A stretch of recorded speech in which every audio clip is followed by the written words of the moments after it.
process, but I'm absolutely sure that psychedelics were a key part. Everyone who's taken psychedelics is pretty sure that it was a key part. You know why? Because you've had the experience. And everyone who doesn't, if you haven't had a psychedelic experience and you're talking about psychedelic experiences being not a factor or non-effective, you're crazy. Yeah, you better to shut up. Well, it's just nonsense. Because they have people who don't have the experience at all. Who don't, even in my view, need to come to the table because they've got nothing to bring to the discussion. I don't mind if they come to the table, but I find their arguments to be almost hilarious. Yeah. It's like, I have a very good friend, a very intelligent guy, and he's never taken any drugs. And his take on it is, he's a brilliant guy, I love talking to him, but his take on it is simply, all the work's been done. There's I'm not going to learn anything new from that. And I'm like, well, that's so crazy. I'll just say his name, Pendulette. I love that guy. Well, it was the same. He doesn't do any drugs, he doesn't do anything. Right. And he feels that there's no need for it. It's all been figured out. All the work's been done. I'm like, oh, God. Yeah. Let me get you high on DMT in the last 15 minutes, and you tell me what work's been done. See, that's what's so, I think what's so special about DMT is that there is no negotiation with the experience. There are very few people who can resist it once you hit the threshold dose. Yeah. And it's going to take you where it takes you, and then you are confronted by one of the most intense and extraordinary experiences that it is possible for any human being to have. Yes, we can jump out of there at 10,000 feet. Yes, we can scale a sheer cliff. That's also very intense and very, very extraordinary. Yes, we can go dive into the depths. But if we look at the whole range of human experiences and say, what is one of the most intense and potentially most transformative experiences possible to have? I would say DMT, done with the right intention and the right context, is right up there. Yeah, it's the most intense thing I've ever experienced. I've experienced everything, obviously. I've never been scuba diving, never been skydiving, and it doesn't mean that those things aren't intense as well. But to deny the impact of those things, it seems silly. And the people that are arguing against the efficacy of these experiences or against the influence of these experiences, to have those people actually having taken these experiences, arguing against them, it's so silly. What's crazy is crazy that they're scared of them now. But it's those people who are running the rules in our society. Yeah, well, if they weren't, that would be really terrifying. If our society was run in the way it is now by a bunch of people doing DMT, you'd be like, what the fuck? Yeah, but that's what I think we can be quite sure.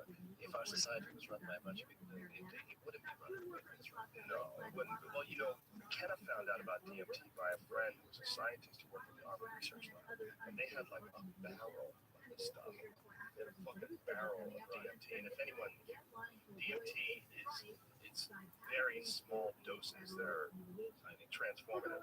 These tiny little doses that you smoke take you into these incredible realms. So the idea of a barrel, or LSD, I mean, McKenna described LSD in the best way I've ever heard, is that the amount of LSD you need for it to be effective is like an ant that can break down the Empire State Building in 30 minutes. Yeah. Like it's like literally that little. He was a great genius.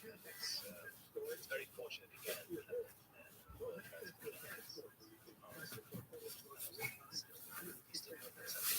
He's having this little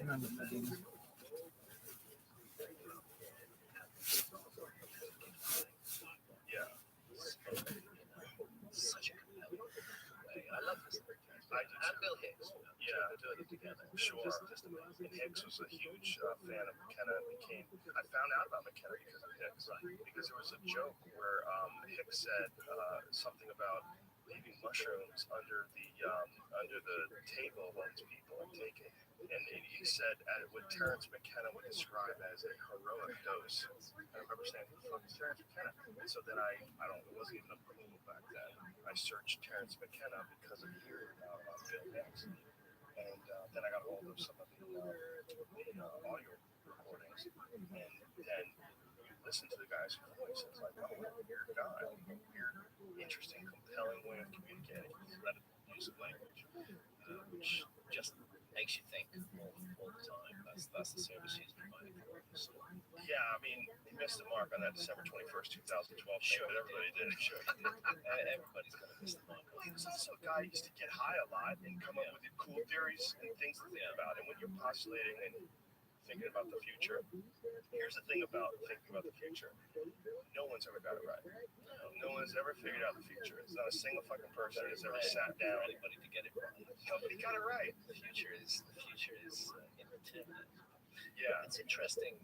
I mean, talking about psychedelics, what's happening with cannabis in the United States right now is very interesting to me, coming from Britain, where nobody is ever even willing to contemplate the legalization or the restriction of cannabis. But in America, state by state, people are voting with their feet, and the barriers are being broken down. I mean, America has been the huge dark force behind the war on drugs all over the world for the last 40 or 50 years. So many countries around the world have just blindly followed the American lead. That's the American government, that's the American power structure, but the American people are saying no. The American people are saying, actually, we want to smoke cannabis, and we find it positive and nurturing for us. And state by state, either it's being decriminalized, or medical marijuana is available, or it's actually being legalized in a number of cases. This is a big change. Again, there's all kind of conspiracy theories like how Monsanto's going to take it over and so on and so forth. But I see it as a really good thing that these barriers in the heartland of the war on drugs are being broken down by the American people themselves. And I say kudos to the American people for getting on and making that happen, because it's going to be a benefit to them. Yeah, Warren Buffett is starting to get into the marijuana trade. Oh, yeah. That's when things are going to get freaky. Yeah. Because when you got a guy who's worth $90 billion, whatever the hell he's worth, that's when things can be very interesting. Well, sure. I mean, people are going to make commercial advantage of this, but at the end of the day, I just come back to this is something that I've said again and again as the years have gone by. For me, the fundamental issue is the right of the adult to make sovereign decisions about their own consciousness. And one of those sovereign decisions has to be the right to use cannabis, or not to use it, but one must be free to make that decision, and not controlled by society. And once that is recognized, once all the scare stories about cannabis go away, and we find that in fact, state by state, it's a positive rather than a harmful thing, I think that the question marks are going to begin to arise over psychedelics too, and we're going to see all those barriers breaking down in the years to come. Yeah, I think you're right. I think bringing up Warren Buffett and Warren Buffett's company specifically, what's happening is he's a part of this company. He's this subsidiary of Berkshire Hathaway. Has this company called Cubic Designs, and they sell, they maximize usable floor space in warehouses. They sent 1,000 flyers to weed dispensaries in recent weeks, and these flyers, they show these medical marijuana grow ops, and it's like double your usual growing space. This is fucking, like, this is intense stuff, because this is companies that are real estate holders that have, giant amounts of money invested in this. They're saying, you know what, we're going to dip our feet into this growing marijuana industry. I have a friend who works at a dispensary in Colorado, and the dispensary is 5 acres indoor. 5 acres. 5 acres. That's an enormous building, and it's all pot. It's just millions of dollars in marijuana, and there's people that are there. This has only been less than a year. It was made legal last January, and here we are. We're talking right now. It is September of 2014. This is a crazy thing. I just did my comedy special in Denver, and I hadn't been to Denver in a while. Places change. Yeah.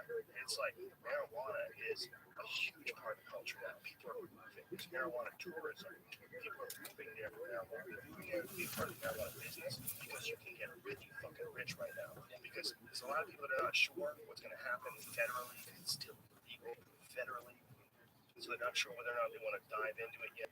And the government is making a lot of money too. 39% of the profits go to taxes. So every marijuana joint that gets sold, if it's sold for $1, 39 cents, no one's selling it for $1. But if it's sold for $100, $39 is going to the government. So they're making over $100 million this year in taxes, just in Colorado. Yeah. And State government. yes, and so they're looking at this. So far, the federal government is not reaping the revenues because it's illegal. It's illegal. But they're finally allowing the people to put their money in banks, which was for a long time they had to do this weird shit where they had to like put it in safe deposit boxes, or they had to take the cash and then use it to buy banknotes and like buy bank checks. It's very strange. Yeah. They weren't allowing them to use credit cards or any of the normal ways that people do business. They keep them from being robbed at gunpoint by criminals. Untrackable bills. So they have these kids that were driving around with stacks of cash. It's really dangerous and scary. Very dangerous and scary, but it's very good that all of this is changing. I can only see it as a good thing. I don't see any downside in it. It's a really positive development. It's taking place. I agree, and I think it's also a part of this whole movement that you and I were talking about, where the world is just changing. Yeah, information is out there. Being told what to do with their own consciousness, and it's great that it's Americans who are leading the way, and the rest of the world is watching. And all the lies we're being told about cannabis, they're going to just drift away and be wrecked and destroyed forever by what's happening in America. So it's a great service that's being done to the world. As you know, I had my own long-term relationship with cannabis. I smoked cannabis for 24 years. I overindulged. I undoubtedly abused my relationship with cannabis. I don't blame the cannabis for that. It was me.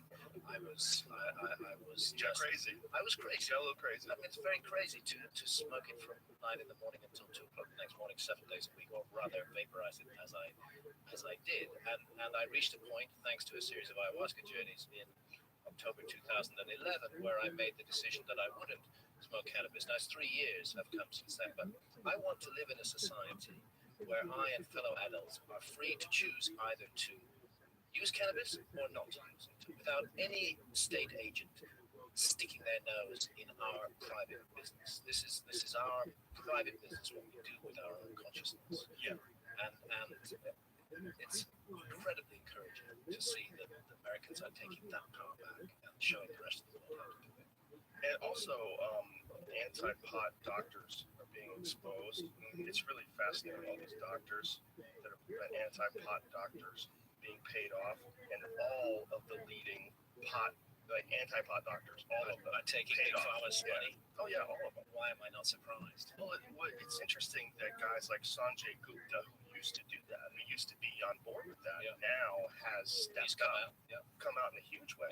And he's also starting to address psychedelics, starting to address what's going on with psilocybin. The new study that's shown these people that took psilocybin and quit smoking, 6 months later, 80% of them, some large number, 70 or 80% quit smoking and didn't go back to it because of just the clarity of those visions, where you kind of understand, like, what am I doing?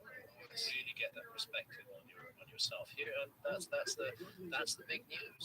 That these things are positive and beneficial, and the way forward for society is to create a positive social environment, positive spaces in which we can explore these experiences, and the result for society as a whole will be very positive. Very convinced on that. Yeah, Vice.com was the guys who broke this story.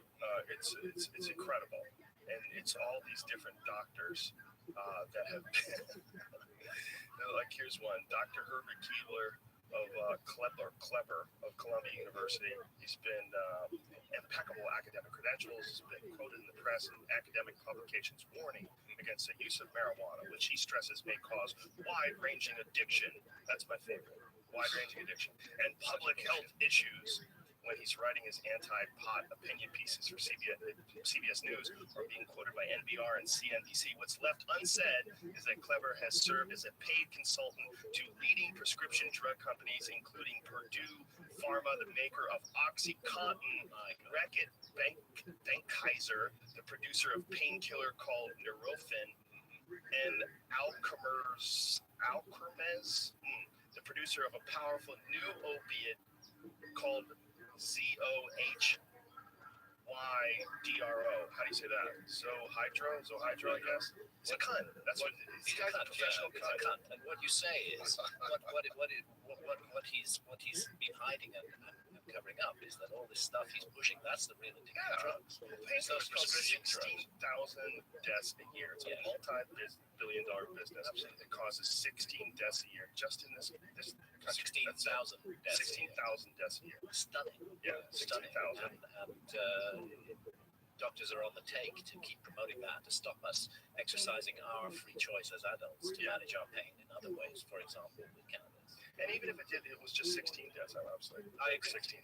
If it was 16 deaths, that's 16 more than cannabis. Yes. Cannabis is causing 0. Cannabis doesn't kill anyone. That's what's the most ridiculous thing ever. Like, you could die from aspirin. A lot of people die every year from aspirin. A lot of people die every year from salt. They eat too much salt and they die. Absolutely. Drink too much water. We have a painkiller. I think you call it acetaminophen here in America. We call it paracetamol. It really fucks your liver. Oh, It's a really, really dangerous thing. And once it reaches a certain level, there's no recovery from it, and it kills thousands and thousands of people. Well, I was reading this thing about bodybuilder, or watching a video rather about bodybuilding, and this guy was being interviewed who used to be this big competitive bodybuilder, and they're talking about all the drugs that you have to take to get so big. But one of the things he was talking about was that what really kills these guys is not the steroids, it's painkillers. Right? They all get hooked on painkillers because they're in pain all the time because they're lifting all this crazy weight and they're fucking up their body while they're doing it. And they take acetaminophen, all these different Valiums, Percocets, and that stuff just destroys their kidneys, destroys their liver. Kidneys, yeah. It's and the withdrawal symptom from stopping taking the painkiller is huge amount of pain. So you then go and take more painkillers. These are highly addictive, highly dangerous drugs. Yeah, and state sanctioned. Government's totally state sanctioned. Totally state sanctioned.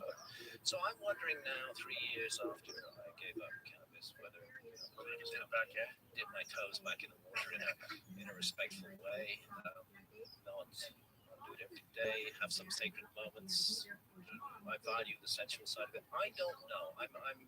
The next time I have an ayahuasca session, I'm gonna ask. Ayahuasca is gonna be my intent because it's ayahuasca that really interrupted my cannabis habit. I'm gonna ask, is there a way I can do this? I don't know. Maybe that's weak of me. I wondered this. I was talking with a friend last night. He said there's a true addict speaking. Yeah, I said this because it sounds a bit like that. But I did value cannabis. It was an extraordinary positive thing for me in many ways. And what I feel is that I got out of balance with it. If I could find that balance again and use it rarely in special times, then I think I'm okay. But I'm a little afraid to go back. Well, you should be afraid, right? Because you've had personal experience with addiction, and I think that addiction is purely mental. It's purely mental. Because it was very easy to stop. Once ayahuasca gave me the message, and I really got that. I had a severe kicking, first of all, a DMT trip, then immediately afterwards 5 ayahuasca sessions. I was psychologically beaten up, and the message of that beating was you have to stop smoking cannabis. And I did, and a lawful plant agent, and here I am, vaporizing it 16 hours a day, 7 days a week. You went deep. I went deep. I went very deep, and it got to the point where I actually wasn't enjoying it anymore. Where I just felt that I couldn't live my life without it. But I discovered I easily could live my life without it. When I stopped, it wasn't a huge chore or problem to stop. It wasn't actually difficult.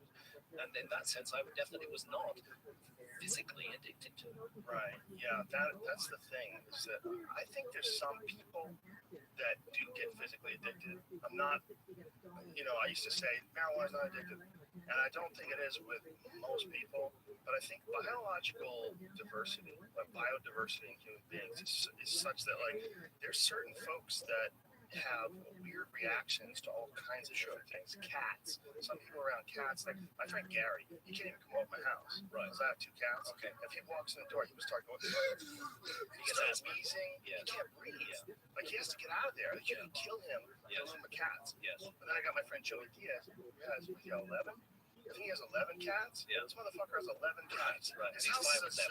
Yeah. But if my friend Gary went over to my friend Joey's house, he would die. Yeah. But Joey's having a party over there. He's got cats on his lap. He's petting them. He's sitting on his shoulders.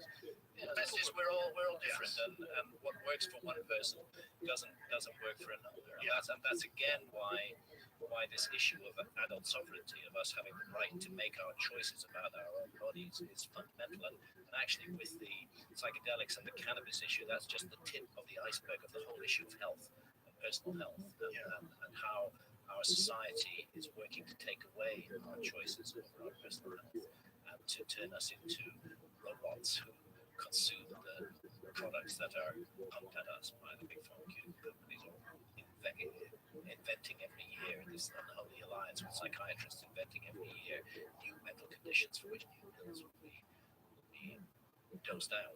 Yeah, in England, you guys don't have those commercials either. Those commercials are so fucking insidious. Ask yourself all day long. Yeah. Commit suicide. That's the weirdest That's the thing. big untold story about antidepressants. How many antidepressants cause people to kill themselves? How about antidepressants that supplement the antidepressants? Like there's a certain antidepressant, I forget what it's called, that had insane side effects that they were promoting as a supplement to your regular antidepressant. Yeah. If your regular antidepressant isn't doing it, Then take mix it up with this one. But this one could cause fucking kidney failure. Your dick might fly across the room like a mockingbird. Anything could happen to you. Yeah. But you might not be depressed, or you might. I mean, fuck it, just take our pills. These are the Ask your world's doctor. biggest drug dealers. Yeah. These are the true mafia of drugs. Well, it's also the idea of commercials. Commercials are influential, and the influence of commercials is very insidious, because there's one thing if a commercial is influencing you to buy a particular vacuum cleaner. That doesn't bother me, man. This is the best. Hey, look, if you're too much of a knucklehead to go in Consumer Reports, or to read reviews online by independent people that tell you this vacuum cleaner is great, this vacuum cleaner sucks. If you're too much of a knucklehead to do that, I don't feel bad for you. Exactly. But when it comes to consciousness, when it comes to pills, especially when it comes to happiness, man, because that's the big one. Yeah. Antidepressants, they should be called happy pills. I wrote an article a long time ago for my blog about happy pills. I called it Happy Pills. And it was about this girl who was taking these antidepressants. And I think that the selling of happiness in pill form is the ultimate ridiculous American notion. It's horrible. It's suggesting that the answer does not lie within, that it can be bought, Right. that happiness can be bought. But I think That's that the ultimate illusion. also what's insidious about it is selling it on television like that does a huge disservice to the actual people that could use antidepressants, because they have a real mental imbalance. There's people that do that. So like, you're selling it as an antidote for a shit life, where there's other folks that might have a real issue. They have an A imbalance. huge chemical imbalance Yes. in the brain, and that can be adjusted. Yes, adjusted and make their life wonderful. People that have a miserable life, they can make their life wonderful. But instead, people will trivialize it because you see a commercial where a chick's running around a field of wheat, spinning around with her baby, and then someone says, I want to live like that, and then they call her fucking doctor. Next thing you know, you're on a pill you didn't need. You just start eating vegetables and going jogging every day. You'd be a way happier person than you were on that pill. And again, let me say outright that psychedelics are very effective antidepressants. Yes. Psilocybin been trial tested in human communities for thousands and thousands of years. Ayahuasca in the Amazon, at least 4,000 years of use. And anybody who's worked with psilocybin or ayahuasca enough will know that they do help with mood. They do help you take a more positive outlook on life, and whether that's to do with altering the chemical balance in the brain, because they do work on the serotonin system in the brain chemically, or whether it's to do with the revelation that one has that life is an incredible gift and an incredible joy and a privilege to be alive. This is what we forget. We're aiming to meet to pay the next bills, to get on in work, relentlessly driven to produce and consume, and we forget that it's a magical, enchanted, gorgeous, glorious universe that we live in, and we have this amazing bodies, and we should just celebrate every minute of it. Psychedelics help with that too. Yeah, it's hard. It's hard to keep a balanced perspective. I think it's also important to realize that perspective shifting, consciousness shifting experiences can also change the way you look at the world. And when you change the way you look at the world, it can adjust the way your brain functions. And that it's not an either or situation, it's a combinatory situation. It's like they might affect your brain in a very chemical way, but also just the altering of a perspective could enhance your mood. And it it can enhance the way your body and brain function. Because the mind is what we are. We are our minds. The mind is the most powerful thing. Yeah. That's where all healing, I believe, resides in the mind. You can kick in the body's ability to heal itself through right mental attitude. Yeah. No medicine will do that. That's why placebos actually work. Yeah. That's why they work better than the prescription drugs that they're Most of the time they don't work better than prescription drugs, but occasionally they do work. Just the fact that they work at all, the placebo effect is not nearly as effective as medicine, right? In most cases, but just the fact that it does work at all, that there's a way that you can tell your body to make itself better, and the way is by tricking it to thinking it's taking medicine. Look, you're going to be better. I'm going to be better. The alleviation of stress and anticipation of this horrible, demise that you're in, it's impending doom that you can't escape with a sugar pill. That's incredible. It's incredible. It says something about the mind. It's something really worth looking at. And that is enhanced in psychedelic experiences. The perspective enhancing aspects of that, I do believe, can change your overall health, change your overall consciousness, which can change your overall health. Yeah, there's a lot going on, man, and I think these conversations are super important for people that are uninitiated and that they don't understand what's the plot all about. Why is everybody, God damn it, that Rogan's going on about drugs again? I know. I have a constituency of my readers and people follow me on Facebook, constantly throwing the Hancock's a druggie and this and me, and I just feel this is a really important conversation to have. Fundamentally, get right down to the bottom of what it's about. It's about this whole issue of us taking back power over ourselves. Yeah. That's what it's really about, and it needs to be seen in that context. To make decisions about our own lives, right or wrong, and to learn from our mistakes and to grow and develop as a result. I think it's also super important that you discussed your relationship with cannabis in an abusive way too. That there's a balance to be achieved. Yeah, there's a balance to be achieved for all of us. Yes, it's sort of a strange. That's what I've learned. In a way, I had to deny myself this wonderful sensual plant, which helped me to enjoy food and music and many other sensual pleasures. Sex, absolutely. People that never had sex on pot, you don't know what you're talking about. You don't even know what Led Zeppelin sounds like. Exactly. It's a beautiful sensual ally. And I've had to deny myself that sensual ally for the last 3 years because I abused it. Because I want to spark up a joint right now. Tell me if you want to. Do you want to dive in right now? Of course, Joe, you're like the serpent in the garden. Sure. Do you want? Yes. You sure? I don't want to force you into anything. You're not forcing me. It's an interesting experience. No. I'm going to go live on Joe Rogan. Is that bad? No, that's not bad. That's not the way to do it if you want to dive in. Go a little baby hit. Little baby hit. My first baby hit in 3 years. Yeah. You were showing some images from Lebanon to us before the podcast. What have you gotten into? Well, now by the time I smoked this little baby hit, I'll probably have forgotten. But so what I was getting into was this setup here. American shit too. That's not that crap you get in England. That's made by American scientists and botanists. They all drive muscle cars and they do steroids. Oh, that's so familiar. That's such a nice feeling. That's back. Are we seeing that? Yeah. That is You're going in for another baby hit, Luke. Yeah. Jesus. Just a little more. Just a tiny. You're good. That's it. Stop right there. Right. They get confused on the way back. We will see. So here it is, Lebanon. This is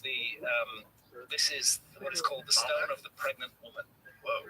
At Baalbek. And that's you on top of that. And that is me on top of that. Can you see that? It's a PowerPoint demonstration, so. Can you see it? But this little tiny dot. Tiny dot up here on top of that, that's me in Lebanon. And is this a recent? In July, yes. I was there in July. People say that Lebanon is very dangerous. It's like right on the side border, but I could see it occasionally. I had a magical experience in Lebanon. It was great. It was exciting. It was Well, for you, it must be incredible because that's a site of so many ancient, huge monolithic structures that are unexplained as far as their construction methods or So the Temple of Jupiter at Baalbek. Temple of Jupiter. This is what they call it. And that Roman temple dates from the known historical period, some 200-300 years after Christ. It's the Roman Temple of Jupiter. And it's very extraordinary, but it stands on these huge foundations. There's a group of stones called three stones called the Trillion, which are each weighing 840 tons. 840 tons. What the fuck? And they are lifted to 20 feet above the ground and built into a wall. I sat on top of one of those stones. I've been down underneath it and looked up at it. 840-ton stones. This is a gigantic achievement. Now, the Orthodox view is that the Romans did everything. That they built those foundations and they built the temple. I think, and many researchers who've studied them in this field agree with me on this, that actually the Romans found a much more ancient site, and which was just extraordinarily megalithic, gigantic stones, and they built their temple on top of it. And later historians have simply given the whole thing to the Romans without considering what was going on there. And part of the reason I think that is because of these stones that are still in the quarry, which I was trying to, I don't know if it showed up on the screen. I got it. You got it. I'm trying to show it just now. These stones stood in the quarry. Okay. Now, so what the historians say is that the Romans, they found they could move the 840-ton stones. That's 1,680,000 pounds for people who don't like the word ton. You got your calculator going, man. I had to because it didn't make sense. I was trying to double it, but it's not double. Like it's 2 pounds. Like it's 2 pounds. It's a fearsome number, whatever it is. It's just a fearsome number. It's extraordinary. 2,000 pounds for every ton. So I was going 8 ton, 2,000 for each. What? 840 times 2,000? Yeah. Is that real? And then that's what it is. That's what it is. No. So here's the thing. Those are the 840-ton blocks in the walls, in the foundation of the temple. Then we go to the quarry and we find this humongous thing, which weighs over 1,000 tons.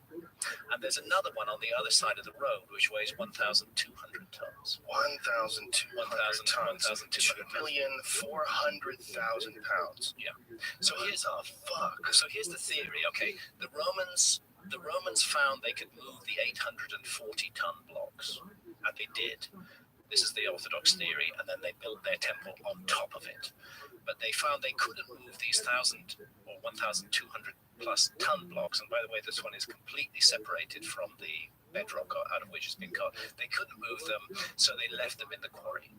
I think that actually proves that the Romans didn't create the 840-ton megaliths, because if the Romans had known that these gigantic blocks if they had cut the blocks, if they had cut them themselves, which we must say they did, if we are saying that the Romans were responsible for these megaliths, if the Romans had cut these blocks themselves, they knew they were there, and the very first thing they would have used for the smaller blocks that they put into place in the Temple of Jupiter was these large blocks. They would have sliced them up like a loaf of bread, smaller blocks, and moved those over to the temples. The fact that these huge megaliths still stand in the quarry suggests to me that they were buried when the Romans came to that site, because otherwise it would have been the very first thing they would have used for quarrying smaller blocks. That they were buried, and that the Romans found an existing prehistoric megalithic platform, and on top of it, they built their Temple of Jupiter.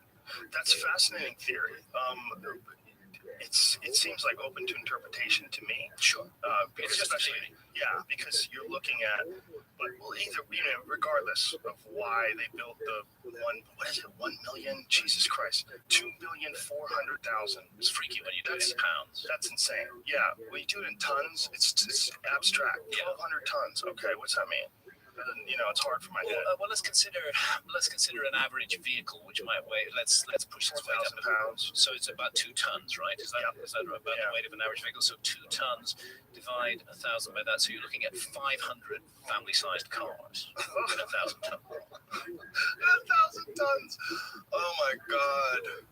It's just imagining a 2 million pound rock. A bunch of dudes are moving it, and we know that someone at some time in history, they built that, they moved those stones. I mean, it wasn't that one, right? It was, what was the first calculation that we had?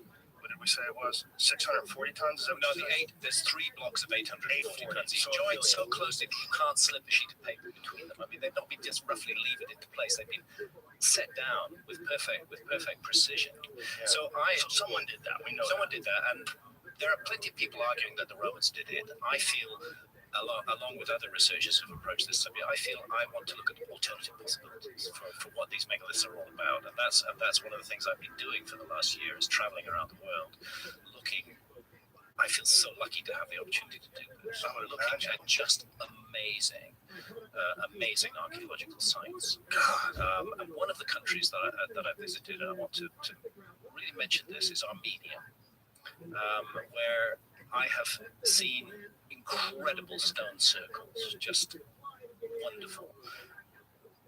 Dwarf Stonehenge make us just stand in awe and look at the way that these huge megalithic stones in what is called the Karahuj stone circle, they have certain holes drilled in them to line up with particular areas of the sky. And an Armenian archaeoastronomer from that kind of data believes that the place called Karahuj is not just 2,000 or 3,000 years old, as most historians believe, but well over 12,000 years old. Why does he believe that?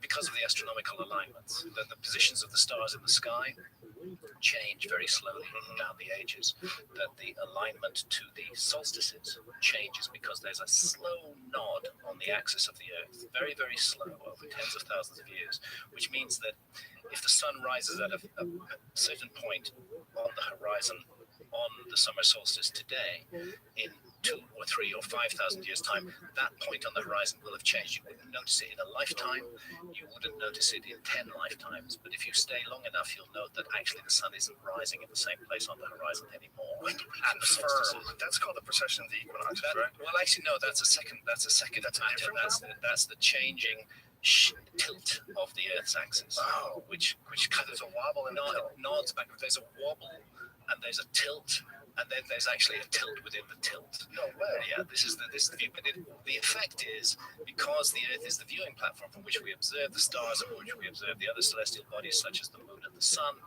the Earth is our viewing platform. If you change the orientation in space of that viewing platform, then the rising points of stars, the moon, the sun change, and the positions of the stars in the sky change. Wow. And it becomes a kind of language. Once you understand this, that it is universally available to us. The calculations can be done. We can do it. Anybody can buy computer software today, which will show you the ancient skies over any point on the Earth's surface at any time in the last 30,000 years. That's amazing. Yeah, these and what's involved in those computer simulations is simply calculations that had been done in previous centuries by astronomers, and we understand these processes. We can measure them, set them up, and there you have a regularity, a changing patterns in the sky. If you tie that into architecture on the ground, then actually you have a way free of all language of dating, of actually speaking. You can use this universal language of the stars and architecture to make a statement to the future. You can say that this particular time was very important to me, to our culture. It mattered to us. It mattered to us so much that we've created this huge monument to freeze the skies over a particular point. I wonder why those particular constellations, if at all, were important to them. That's where things get really strange. And if I wanted to play devil's advocate, I would say, well, these holes, they're pointing up towards the sky. There's a lot of fucking stars up there. Sure, like, how do we know? Like, just because they line up with this from 12,000 years ago, it doesn't mean we're looking at some other shit. It's very complicated. So what you want is multiple locks. I mean, take the pyramids of Giza. Right. And here I cite the work of my close friend and colleague, Robert Laval, in particular in his book, The Orion Mystery. You take the 3 great pyramids of Giza and you look at the heavens overhead, and you also look at the religious system of the ancient Egyptians. What was important to them? What did they believe? You pretty soon discover that stars were incredibly important to them. Stars covered the inside of the ceilings of all tombs, from all the pharaoh's tombs, for example. Monuments are lined up to particular places on the horizon where a star, perhaps it's Sirius, whose counterpart amongst the gods was the goddess Isis, perhaps it's Orion, whose counterpart amongst the gods was the god Osiris. This is the thing, you have a mythology that speaks of entities who are were clearly stated to be connected to particular asterisms, particular constellations. That's the first thing. Are the constellations that are being said to have a reflection upon the ground in architecture, were they significant to the culture concerned? Well, yes, absolutely. The constellation of Orion was of enormous significance to the ancient Egyptians. Therefore, it has to be a matter of interest that the three pyramids on the ground are laid out in a pattern that is temptingly similar to the pattern of the three belt stars of the constellation of Orion. That's fascinating. Temptingly similar, but there's something else. Then you have shafts which run through the body of the Great Pyramid. There's a place called the King's Chamber high up in the Great Pyramid. It has a shaft in its north and south wall, which are about 8 inches high and 8 inches wide. And those shafts cut all the way through the body of the pyramid and they come out on the south sides of the pyramid. You can actually, and it's been done in the past, you can drop a cannonball in at the outside entrance to those shafts, and that cannonball moments later will appear in the King's Chamber. The shafts are about 200 feet long. Okay, in the Queen's Chamber down below, there are also 2 shafts.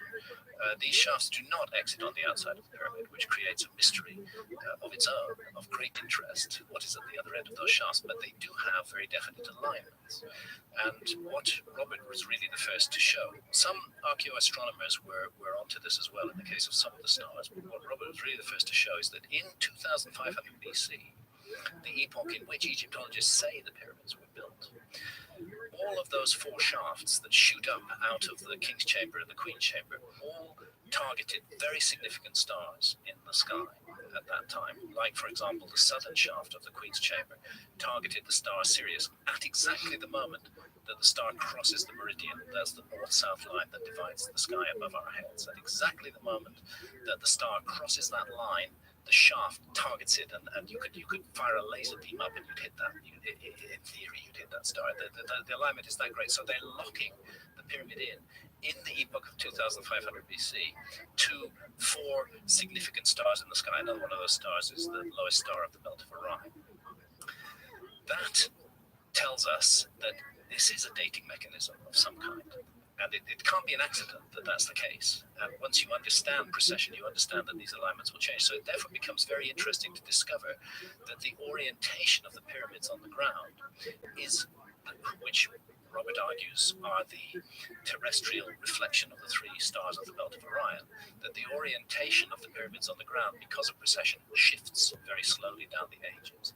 And you can see this clearly on any good sky map program, as you go back in time, you find that the constellation of Orion, at the moment it crosses the meridian, the same place that was targeting the star Sirius, at the moment it crosses the meridian, that the perfect alignment between the belt stars of Orion and the 3 Great Pyramids of Giza is not in 2500 BC, but in 10,500 BC, 8,000 years earlier. So we have a very interesting problem here. Either it's all coincidence, or the pyramids are monuments that speak both to the age of the ancient Egyptians, 2500 BC, and to a much earlier time. Was that also the same time where the Sphinx was pointing towards the constellation of Leo?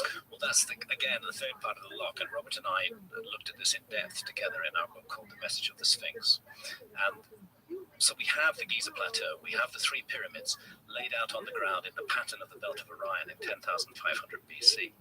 That's looking south. Now let's look east. Let's look due east. East, of course, is where the sun rises, but people who don't observe the sun don't realize that the sun tracks back and forth along the horizon during the solar year. It reaches its northernmost point on the summer solstice, 21st of June, and its southernmost point on the winter solstice, 21st of December.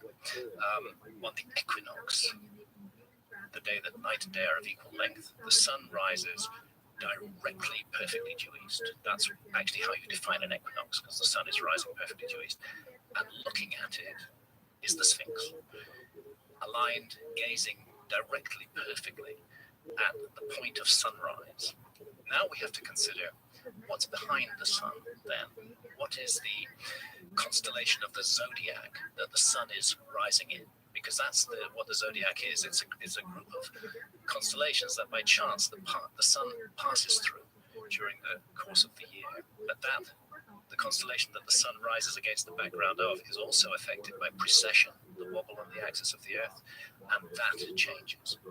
You have roughly 2,160 years in each house of the zodiac. For the last 2,160 years, we've been in Pisces.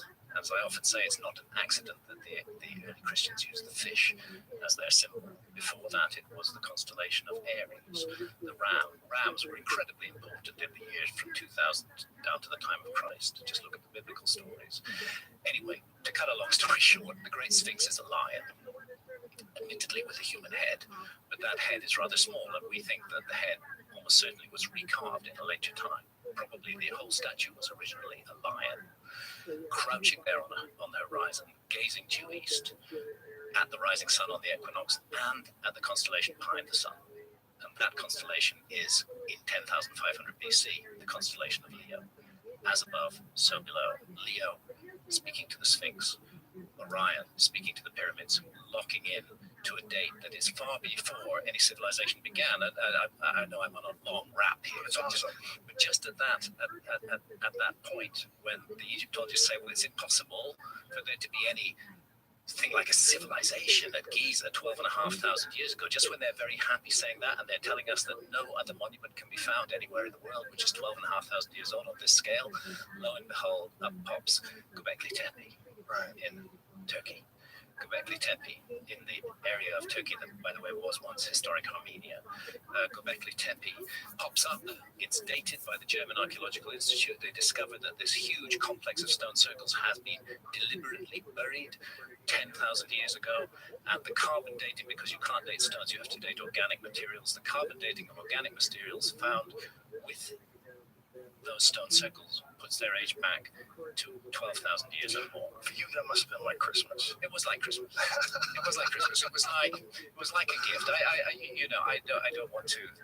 I have to confess. I mean, we all have egos, of course. I have to confess that it was a nice moment for me when the New Scientist magazine in Britain, which years ago, back in the 90s, when I published Fingerprints of the Gods, was amongst the magazines that attacked my work as quote-unquote pseudoscientific. And all of, I don't know how my work can be pseudoscientific, because I don't claim to be a scientist. I'm a fucking journalist, you know. I'm not a scientist. How can I be a pseudoscientist? But you're just a guy who's kind of obsessed with an idea. Kind of. We'd like in a obsession. Yeah. So anyway, New Scientist magazine, back in the 1990s, was saying that I was wrong. But the basic message of Fingerprints of the Gods is history is much older and much more mysterious than we've been told. So it was great in October 2013 when New Scientist magazine came out with a headline saying history is much older and more mysterious than we thought. It's funny. They should Hancock was right. That's how the title should have been. We're sorry, dude. In my next life. We were fucking with you. But there was Göbekli Tepe, and that's what changes everything. Yeah, it really does. And by the way, I'll just say, I guess we may be running out of time, but I'll just say, are we good? Yeah. I just say also Indonesia, which is the other place that my wife Santa and I have done a lot of research in the last 6 or 7 months, has been found what was thought to be a 2,500-year-old site on top of a hill. A site made of blocks of columnar basalt, which forms naturally, but which can be used as a construction medium. Okay, it's called Gunung Padang, and on the top of the hill, in a series of terraces, is a rather extraordinary monument thought to be about 2,500 years old, made of these blocks of columnar basalt. No really thorough research was ever done by archaeologists. A little bit of trenching down to about half a meter in depth was done, and some carbon was brought up and dated. But really, the site, it was just kind of taken for granted that it was 2,500 years old. Along comes Danny Natawajija, who is a Caltech-trained PhD geologist working out of the city of Bandung in a government agency of the Indonesian government. In fact, he particularly focuses on earthquakes. Earthquakes are his thing. He comes along and he's intrigued by Gunung Padang. First of all, that there's old traditions about it being a sacred place. Seem to go back a very, very, very long way. And he starts to look at it as a geologist. And what he realizes, suddenly it comes to him, he's not looking at a natural hill. He's looking at a pyramid, on top of which is this relatively recent monument. But somebody built a pyramid there. So he begins work on this. So it's covered in dirt. It looks like a hill, but inside it's a man-made structure. That was Daddy's intuition, but then he had to prove it. So he put together a team, and they did a huge amount of remote sensing work and some core drilling down to depths of about 15 meters into the top of the hill. And what they discovered was incredibly tempting. supports Danny's intuition that we are looking at a man-made pyramid here. It produces dates that go back as much as 26,000 years, right into the last ice age, and the remote sensing equipment shows rather regular cavities inside the bottom, which look like chambers of some kind. Well, naturally, Danny and his team were stopped working for quite a long while by the archaeological establishment in Indonesia, who said, we know that this structure is 2,500 years old, and there's no need for any further research on it, and it just disturbs the local villagers, and go away. And so they lobbied and they had him stopped. But Danny took it to the highest level. He got the support of the Indonesian government, and 2.5 weeks ago, they started work thoroughly excavating. And so far, the results are very interesting. See a building 26,000 years old, and again, I can't summon up a map magically, but if I were to do so, consider Indonesia, which is a long string of islands today. But if you go back 12,500 years ago, that long string of islands is joined to a gigantic mainland, a huge, ice age continent, because sea level is hundreds of feet lower, and therefore Indonesia becomes actually quite a plausible place for some sort of hall of records, some sort of time capsule, because Göbekli Tepe is also a time capsule. That's so absolutely incredible. I can't say fascinating anymore because people start giving me shit about it. Yeah. Last few podcasts, I say, I don't know, when things are fascinating, I can't come up with any. It's, me. It's my way of going, whoa. There's interesting stuff happening in the world. I've been lucky to spend some time exploring this. I am writing a sequel to my best-known book, undoubtedly, is Fingerprints of the Gods. The evidence for Earth's lost civilization. And what year was that? 1995. And now, after being scorned and put down by the archaeological establishment, there is enough new evidence out there for me to produce a whole other book. There's a whole other story to tell. Not an update of Fingerprints of the Gods, but a new book, which looks at all of this information. How about what's going on in Stonehenge? These most recent monuments that discovered much bigger than the rest of Stonehenge. Than the rest of Stonehenge. That's the thing, you see. That's why archaeologists need to be a little more humble, because the next turn of the spade can change everything, completely alter the story, and we should always remain open. Yeah, just one discovery, like that one farmer finding this stone and Göbekli Tepe unearths this incredible structure that rewrites history. And that piece of stone is seen by American archaeologists in the 1950s. Really? And they decide not to look at it because it's so finely done that they think it belongs to the Ottoman period within the last 400 or 500 years. Actually, it turns out to be 12,000 years old. What's good? They didn't fuck with it. Probably. Yeah, well, it's cool that it happens this way. Yeah, the German Archaeological Institute later, unfortunately, they've stuck a hideous roof over the top of Göbekli Tepe now. They have? Oh, it's trying to keep it from decaying or something. Look, it was 19 years it was exposed to the sun. It was out there. They began the excavations in 1996, and it's fine. And now that they've finished the excavations, they decide that in that particular area, they're excavating other areas. They decide to stick this horrendous roof over it, which cuts out the light, makes it impossible to see the stone pillars. The roof is badly built, so there are platforms built inside it on which huge heaps of stones have been piled up. That's to keep the roof on if there's any high winds. So suddenly the possibility of any kind of magical experience at the world's most intriguing and mysterious ancient site is completely written off by this hideous piece of so-called protective architecture, which in my view is just the worst kind of vandalism. I'm really offended by it. I was back in Göbekli Tepe in 2013. I went back again this year, and I was just horrified. It made me feel physically sick to see what had been done to it. That's so bizarre. The desire is it to sell tickets so people have to pay to get in? I think it's a kind of in this case I think it's a kind of possession. This is ours. We've seen it. We the experts, we the authorities. Wow. Nobody else will really get to form an opinion about it because we're going to damage its appearance so much in protecting it that it'll lose its essential mystery. Well, it just seems bizarre that they're trying to protect stone. That doesn't make any sense. It's like imagine if someone decided to put a giant canopy over the Sphinx. You'd be like, what are you talking about? It's been here forever, dummy. See, and this is being done at archaeological sites around the world. It's being done at Menidra and Hagarim in Malta, which have profound astronomical alignments, you stick a fucking great dome over the top of it. It's being done at Rothschild Chapel in Edinburgh. We ruin everything. And the worst vandals are often the authorities, those who are in control. Well, that Zawi Hawass guy's in the pokey now, right? No, he's not. Didn't he get arrested? He did, but all the charges were dropped. Oh, he came up with some shackles. Situation. He's a big front man for Egypt. Is he still running everything over there? No, he's not running everything, but he's got an official position in relation to the promotion of tourism. It's so bizarre when you see those guys so vehemently opposed to new information, which is essentially what the ideas being proposed are. There's new information. There's certain pieces of new information that, in my mind, are just undeniable. The Robert Schoch stuff. Sure. I mean, I'm trying. By the way, my first trip to Göbekli Tepe, Robert Schoch and I traveled together. You guys made a video, right? There was some filming, yeah. But we were at Göbekli Tepe in December. Sorry, not Göbekli Tepe, at Gunung Padang in Indonesia. Schoch and I were there in December 2013, and then I went back again with. What was his impression of it? His impression was very much that this is an intriguing site. He looked at the remote. You see, as a geologist, he can understand what remote scanning paperwork looks like, and he looked at what Danny's team produced and said, this is absolutely fascinating. It really deserves further research, and that's now what it's getting. Well, it's just amazing when they uncover these things. Like, I love the ones they can find in Mexico when they're like building something, and then they will stumble upon some ancient Aztec temple. Not many people who go to Chichen Itza and see the temple of Kukulkan there, the pyramid of Kukulkan, which is the famous monument of Chichen Itza. Not many people realize that there's another pyramid inside, which is inside. There's a little door at the bottom of the northern stairway, and I don't think it can be done now. The place has been so tightly controlled. I don't think people are even allowed to climb the pyramid of Kukulkan. When did they stop that?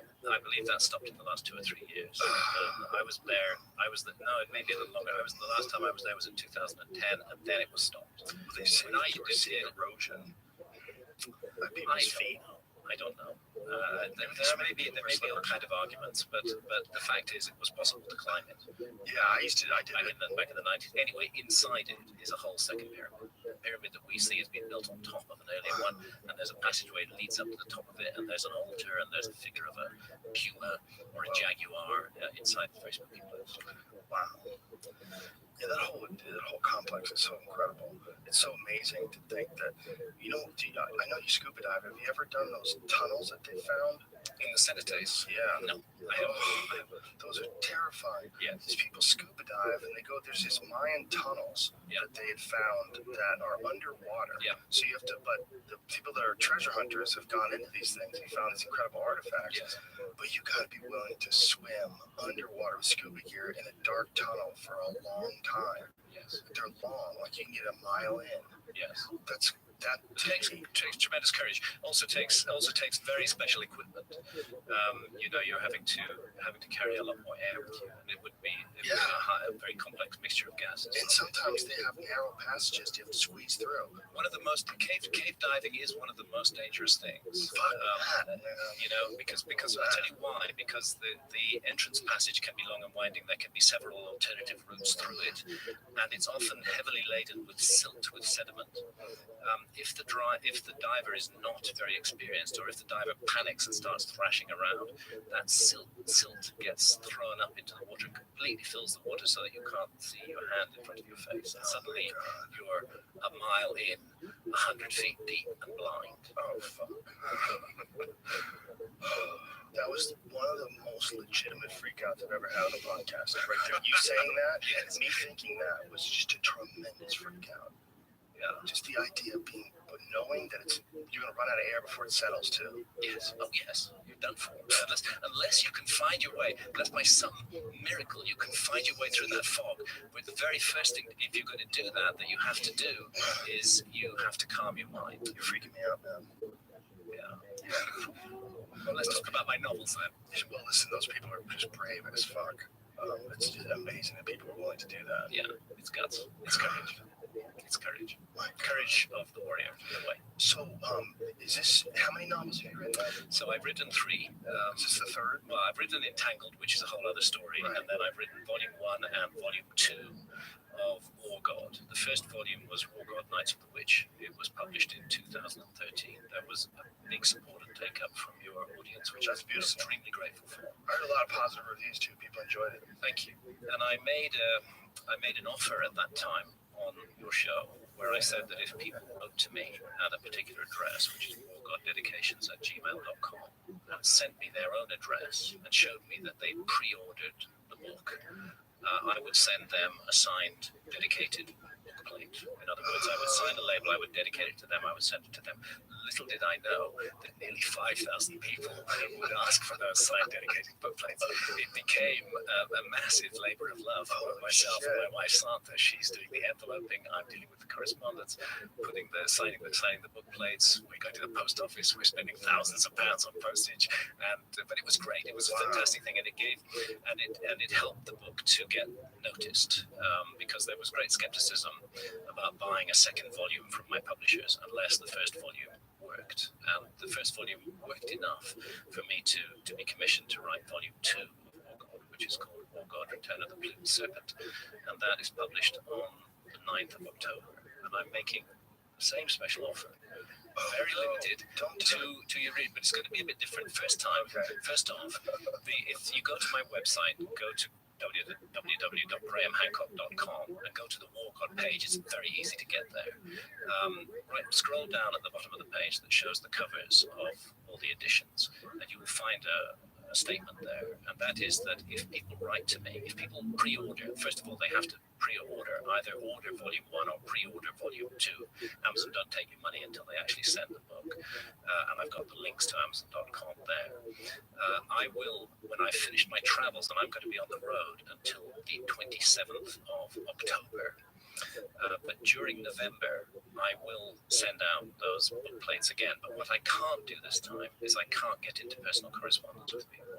It was very interesting. It was very touching and heartwarming thing that so many people wrote to me, and so many of them, I wanted to speak back to them. It's very cold, to receive a letter and not to reply. So I did, but the problem this year is that I've got to write the sequel to Fingerprints of the Gods, and I'd really need to start that during November because my research travels will be over at that point. I've got to write that, and I can't spend 2 months or 3 months corresponding in detail. So my offer is, write to me, show me that you've bought the book or pre-ordered Volume 2, and above all, please give me your postal address, because you can't imagine how many times people write to me asking for the book plates and don't give me their postal address. Please give me your postal address, and when I get back from my travels, I will sign the book plates. I will send you a signed book plate, which is simply a label that you can stick inside your copy of the book, and that, if that results in a bit more uptake for War God 2, it'll be good for me, because it's very difficult to start a sort of new career as a novelist at the age of 64. But you seem to be really enjoying it. I love it. I love writing novels, and I love getting. This is why I was talking about warriors earlier. I love getting into the spirit of the warrior. I don't know why. It's fascinating. It's just absolutely fascinating. What would drive a man like Cortez to take 490 men and face them against the might of the Aztec Empire? Hundreds of thousands of men under arms who will kill you in the most awful way if they catch you. What kind of will does it take to do that? And it's been interesting for me to get inside the heads of these people, and also to consider, because I'm interested in the supernatural elements, were they being misled by demonic forces in some way? That's something that I examine there. So I love doing it, but I'm known as a non-fiction author, and that's mainly what I do. People buy non-fiction because they're interested in the subject very often. People buy a novelist because they trust that novelist and know that his next book will be good. And I need to have that readership. What's your fascination with demons? What's your fascination with supernatural influences and the concept of demons? For a long time, I didn't believe in any spiritual element to life. I didn't see any of that at all. It was only really when I said, and this is where my critics will say, well, Hancock's gone nuts, It was only really when I started drinking ayahuasca in 2003. I suppose for a decade before that, I'd been immersed in the ancient Egyptian texts, and the ancient Egyptians are all about the quest for immortal life. They're all about how you live this life to continue on as a spirit and ultimately to live the life of millions of years. And they very clearly indicate that dark forces are at work in the universe which can mislead us, as well as there are light and positive forces that we can choose to follow, which will lead us into very nurturing and worthwhile and excellent directions. All those influences are there. So that's there in ancient Egypt.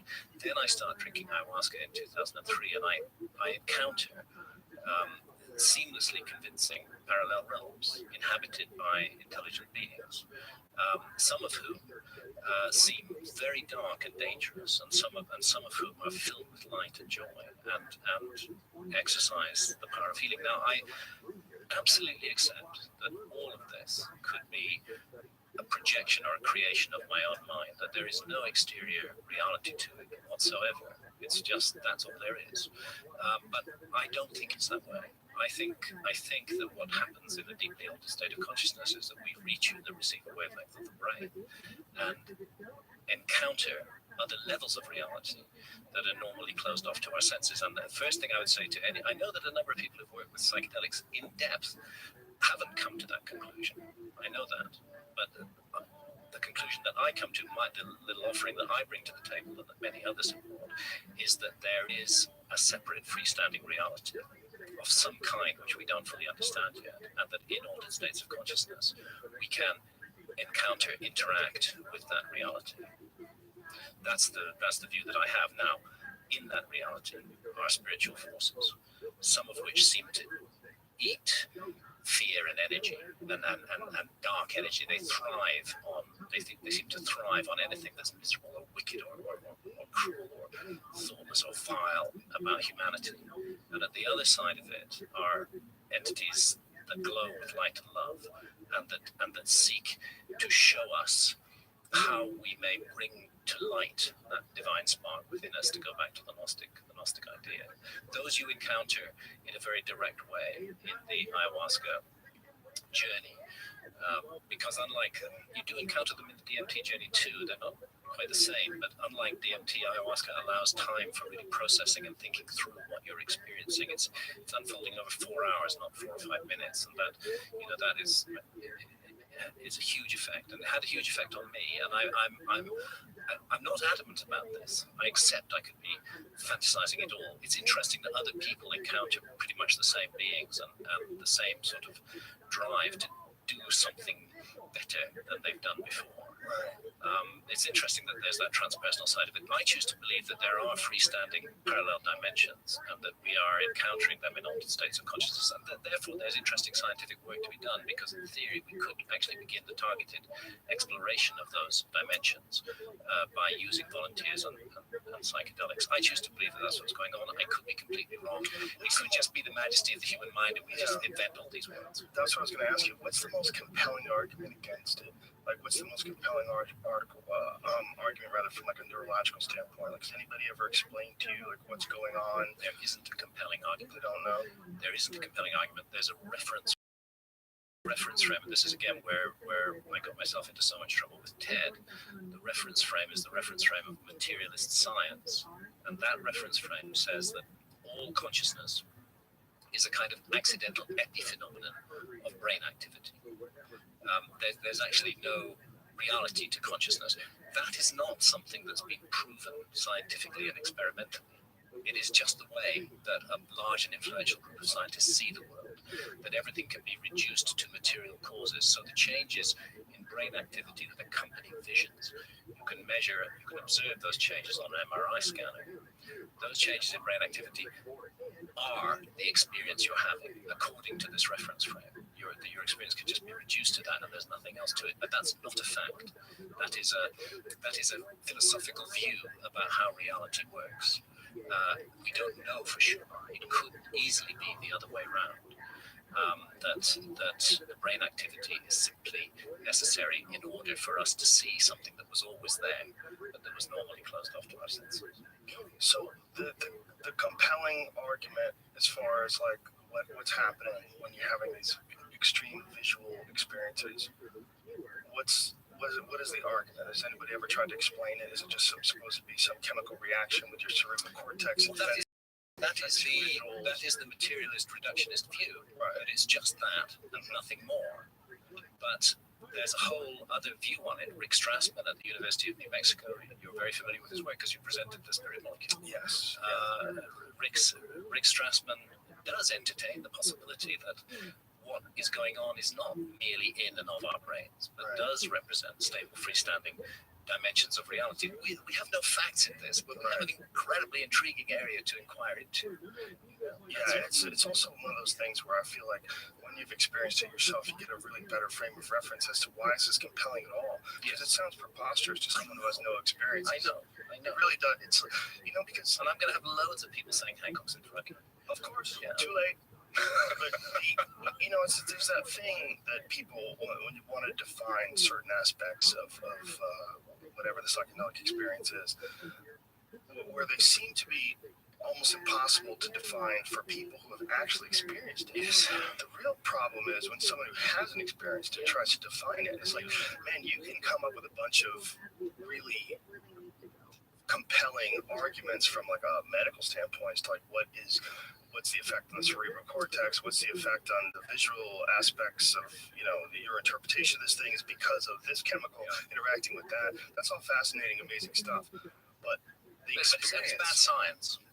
It's bad science. To present it as fact when it isn't. I many times given this very simple analogy of the telescope, which I think explains the logical problem in the materialist view.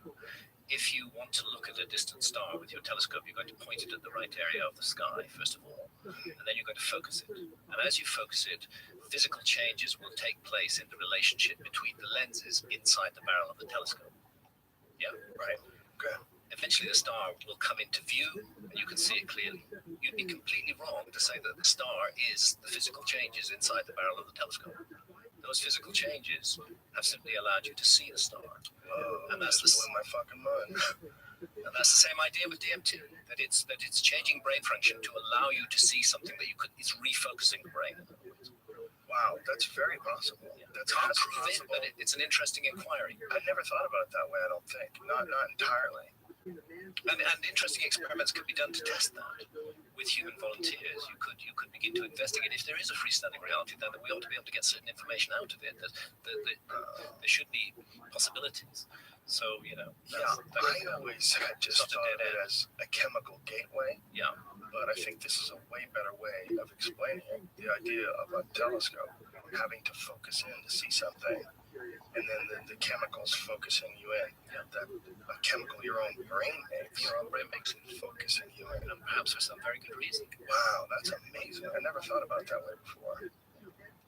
But whatever it is, it's pretty fucking profound. And for someone to comment on it that hasn't taken it seems kind of silly, especially because it's only 15 minutes. Yeah, it's disrespectful to speak of it. It's fine to speak of it, but it's disrespectful to put it down without having had the guts actually to have the experience yourself. Don't you think it's becoming more and more accepted though? Because I think for a long time academics resisted taking it, or if they did take it, talking about it because they didn't want to be labeled. Because there's a lot of people that would label you if you talk about psychedelic Until drugs. very recently, it's been considered a career-ruining move, for any academic to speak positive on psychedelics, even though they all knew the news. Yeah. They all knew the positive side of this. But this is, again, gradually changing. And again, I think the American role, the role of the American people in changing the legal status of cannabis state by state is also going to feed into this and allow us to have a more rational dialogue regarding psychedelics, which can be, of course, I'm not saying to people, go out and take psychedelics. What I'm saying is that these are very powerful agents and that they can be extremely healing used in the right way. And they can change our whole view of reality. Why should we be forbidden to explore that if, as responsible adults, we choose to do so? Yeah, the argument is stupid, and I think the argument is eventually going away, and I think it'll be replaced by a new argument, and the new argument is what the fuck is really happening. Yeah, and your question about it, or your proposal is a very fascinating one. But whatever it is, those things are there, and you can benefit from them or not. It's up to you. But Yeah, the fact that we live in a world where those are illegal is crazy. bizarre. And if people are having very bad experiences from time to time with psychedelics, part of the reason for that is the world we've created where these are illegal and where it's impossible for people to get good advice that they can trust, and where there's this atmosphere of danger and threat that surrounds it. Take all that away, and this very powerful instrument can be managed much more effectively. No doubt. And I equated a lot of this idea of it being bad and negative. I equated a lot of ways to vaccinations, and here's why. There's this anti-vaccination movement in this country. A lot of people feel like vaccinations are unnecessary, and they may have some good arguments. They may have some good arguments, especially about some certain vaccinations for things that are sexually transmitted diseases and things along those lines, like hepatitis shots and shit you're giving to little kids. Like, there's a real good argument against that. And there's definitely an argument that there's a lot of medication that kids are taking, and is it the right amount? But there's no argument that vaccinations haven't saved a fuck ton of lives, because they have. They've stopped a lot of diseases dead in their tracks. But they also, much like we talked about, some people are allergic to cats. Some people have very different biological reactions to all sorts of different chemicals, and there's going to be some adverse reactions. Plus, there is some in your body. I absolutely agree that vaccination is an incredibly effective medical tool in many ways, but there also is a kind of vaccination mafia at work, because they're the ultimate mass medication, and people are making money. There's no doubt. Whenever there's profits, there's fuckery. There's no getting around it. It's just the way human beings side by side. So it's one of those scenarios, very much like psychedelics, in a way that there are going to be some rare cases if we make psychedelics legal across the board. There's going to be some rare cases of a person in a bad state of mind, or a bad mental makeup, or what have you, bad psychological makeup, or you fill in the blanks, where they take it and it's detrimental to them. It's going to happen. And that'll be highly publicized and used as an argument to stop all of these freedoms. And Bill Hicks had the very best answer to that, as I'm sure you remember. You know, the lunatic who leaps out of the window imagining he can fly on LSD. Why didn't the fucker try and take off from the ground? You know, he goes, we lost a moron. The world got lighter. Exactly. The world got lighter is one of my favorite lines. Beautiful. Yeah, but that's that is it's just a strange argument to keep people from doing it, because especially like this doctor that we were talking about earlier that's talking about cannabis and the addictive properties of cannabis. This is even talking to someone who was addicted to cannabis, and it's a silly like there's a lot going on when someone's addicted. It's not all necessarily chemical, and the ones that are you're getting paid for. So that doesn't even make any sense. The ones that chemically make you addicted is the ones you're getting money from. And that's why people are fed up with all of this shit, because it's so corrupt and it's so wrong, and it's time that a new direction was taken. And there are people who are on the wrong side of history on this. And there will be, but we are moving forward. I think we are as well. I think it's pretty cool to see too. But I think it's also important that a guy like you, who smoke pot from 9 a.m. to 2 a.m. every day, 7 days a week, 365 days. Going to enormous lengths to be able to obtain it when I was traveling. Yes, I was that. It's complicated. You have to have the network. But it is. I do know what I'm talking about. I had a long relationship with it, and I understand now. How do you feel now, having dipped back in the water a little bit? I feel good, but I don't feel any urge to become that guy again. I like my clarity. I was able to write with cannabis, but since I stopped smoking cannabis, I've been clear. My mind, there's been a clarity. It's as though a certain fog were lifted. That fog wouldn't have been there if I'd had one joint at the weekend, and that was all. But since I was smoking all day long, that's why I was there. It's nice not to have that fog. But I feel more productive. I write on my novels. I can write 5,000 words a day. Sometimes I get so into the zone, so into the flow. All that is good, and I feel good about it. And I feel probably in the long run, my right choice would not to have a big relationship with cannabis. I think I've done that, been there, I've done that, and I've got the t-shirt. Yeah, for me, it's a tool. I don't use the same tool every day. Sometimes I don't use any tools. I don't need it. But it has a pretty profound effect in a lot of ways. Yes. One of my favorite things to do is at night, get high and go down to the beach, okay, and stare at the ocean. Oh, I used to love doing that. Oh my God, that thing freaks me out when I'm high. When you're It's a high, goddess. It's a goddess. it's a monster. It's a living thing almost. It's a force. It's a nature force that doesn't give a fuck about you. I think there's one reason why like people that live by the beach are so mellow. Yeah, Beach communities are notoriously mellow. that's true. And I think one of the reasons why they're notoriously mellow is because they're faced with overwhelming evidence that they ain't shit. Yes. You're sitting there looking out at the greatest, like, natural force that you could imagine. It's an entire different world. Yes. You're out there, literally, it's like, if we had to explain it in a galactic term, it would be like you're parking yourself next to the membrane between dimensions. Yeah. I mean, you are literally in this world over here, and right next to your face is a whole nother world. Like, we couldn't even imagine that, but that's the fuck exactly what it is. If you go to Santa Monica, and you go over by where that pier is, and you just walk along that sand, and just start walking out into that water, you're in another world in like 20 steps. Absolutely. You're over your head, and you're in another dimension that you can't survive in. You gotta get the fuck back. It doesn't feel like you went to another planet, but you might as well have gone to another planet. Definitely. And it's right there. One of my strongest experiences of diving was, just to tell a little story, was diving in off Tenerife in the Canary Islands. And I was down at a good 20 meters underwater, let's say 70 feet. But there was a storm that day, and the huge swell on the surface was so powerful that it was smashing me against the bottom of the sea. Oh my God. Bang, bang, bang. And I just, at that moment, I realized I'm in the hands of a gigantic force that I can do absolutely nothing about. There's nothing I can do. Sea for me is a goddess.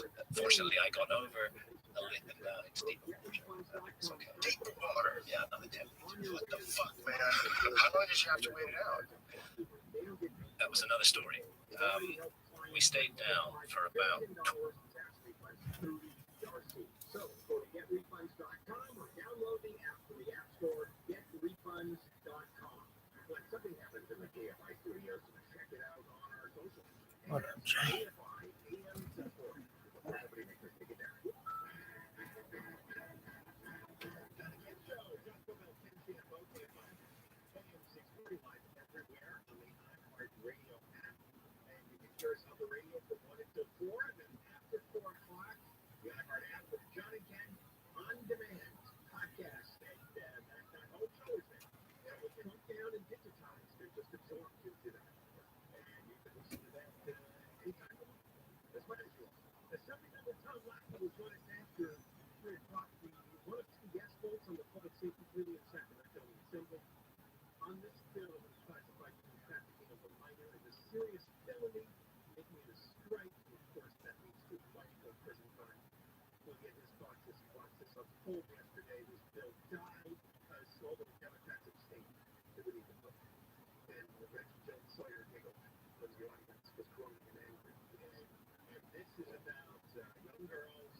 Half of them are under the age of 10, being sold and by guys, by adult men. And they've got guys having sex with them and maybe every day of their life. And Reggie Jones Sawyer, the head of this committee, does not want to prosecute these characters any more than they're already prosecuted, which means in reality they get less than 4 years in prison. The update is that apparently there's a chance that this may move to the full assembly for a vote. Anybody who already passed the state senate, it's common sense, the right thing to do. We'll talk about it with Tom Lackey after 3. This story, one of the most California homelessness stories, of course, the reports in the LA County count was pretty high. When they come out, you always see coverage from Fox News, the Wall Street Journal, the New York Post. You rarely see coverage from CNN. And what's a bonus in this, John, I don't really know much about this guy, Jason Elliott. Who's Jason Elliott? He's a senior advisor on homelessness. What a job that is.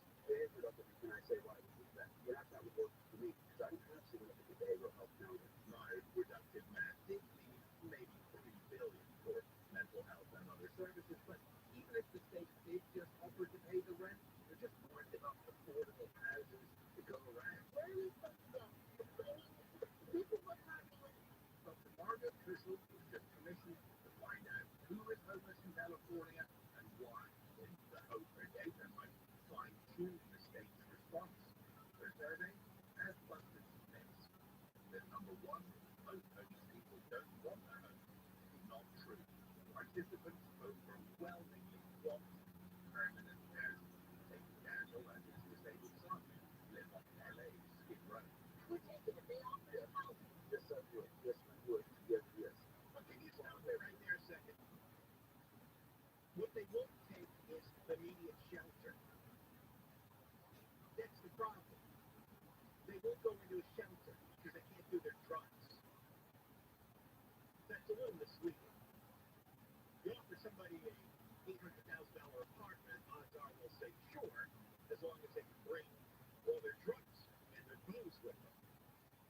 And then they can throw their waste at the walls. Continue. We're taking a day off their house. Yes, I would. Yes, we would. Yes, yes. I'm a father and live for a little bit. Myth number two, many homeless people here aren't from California, therefore the state owes them nothing. 9 people lost their stable housing here. These are California. We have to create the housing for all Californians. There is a state plan to build 2.5 million more homes by 2030. 1 million among them must be affordable. But when it comes to housing, zoning is ultimately down to local government. We've got communities in this state that are refusing to build low-income housing because they say it's all just rapists and child molesters. So that's the dynamic that we're facing. Last 2 or 3 years, the state, they say, has built 13.5 as affordable housing units. Baby steps. Could be across the street. But I thought it was big. I'm sorry. I feel like you make change. Maybe I think this is real. You don't believe it after a while. After the why. Why do so many Californians become homeless? You know, we did have a job and we tried to look for housing out here. It was like impossible. Rent is too high. Housing supply is too low. And many who fall into homelessness say it's really not quite much. One of the surprising things was how optimistic people were that relatively small amounts of money would have prevented their homelessness. And for a lot of them, that $300 to $500 a month would be the trip.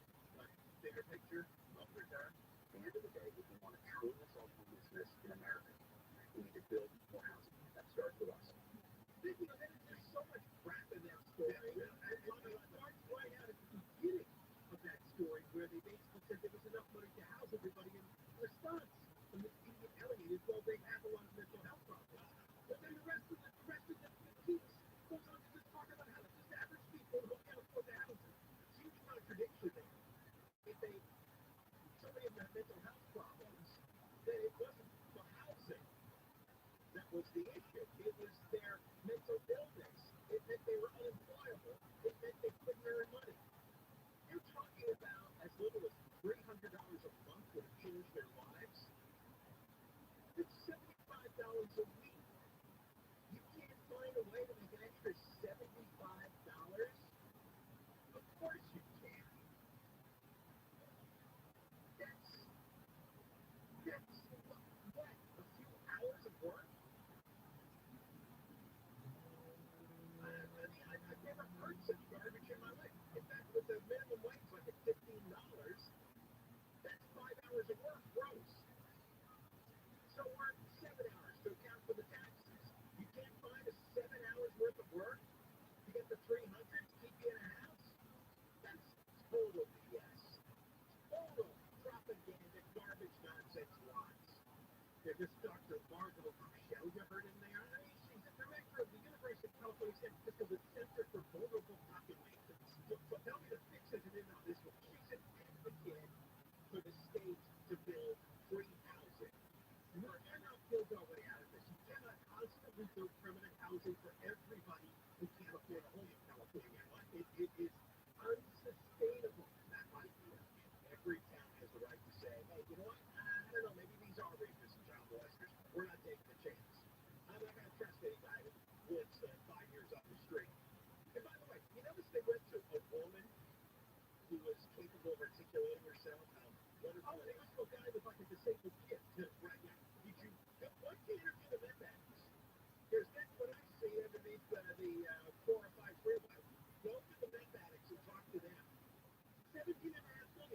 Elliot says, well, yeah, perhaps that would work for me because I don't have significant behavioral health challenges. That's actually, here's the part, the rest of the story, which acts like it's just about building houses. How's the more 12% of the nation's population get 50% of the outdoor homeless? 50%. And so, well, no, they're not from out of state. Right. Sure. There might as well be the ultimate of time. They're useless organizations. They're propaganda organizations for activism groups. We got more coming up tonight. Then Tampa AM 640 live everywhere. iHeartRadio app. Yes, you're busted with this. All right, and Deborah Mark live 24-hour Tampa News. Police in Reseda have arrested a homeless man accused of sexually assaulting 3 women in the same morning. Inflation in the U.S. has reached its lowest point in more than 2 years. The Bureau of Labor Statistics says it was 3% in June compared to a year earlier. Ted Lasso was earned the most Emmy nominations in the comedy category this year. The drama category, the final season of Succession got 27 nominations for top drama. Southland weather for KFI, hot tomorrow, 80s for M107. This report brought to you by Amazon Fresh from the Southern California Toyota Dealers Traffic Center. Let's go places for going to crash on the 5 in Glendale. Colorado, District Brandon reported in the line of Congress. City, 110 Southland and 50 Sure, looks like we got crash clearing to the right shoulder. Carlton, 710 Southland and Furlongo Boulevard. Sold out vehicle with 7 lane from your left. Then in on the 55 South at Dyer, got a crash to block it up 3 right lanes. Anaheim Hill from 241 northbound for the Windy Ridge Toll Plaza. And that big rig fire looks like the right lane is still going to be blocked. And it's with the Mugga, 210 westbound to the 15 South connector. Got a crash on that transition. KFI in the Sky helps get you there faster. I'm Jimmy Harden. Prime member save more at your Amazon Fresh store. As a Prime member, you'll save 10% on hundreds of items in store. From organic produce to pantry staples to handcrafted pizza. Head to Amazon.com/fresh locations and find a store near you. This report is sponsored by GiveMeTheBid.com. The money's good and the bids are high. Speeding fast, the check is on Bank of America and it's real. GiveMeTheBid.com. America's best smart buy. Download your card.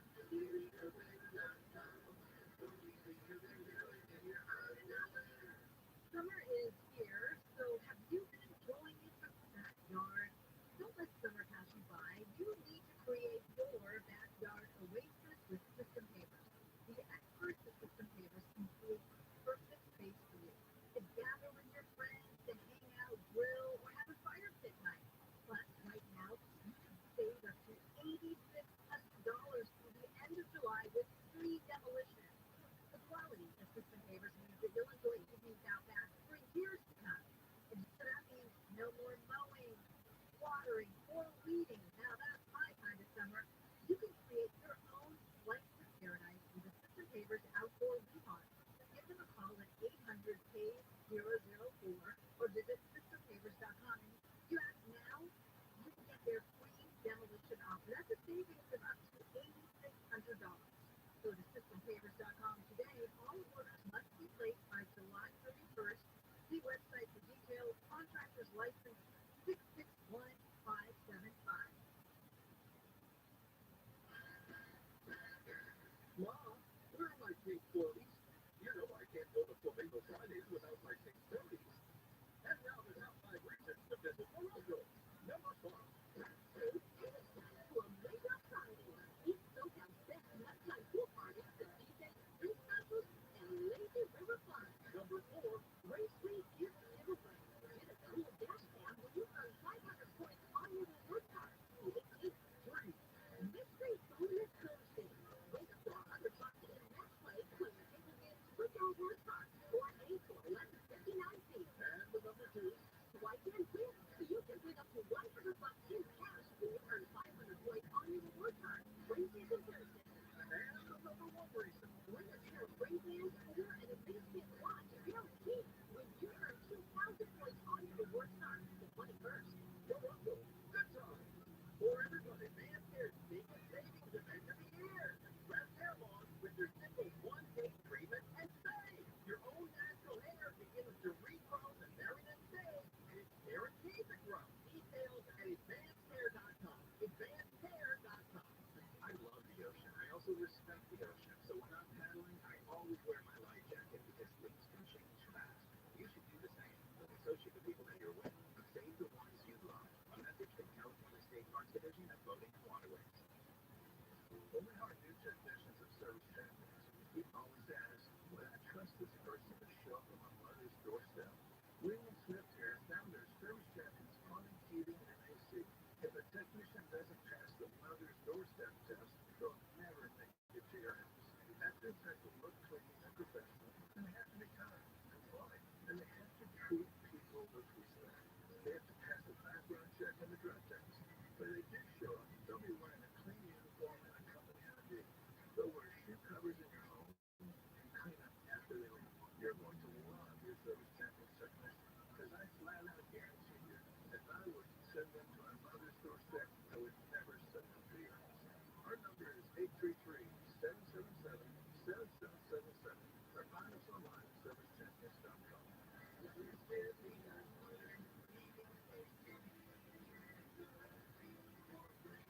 Hear the latest news from the headlines on your phone. Download the free iHeartRadio app for exclusive live coverage of breaking news from what's happening where you live to what's happening across the country, live from the center of the story. Listen for free anywhere, anytime. Download the free iHeartRadio app today. Portions of the following program will be recorded. Portland has an international raceway.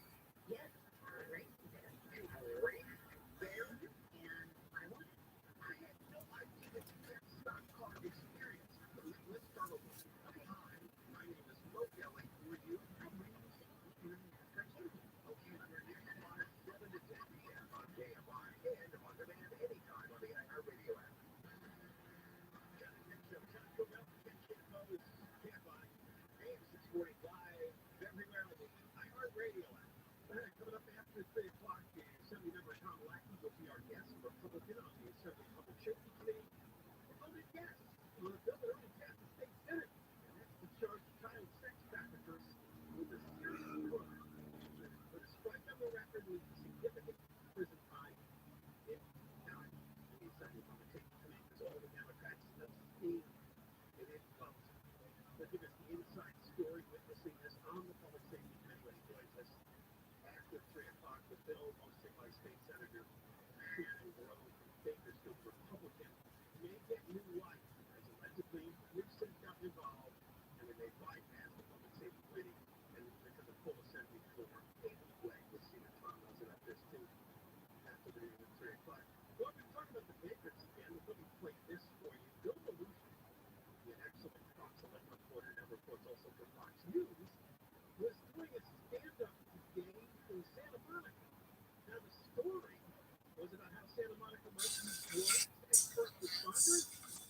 It's something that was derailed by anybody in the gas. Helicopters over crime scenes in big cities across the country. That is nothing new, right? The latest news from Santa Monica to now, right in the sky. Take a look at the Santa Monica PD here. Using drones to respond to 911 calls. That's why machines usually get there faster than a patrol car in some cases.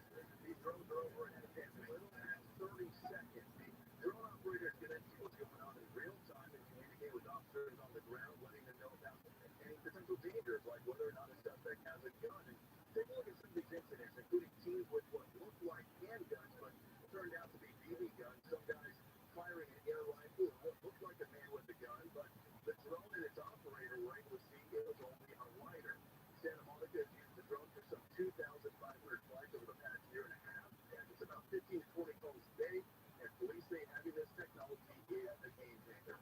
Real-time information and allowing them to go in and do what this was the way to do it. Well, they fix that.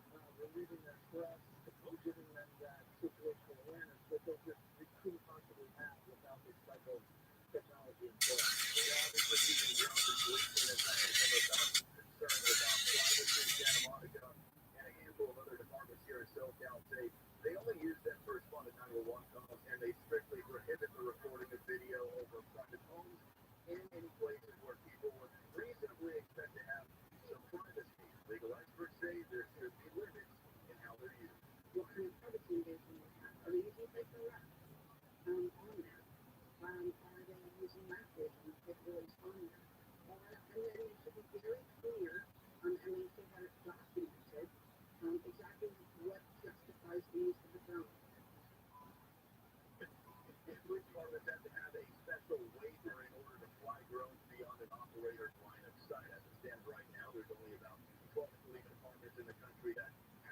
or as they develop more, are expected to get it in the future. Now, he was live on Fox News. So there wasn't much they could do when that tweet, I guess, came later. Could they get a drone like this? What happened? Like a big yeah, I was afraid you were suggesting something else that happened with the Middle East. No, what about claw? A long Italian arm with a claw. Yeah, pull him off the stage. You can see, I registered this bill posted on Twitter. Good morning from beautiful Santa Monica, California, where this transit just cussed us out during our entire live shot. Well, at the same time, just 20 yards behind us, the little transient female was defecating in the street, and you can see her bending over. We don't have a picture. We should spend $1.5 million and give those two people their own homes. That's what we ought to do. That'll work well. Yeah, right. That's what they deserve. In fact, please, take some of the money I work for and give it to that guy who's cursing on live television. Give him a new home. I got a funny thing, by the way. Well, yeah, because the live shot was in, yeah, it played live on. You could actually hear the cursing. Well, then you figure out the words. Yeah. Well, on cable you can't curse. It's only on broadcast that you can't. Well, yeah, that's true. But they probably prefer not to. Yeah, but you know what? It's perfect for the Fox audience to see that you had all those people screaming and cursing. Oh, and it's great because he wasn't there for that story. He was there for this drone story. And this is what happens. Oh, the Fox audience must have been laughing or outraged. I don't know which, but watching this guy. Okay, they laugh. When I went to Florida and mentioned that we're from California, people were laughing. No, we're in it for Joe. Houston's going to find out. He's governor of it for Joe. And there's another story. The Nevada DMV is not letting a guy have a plate. Basically says go back to California. It's like GBA, whatever. People love that because it's offensive. They're trying to cut California. Don't stay here. Or sure, and that's going to make somebody turn around. Oh, look, honey, they don't want us. Look at that license plate. Well, let's move back. That's outrageous and offensive as a California. People offended by license plates. Wow. Coming up next, Assembly Member Tom Lackey will join us. A Republican who voted, of course, yes, on the Assembly Public Safety Committee that make child trafficking a serious felony in California, but the bill died because the Democrats on the committee abstained. We'll give you the full update. We'll get Tom's reaction after the news.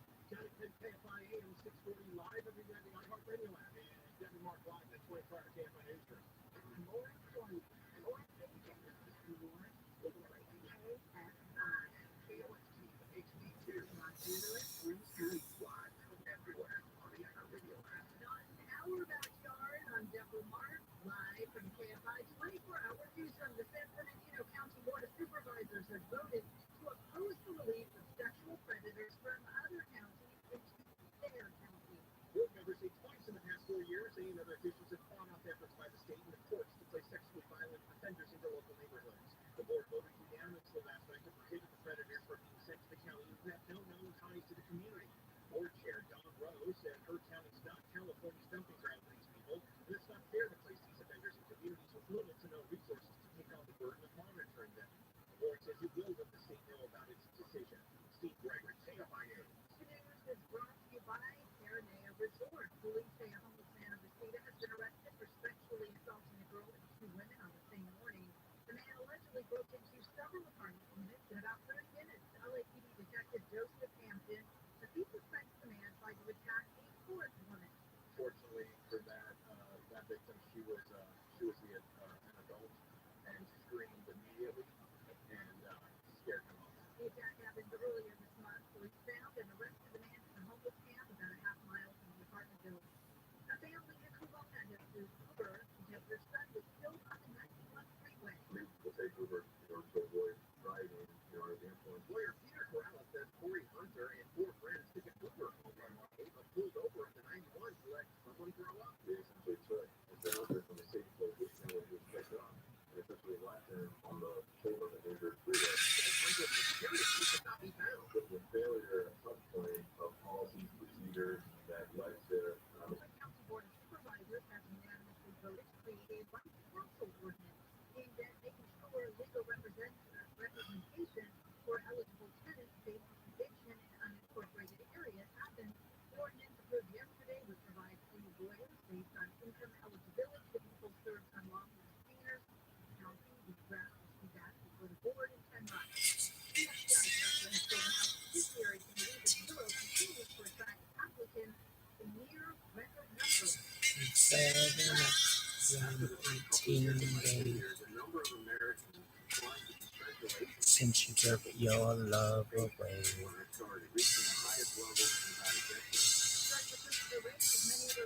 I go out every night and sleep all day since you took your love away. President Biden has given a keynote speech at a university in Lithuania following the two-day NATO summit. The alliance created a special council to give Ukraine an equal voice to NATO member states on key issues related to security. Biden said when Putin unleashed his brutal war on Ukraine, Russian President Putin unleashed his brutal war on Ukraine, he was betting NATO would break. Betting NATO would break. We thought our unity would shatter at the first testing. We thought democratic leaders would be weak. But we thought wrong. NATO also promised new support and eventual membership of Kyiv, but the alliance did not provide clarity on when or how it would happen. We're going to go to the 16 next. You want to sell your home, you have to know the market's been changing, drastic rise in interest rates, so it's important to take action now. Before you call an agent, do this called Seller's Advantage. Seller's Advantage is a great alternative for selling your home. No dealing with agents, commissions, no paying for repairs, no waiting months to sell. They will make you a competitive cash offer, and they will close in days. Again, no agents, no commissions. Seller's Advantage makes the selling process so easy. Sellers just walk away happy. See what other sellers have to say and check out their reviews. If you're ready to sell, Seller's Advantage. They might even offer a $10,000 advance to help with moving expenses and a no obligation offer 888-321 as is. 888-321 as is. 888-321 as is. Seller's Advantage.com.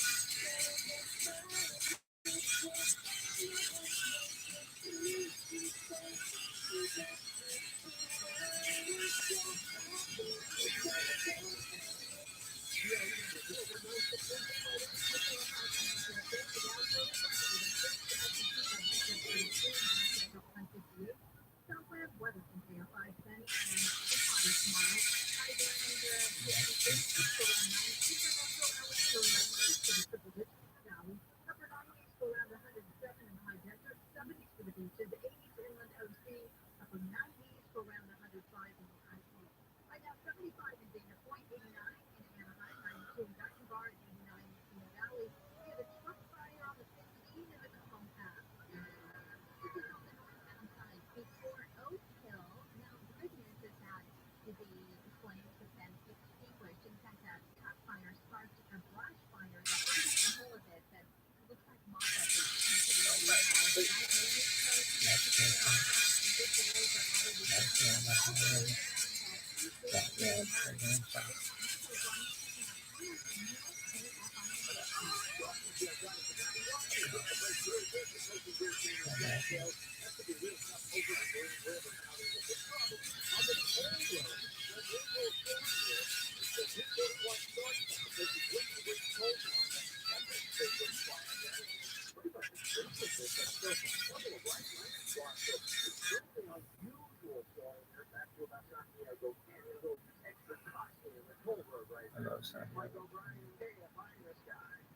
in Burbank on the 134 eastbound. That's the slow dock getting away from Weatherford. The way is taking you ahead to San Fernando Road in Glendale. KFI in the sky. Help get you there faster. I'm Angel Martinez. It's been 7 hours and 15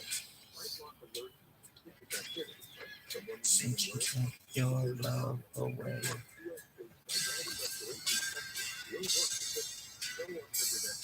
I go out every night and sleep all day since you took your love away.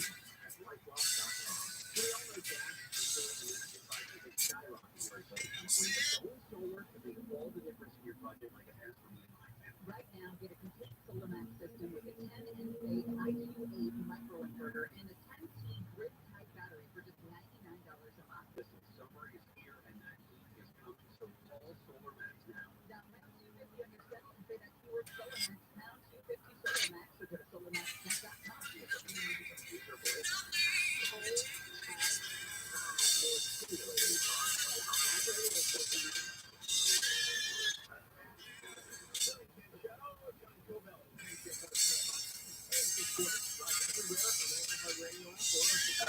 Nothing compares.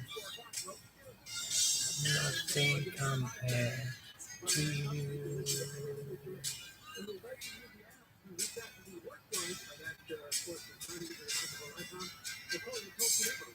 It's been so lonely without you.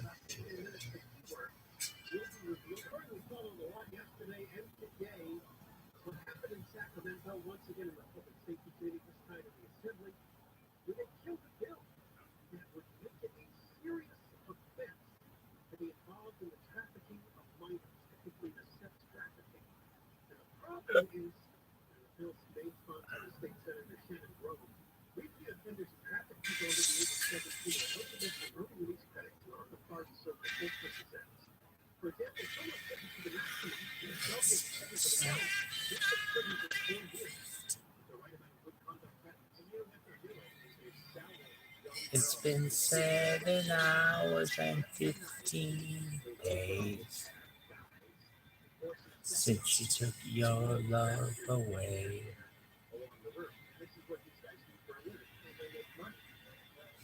I go out every night and sleep all day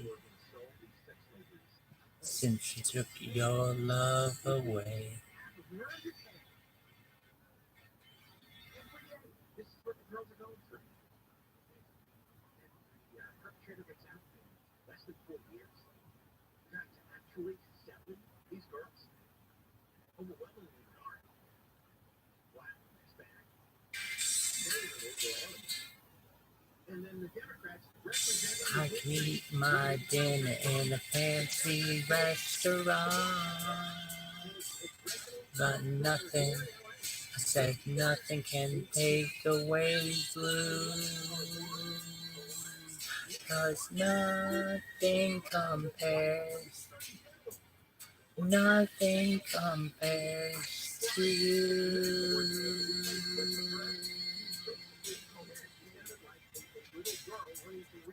First thing at school. Kamala Harris? Actually, she made Kamala Harris sure. Miguel Santiago, Rick Valdez, Burr. These are all Democrats. They all voted for the state, which is like a notebook that has no fingerprint. It's a cowardly notebook, but you're full of notebooks. But, I mean, the worst of it is Reggie Jones. Go ahead. Yeah, we're going to get into him in a few minutes. This is some interesting stuff from a news article we have on this story behind the scenes.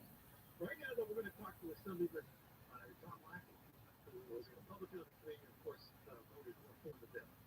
How are you, Tom? I'm not much better, because it sounds like they're trying to recover the stumble. Talk about that. We heard about it earlier in the show. Explain what's going on to try Nothing compares to you.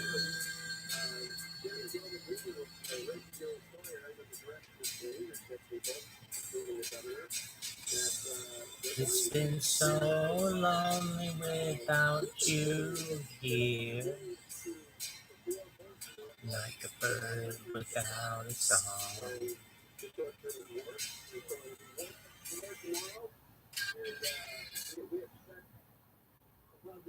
Because public pressure, the public was really weighed in on that. I'm so thankful for that. I wish that there were more things they would shoot up, because they would be aware of how crazy this committee is. Talk about that. Do you have a conversation with because a normal person would Fucking hate Louise more than life itself. throw a sex trafficker for as many years as possible. 8-year-olds, 7-year-olds. I mean, what is it like living with you, baby, was sometimes hard. But I'm willing to give it another try. Nothing compares, nothing compares to you.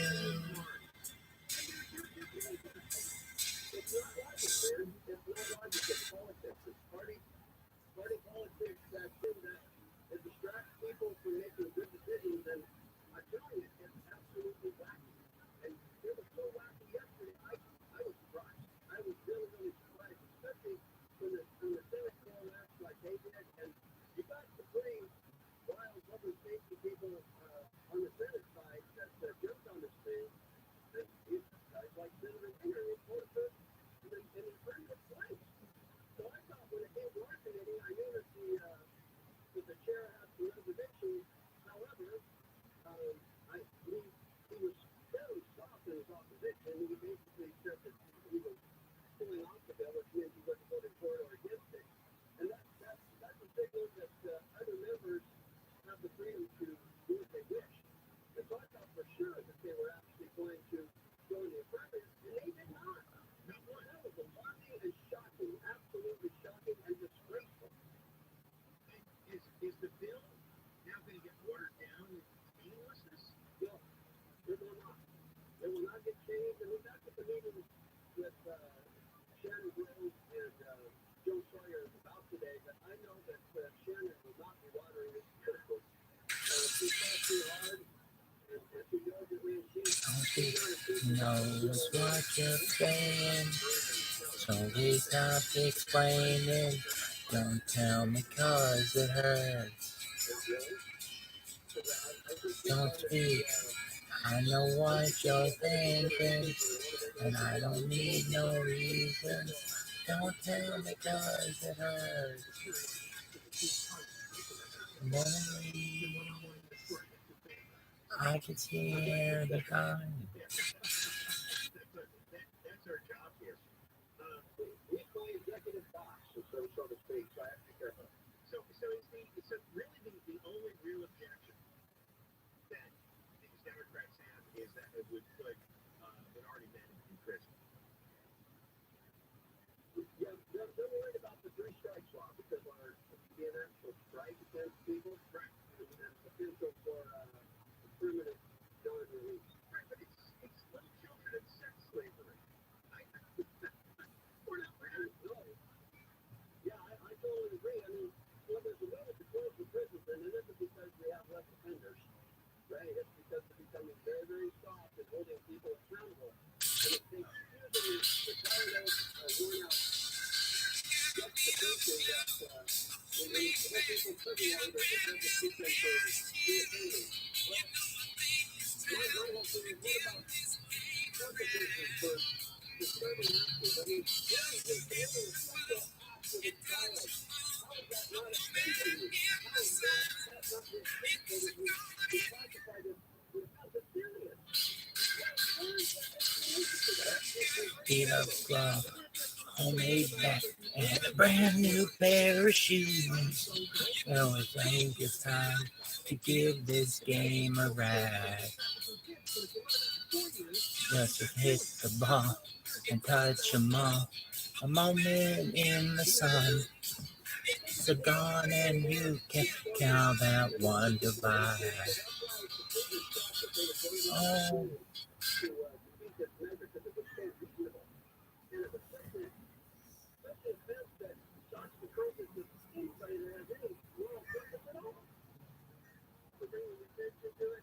Because this is a really, really big problem that should wake everybody. And this is not a partisan issue at all. So why are they making it partisan? I don't know. It's disturbing, but I think we're going to fix it. So stand by. All right, Republican Senator Tom Lackey, thanks for coming on the show.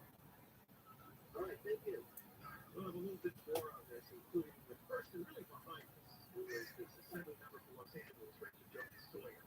Some interesting tidbits from the story that just come out in the last 24 hours. quite sure. Is this the best lane for me, for my line? There was a little bit ahead of you. Can I get it over there? Can I get ahead of you? Can I get in there? Yeah, come on over here, pal. We're zooming over here. This is the secret lane. Nobody knows about it. I think the ultimate psychological test of traffic is the total dead stop. Not even rolling, and you look out the window, you can see gum clearly. But we know that in the future, traffic will get even worse than that. I mean, what will happen? Will it start moving backwards, I wonder? I mean, is that possible? And someday we'll be going, boy, this is some really bad traffic now, boy. This is really bad. I'm going to try and get off and get back on going the other way.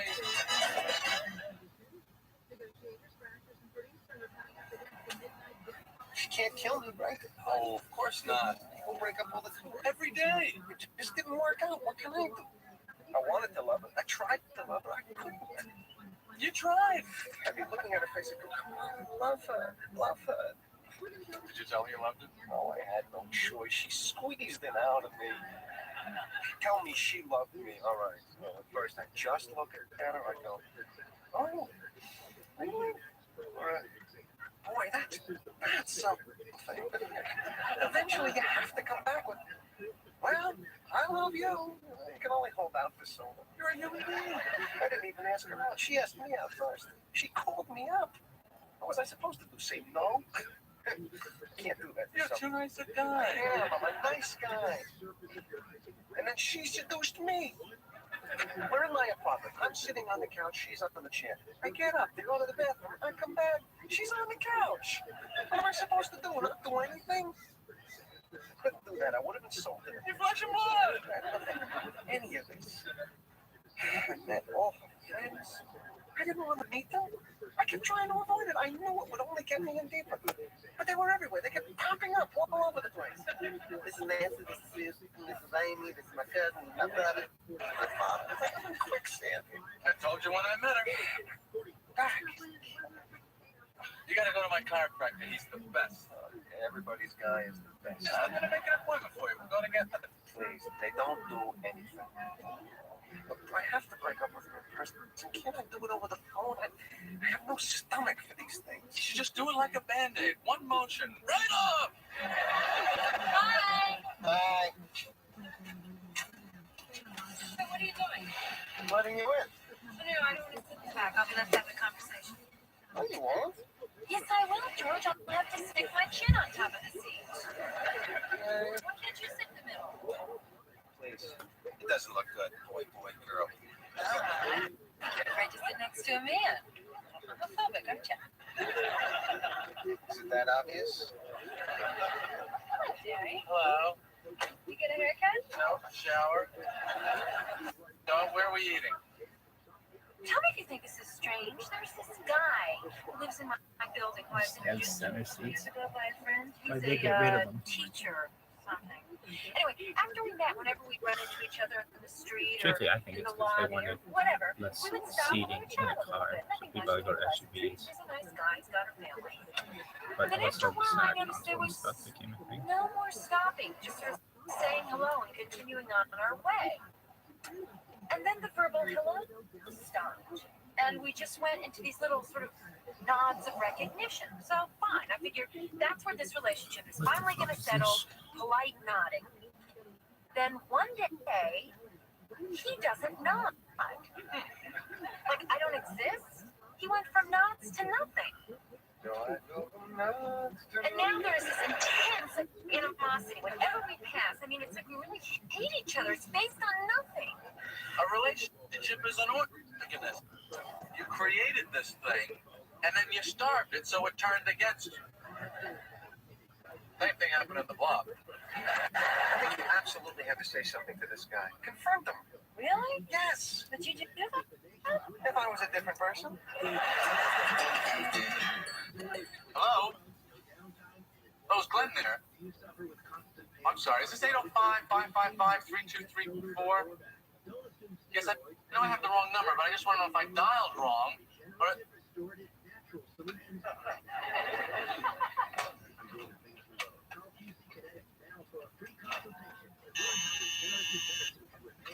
Come on up.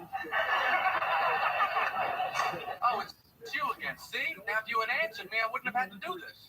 And that's 2 long-distance calls I've made to you. Why can't you? Why? Why don't they just hang up like that? Thank you very much. Taste this. No, I just had a sample. Taste it. I don't want cantaloupe. You never had cantaloupe like this. I only eat cantaloupe at certain times. All right.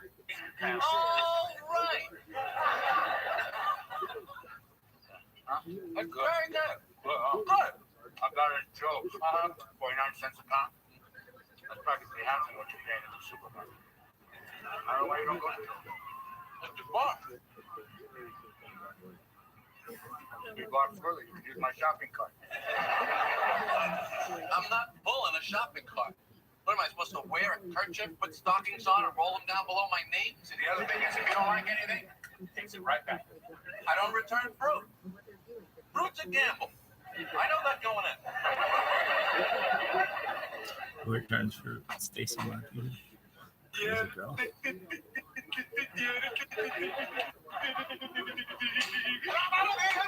It's over. You did it. What happened? I told him in the kitchen, which was risky because it's near all the knives. And I started with the word listen. I said, listen, Marlene. And the next thing I know, I'm in the middle of it. And there's this voice inside of me going, you're doing it. You're doing it. And then she started to cry, and I weakened a little bit. I almost relented, but the voice, Jerry, the voice said, keep going, you're almost out. It's like I was making a prison break, you know, and I'm heading for the wall, and I trip, and I twist my ankle, and they throw that light on me, you know. So somehow, I get through the crying, and I keep running. Then the cursing started. She's firing at me from the guard tower. Son of a bang! Son of a boom! I get to the top of the wall, the front door. I open it up. I'm 1 foot away. I take one last look around the penitentiary, and I shout. Who's going? See? Never as bad as you imagine. I like that part. What's your number? Yeah, no, I don't think so. Could you stop that smacking? George, I want you to taste this cantaloupe. Oh, no, thanks. It's the best cantaloupe I ever had. No, really, Jimmy. No, thanks. Jerry, tell him how good this cantaloupe. Very good cantaloupe. Don't. So that's it. You're out. Except for one small problem. I left some books in her apartment. So? Go get them. No, I can't go back there. Jerry, it's so awkward, and you know, it could be dangerous. Sexually, something could happen. I'd be right back where I started. So forget about the books. Did you read them? Yeah. What do you need them for? No, they're books. What is this obsession people have with books? They put them in their houses like they're trophies. What do you need it for after you read it? They're my books. So you want me to get the books, is that it? So it must have been 95 degrees that night, and everyone's just standing around the pool with drinks in their hands. I was wearing my old jeans and t-shirt. I don't know. I was just in one of those moods, so I said to myself, Marlene, just do it, and I jumped in. And as I'm getting out, I feel all these eyes on me. So I look up, and everyone is just staring at me. So what did you do? Well, nothing. It's no skin off my hide if people like to look. I just didn't see what the big attraction was.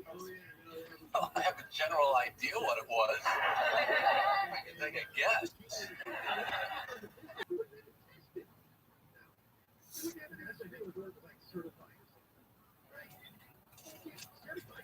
No. I'm really glad we got that settled.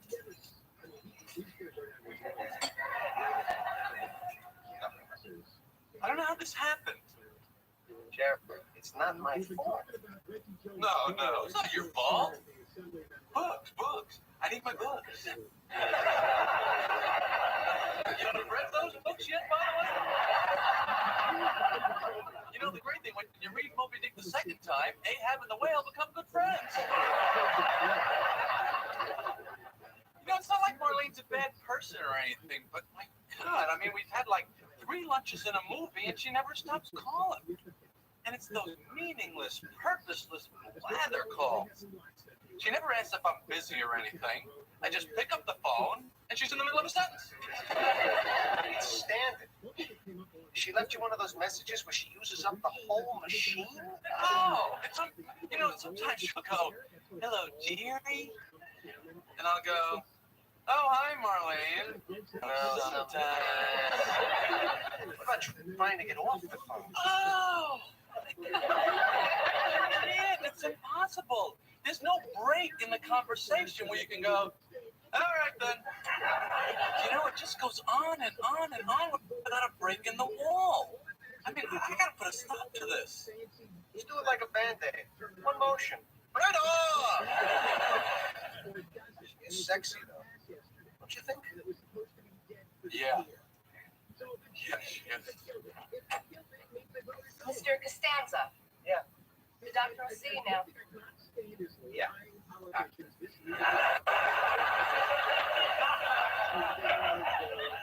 gonna have to wait in that little room all by myself, aren't I? I better take this. I hate the little room. Oh, hello, doctor. Waiting room. I hate when they make you wait in the room. Because it says waiting room. There's no chance of not waiting. Because they call it the waiting room. They're going to use it. They got it. It's all set up for you to wait. And you sit there, you got your little magazine. You pretend you're reading it, but you're really looking at the other people. You're thinking about it and things like, I wonder what he's got.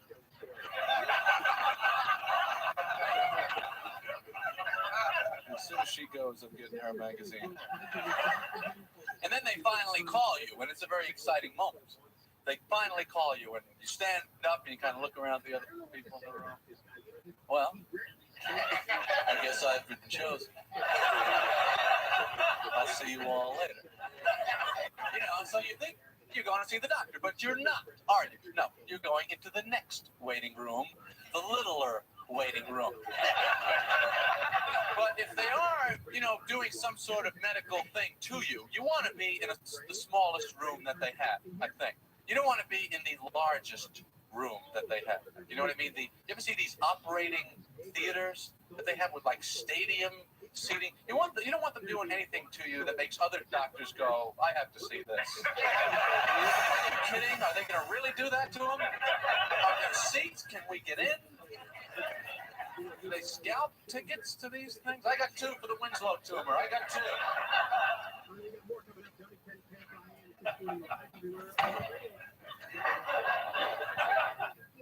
So how was it? I was in there for 2 minutes. He didn't do anything. Touch this, feel that, $75. What's the first visit? What's $75? Am I seeing Sinatra in there? Am I being entertained? I don't understand this. I'm only paying half. You can't do that. Why not? He's a doctor. You got to pay what he says. Oh, no. I pay what I say.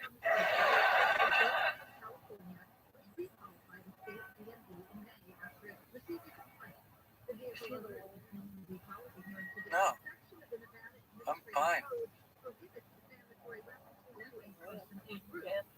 Yeah, I know.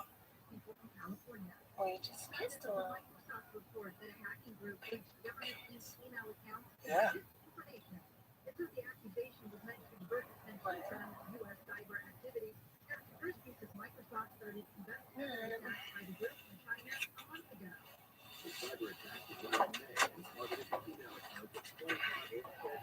Good night.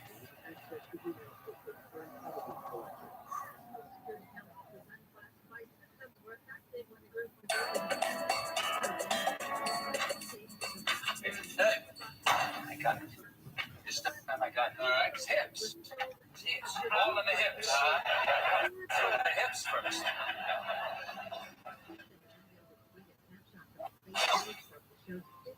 That is out there. Joe's? No, supermarket. Well, good. It's okay. Let me taste it. See, that stinks. You can't eat that. You should take that back. I'm not taking it back. All right, I'll take it back. I'm going by that. I don't care. Jerry, you shouldn't care. Cantaloupe like this should be taken out of circulation. All right. Take it back.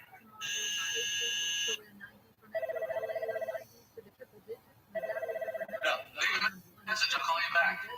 Jerry, have you ever taken a bath in the dark? I'm not talking into the soap right now. Call me back.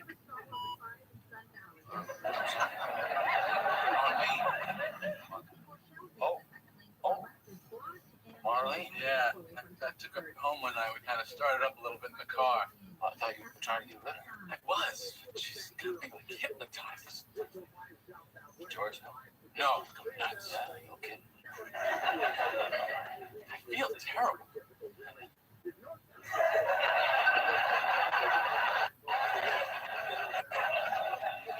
I mean, I've seen her a couple of times since then, and I know I can't go any further, but I just got like this psychosexual hold over me. I just want her. I can't breathe. It's like a drug. Psychosexual. Is it just me? It's partially you, yeah. His friend? Better that she should sleep with someone else? Some jerk that he doesn't even know? Well, it can't kill me, right? You're a human being. I mean, she called me. I never called her. She started it. You're flesh and blood. I'm a nice guy. Hi. Oh, my little airplane land. You have the slowest elevator in the entire city. That's hard to get used to when you're in so many other fast ones. Well, the apartment elevators are always slower than the offices because you don't have to be home on time. Unless you're married to a dictator. Yeah. Because they'd be very demanding people. Right, exactly. So I imagine at some point somebody's going to offer me some cantaloupe. Yep. Well, you know what they say, lucky in love, unlucky with fruit. Well, I'm taking this back. So I had what you might call a little encounter this morning. Really? That guy who stopped saying hello? Yes. Talk to him? Yes. I spotted him getting his mail, and at first I was just going to walk on by, but then I thought, no. Do not be afraid of this man. Right. So I walked up behind him, and I tapped him on the shoulder, and I said, hi, remember me? And he furrows his brow as if he's really trying to figure it out. So I said to him, you little phony, you know exactly who I am. And he goes, oh, yeah, you're Jeanette's friend. We did meet once. And I said, well, how do you go from that to totally ignoring a person when they walk by? And he says, look, I just didn't want to say hello anymore, all right? And I said, fine. I didn't want to say hello anymore either. But I just wanted you to know that I'm aware of it. You are the queen of confrontation. You're my new hero. In fact, you inspired me. I'm going to call George about something right now. This cantaloupe stinks.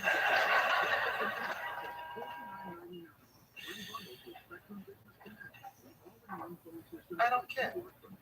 You're kidding. No, I don't care. You mean that? Absolutely. You don't care? Oh. Because you're not caring? Oh, no. I'm actually overpacked in here. So you'd be upset. Well, I guess I should be, but I'm not. Am I a bad person? Did I do something terrible? You're a fine person. You're a humanitarian. She's very sexy. That voice, she's driving me crazy. I know. So I can see you tonight? You don't care? See you tonight. See you tomorrow. Go. Knock yourself out. You're too crazy for me. All right, as long as you're okay. Because I can't stop thinking about it. I'm okay. I'm fine. I'm wonderful. I never felt better in my whole life. Good. And I'll tell you what. You don't have to pay me back the $35 I gave to the chiropractor for the rest of your bill. You paid that crook? I had to. He didn't do anything, Jerry. It's a scam. Who told you to do that? It was embarrassing to me. I was trying to make a point.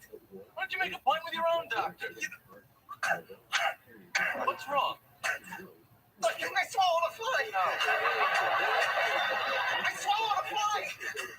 What do I do? What can happen?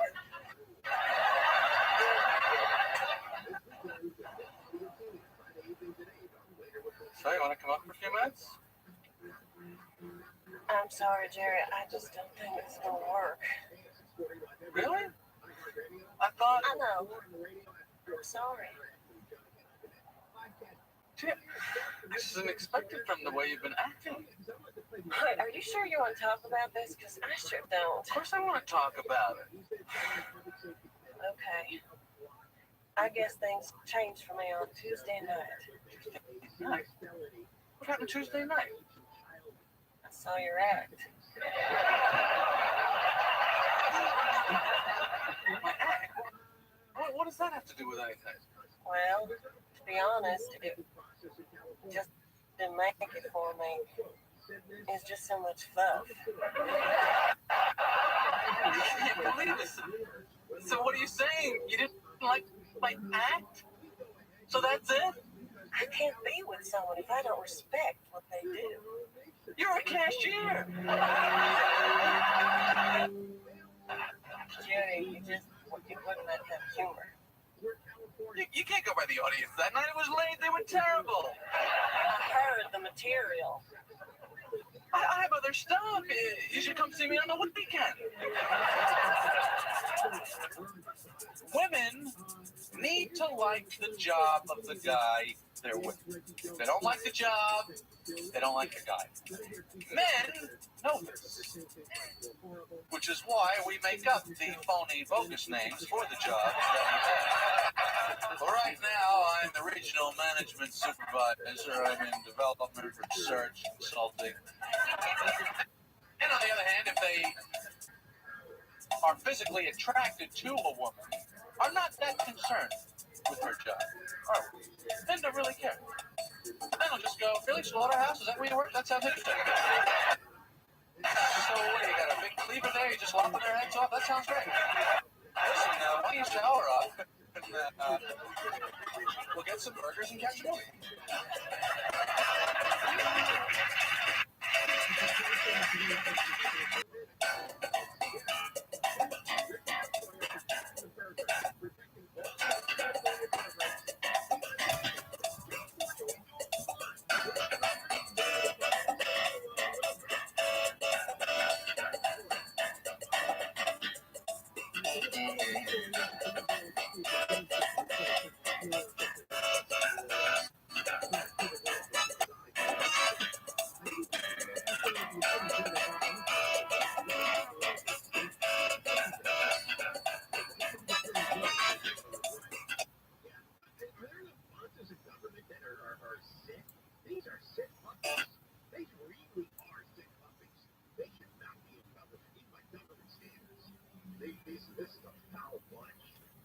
Right, the big story over the next several days is going to be, take a guess, the heat.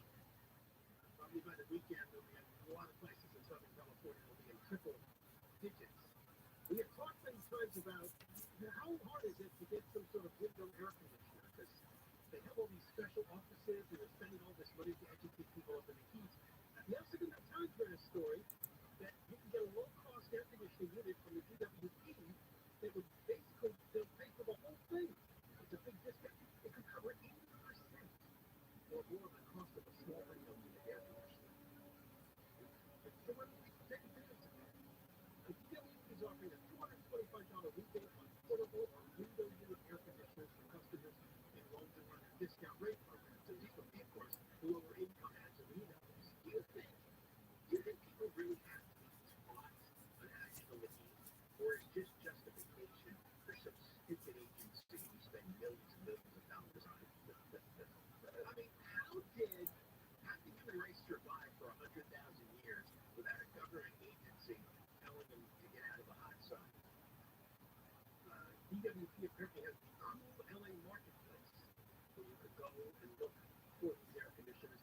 They have to, of course, meet DWP's efficiency requirements. So, yeah, I think you're right. I don't understand why people need special help in how to understand the heat. We need to put out public tips, like don't exercise in the hot sun and the active food. Yeah, there's plenty of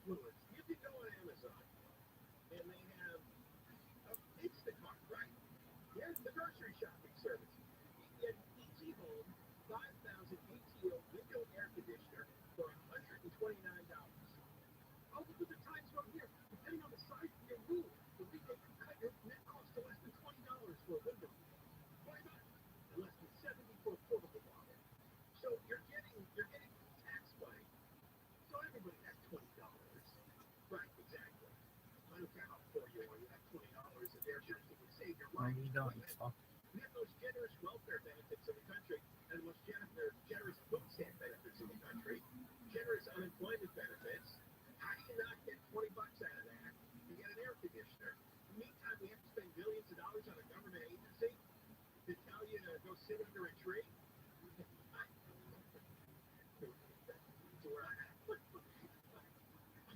And don't forget, what's coming down the road, we've talked about this in a while, is they're going to start making your power bill even with your income levels. That's their plan. And this one's a real killer. They actually want to start charging people not necessarily for how much.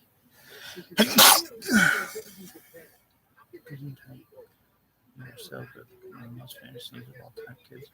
Reggie Jones Sawyer is right. It's California, so we don't care about it. My parents live in Florida now. They moved there last year. They didn't want to move to Florida, but they're in their 60s, and that's the law. You know how it works. They got the leisure police. They pull up in front of the old people's house with a golf cart, jump out. Let's go, Pop. White belt, white pants, white shoes. Get in the back. Drop the snow. Step right there. Drop it. I am not much for the family gathering. You ever sit there and the conversation is so boring. It's so dull. And you start to fantasize. You know, you think, what if I just got up and jumped out that window? What if, you know, just crashed right through the glass, you know. Come back in, this broken glass, everybody's all upset. No, I'm all right. I was just a little bored there. And, no, I'm fine. I came back. I wanted to hear a little more about that Hummel collection, Aunt Rose. Let's pick it up right there.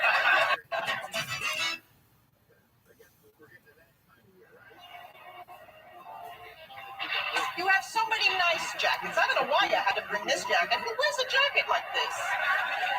What's wrong with that nice gray one? You have beautiful clothes. They sit in your closet. Morty, you can't wear this.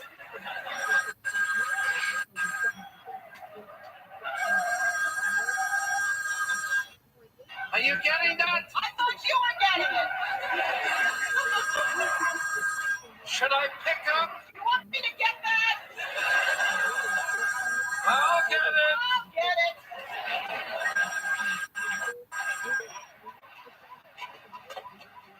Hello? Hello?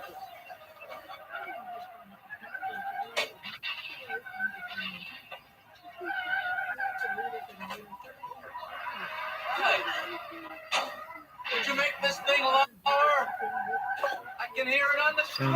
Hey, Jeff, how did you do? We won. I made an incredible play in the field. It was a tag up at third base. I threw the guy out from left field on a fly. We'll be in the championship game Wednesday because of me.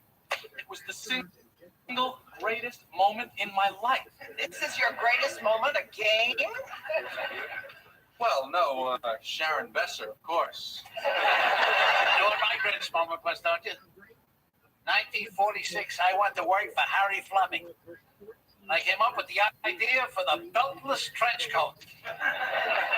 Jerry, look at this sport jacket. Is this a jacket to wear to an anniversary party? Well, the man's an individualist. He worked for Harry Fleming. He knows what he's doing. But it's their 50th anniversary. Your mother doesn't like my taste in clothing. You know, I spoke to Manny and Isaac on the phone today. They invited you again. I think you should go. First of all, I made plans with Elaine. So bring her. I don't even know them. What is she, a second cousin? I mean, I met him 3 times in my life. I don't know her either. She made me fly all the way from Florida for this, and then she criticizes my jacket. At least come and say hello. Have a cup of coffee, then you'll leave. How come he gets to leave? If I wind up sitting next to Uncle Leo, I am leaving. He's always grabbing my arm when he talks to me. I guess it's because so many people have left in the middle of his conversation. And it's always about Jeffrey, right? Yeah, he talks about him like he split the atom. The kid works for the Parks Department.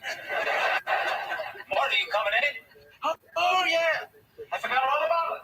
Hey, how'd you do? We won. We're in the finals on Wednesday. Yeah. What is this about? I'm completely changing the configuration of the apartment.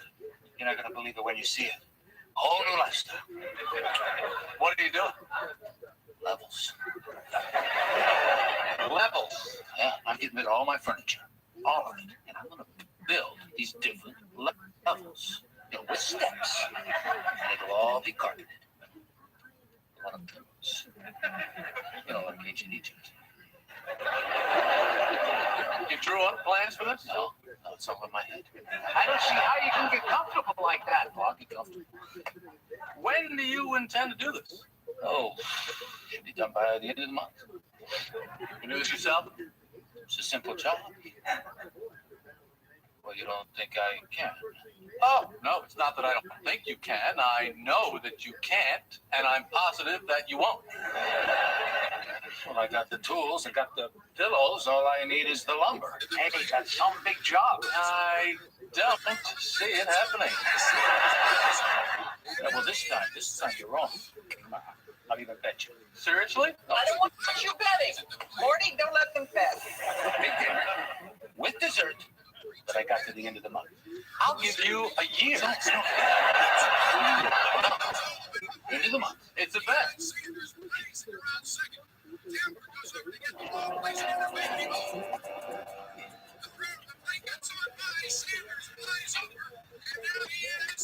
Seriously, do you want to switch chairs?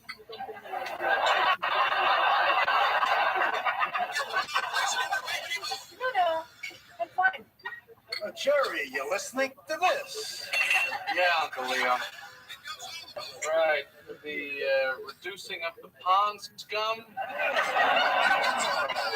The walking tour. Oh yeah, the where the people eat the plant life, the edible foliage tour. That's exactly right. He knows the whole history of the park. For 2 hours, he's talking and answering questions. But you want to know something? Whenever he has a problem with one of these high-powered big shots from the Parks Department, you know who he calls? Ricky Mantle? Jerry, did you taste these peas? These peas are great. These peas are bursting with country fresh flavor. Phenomenal peas. Are you ready for dessert? Well, actually, we do have to kind of get going. You're going? I don't really eat dessert. I'm dieting. Yeah, I can't eat dessert either. The sugar makes my ankles swell up, and I can't dance. Yeah, that is kidding, my dear. Is that a joke? So, did you hear Claire's getting married? Yeah. I hear the fella owns a couple racehorses. You know, trotters, like at Yonkers. Horses. They're like big riding dogs. What about ponies, huh? What kind of abnormal animal is that? And those kids who had their own ponies. Oh, I know. I hated those kids. In fact, I hate anyone that ever had a pony when they were growing up. I had a pony.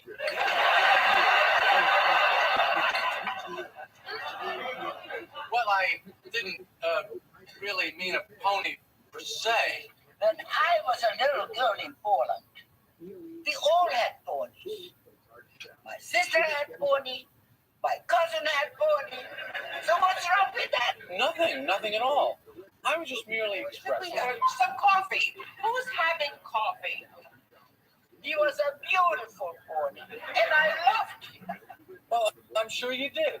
Who wouldn't love a pony? Who wouldn't love a person that had a pony? You said so. No, see, we didn't have ponies. I'm sure at that time in Poland they were very common. They were probably like compact cars. That's it. I had enough. Have your coffee, everybody. She's a little upset. It's been an emotional day. I didn't know she had a pony. How was I to know she had a pony? Who figures an immigrant's gonna have a pony?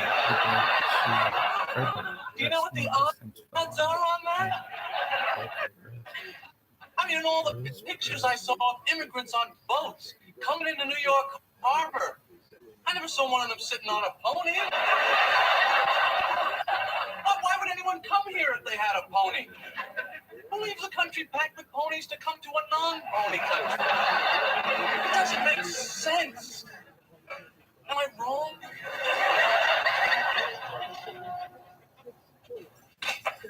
I'll drive you to the airport. No, we're taking a cab. I just hope that whole pony incident didn't put a damper on the trip. Don't be ridiculous. It was a misunderstanding. Hey, I agree with him. Nobody likes a kid with a pony. Well, if you ever talk to her, tell her I'm sorry. Elaine, too. She feels terrible. You know, you should give Manny a call. Maybe I will. Oh, hey. I just came to say goodbye. Hey, you need help? Oh, that's nothing. I got it. So, how are your levels coming along?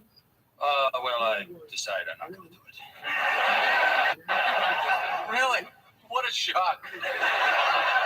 Bye, Jerry. Take care. We'll call you. Bye, Jerry. Bye, Dad. Take it easy. Bye, Mr. Crank. Yeah, so long, Mush. So, when do I get my dinner? There's no dinner. The bet's off. I'm not going to do it. Yes, I know you're not going to do it. That's why I bet.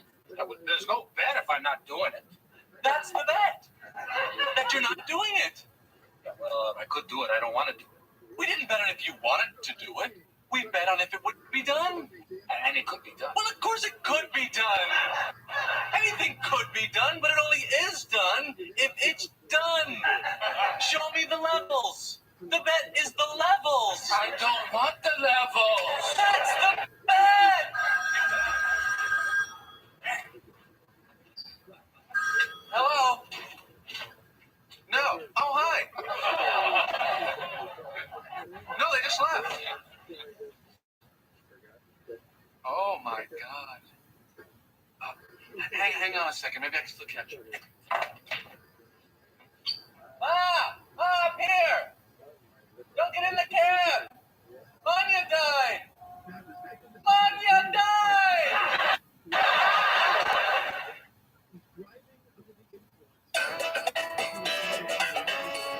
Who'd you talk to? Uncle Leo. And when's the funeral? I don't know. He said he called back. You know what this means, don't you? We lost the super saver. Those tickets are non-refundable. She just had a checkup. The doctor said she was fine. Unless... What?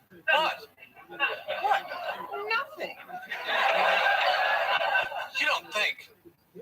What, the pony remark? Oh, don't be ridiculous. She was an old woman. You don't think I killed her? You know what that flight back will cost us? It was an innocent comment. I didn't know she had a pony. Maybe we could get an Army transport flight. They got a base in Sarasota, I think. The whole thing was taken out of context. It was a joke. It's probably Uncle Leo. Hello? Yes, I know. Well, it's just one of those things. Sure. We'll see you then. The funeral's Wednesday. What? What Wednesday? What, Wednesday? What? I got the softball game on Wednesday. It's the championship. No, you're not obligated to go play in your game. I didn't even know the woman. So don't go. I mean, I met her 3 times. I don't even know her last name. Jerry, no one's forcing you. I mean, who has a funeral on a Wednesday? That's what I want to know. I mean, got my sports jacket. You're not wearing that to a funeral. What's wrong with it? It looks ridiculous. What, I'm going to buy a new sport jacket now? I don't know what to do. You know what this funeral's going to wind up costing? Oh, boy. We don't understand death. And the proof of this is that we give dead people a pillow. And, I mean, hey, you know, I think if you can't stretch out and get some solid rest at that point, I don't see how bedding accessories really make the difference. I mean, they got the guy in a suit with a pillow. Now, is he going to a meeting Or is he catching 40 winks? I mean, let's make up our mind where we think they're going. I actually like ponies. I was just trying to make conversation. What time is your date? 2:45. What time is the funeral? 2 o'clock. How long does a funeral take? Depends on how nice the person was. But you gotta figure, even Oswald took 45 minutes. You know, if the situation were reversed, and Manya had some mahjong championship or something, I wouldn't expect her to go to my funeral. I would understand. How can you even consider not going? You know, I've been thinking. I cannot envision any circumstance in which I'll ever have the opportunity to have sex again. How's it gonna happen? I just don't see how it could occur. You know, funerals always make me think about my own mortality and how I'm actually gonna die someday. Me, dead. Imagine that. You always make me take stock of my life, and I pretty much wasted all of it. Now I plan to continue this. I know, and then you say to yourself, from this moment on, I'm not gonna waste any more. But then you go, how? What can I do that's not wasting it? Well, is this a waste of time? What should we be doing? Can't you have coffee with people? You know, I can't believe you're even considering not playing. We need you. You're hitting everything. He has to go. He may have killed her. Me? What about you? You brought up the pony. Oh, yeah. Who's going to play left field? Bender? Bender?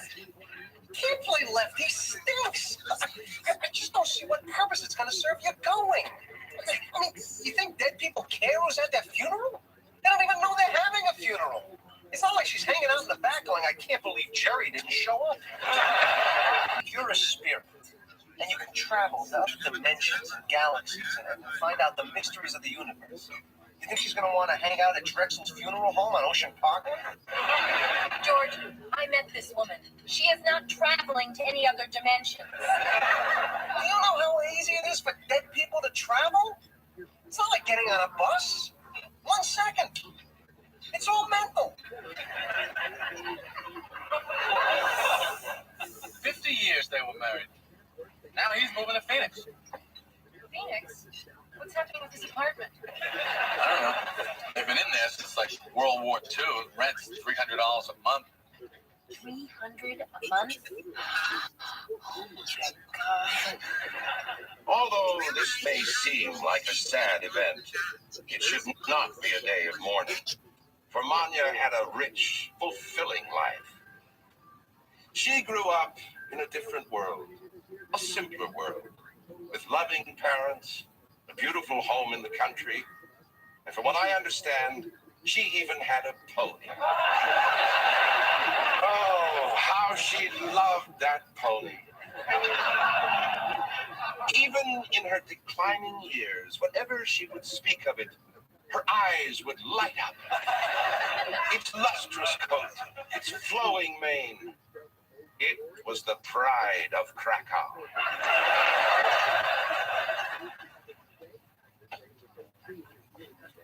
Well, game's starting just about. It was good that the two of you came. It was a nice gesture. I'm not a doctor yet, Uncle Morty. I'm just an intern. I can't write a note to an airline.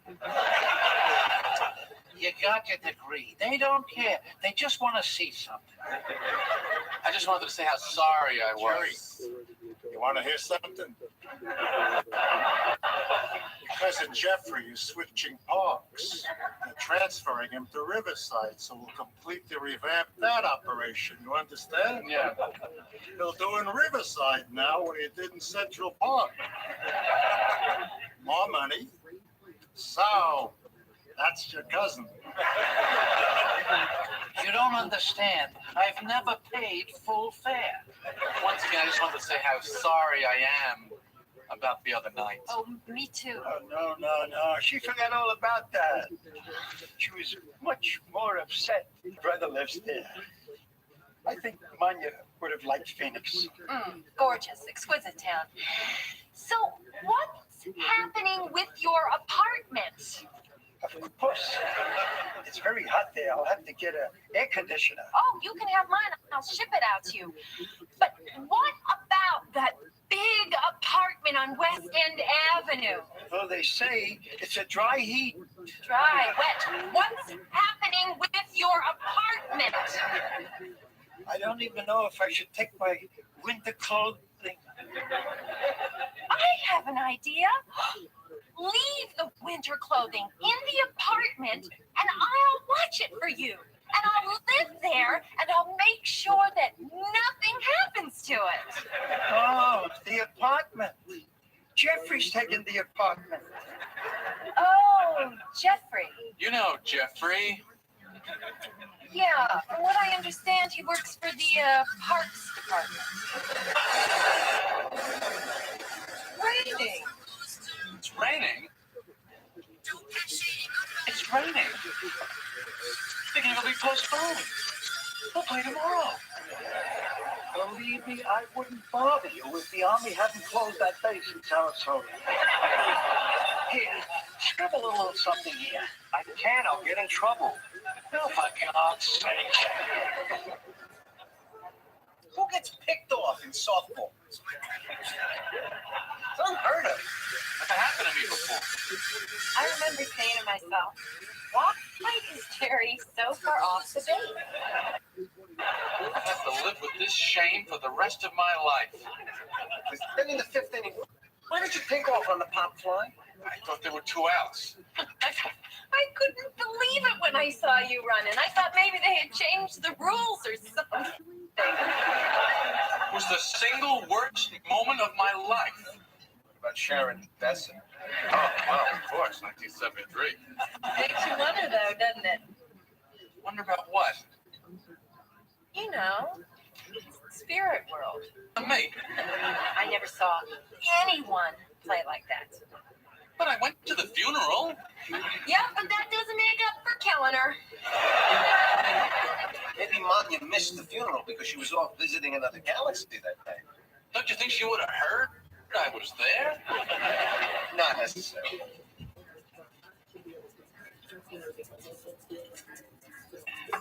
Who figures an immigrant's going to have a pony? What is the pony? What is the point of the pony? Why do we have these animals, these ponies? What do we do with them? Besides the pony ride. Why ponies? What are we doing with them? I mean, police don't use them for, crowd control. Hey, you want to get back behind the barricades? Hey, little boy. Yeah, I'm talking to you. Just behind the barricades. So somebody, I assume, genetically engineered these ponies. Do you think they could make them any size? I mean, could they make them like the size of a quarter if they wanted? That would be fun for Monopoly, though, wouldn't it? Just have a little pony, and you put them on the Baltic. That's 2 down. Go ahead. Hold it right there. Baltic. That's, fine. Right there. Hold it right there.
I hate clothes, okay? I hate buying them. I hate picking them out of my closet. I can't stand every day trying to come up with little outfits for myself. I think eventually fashion won't even exist. It won't. I think eventually we'll all be wearing the same thing. Because anytime I see a movie or a TV show where there's people from the future or another planet, they're all wearing the same thing. Somehow they decided this is going to be our outfit. One-piece silver jumpsuit, V-stripe, and boots. That's it. We should come up with an outfit for Earth. An Earth outfit. We should vote on it. Candidates propose different outfits. No speeches. They walk out, twirl, walk off. We just sit in the audience and go, that was nice. I can wear that.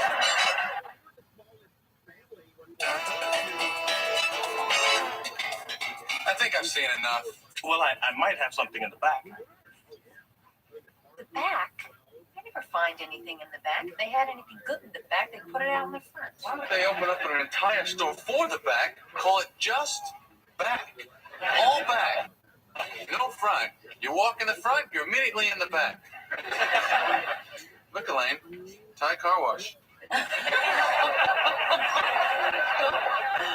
just read that. That's terrific. Her father wrote that. Alton Bettis is your father? Yeah. I always felt he was you're coming, right? Hotel Westbury, 8 o'clock. I guess I'm coming. I mean... What? What, you don't want to go now? No, I'll go. I'm going. No, Jerry, you have to. I need a buffer. You know, I haven't seen my father in a while, and, you know... I'm worried I won't be able to talk to him. He's such a great writer. Frankly, I prefer the company of nitwits.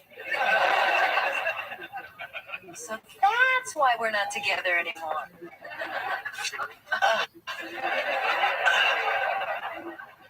What is this? This is beautiful. These jackets never fit me right. Right on.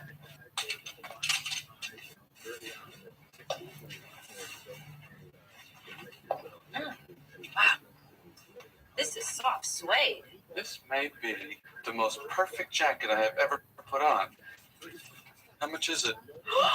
Oh my God. Bad?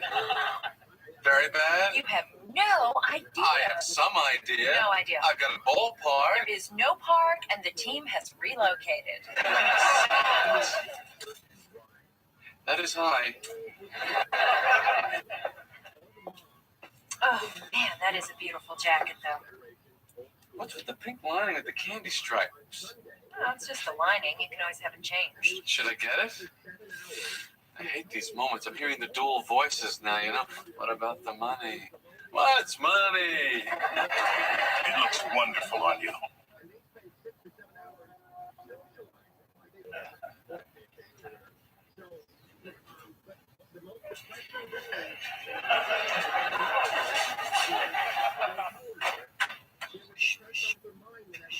Hey, new jacket. What do you think? It's beautiful. Is it me? That's definitely you. Really? That's more you than you've ever been. Hey, what is with the pink lining? I don't know. Got a pink lining. What'd you pay for this? I paid what it costs. How much? What's the difference? Well, you're not going to tell me? I'd rather not say it out loud. It's embarrassing. Over 300? Yes, but let's just stop it right there. It's over 400. Well, I'm not answering Is anything. it over 400? Would you?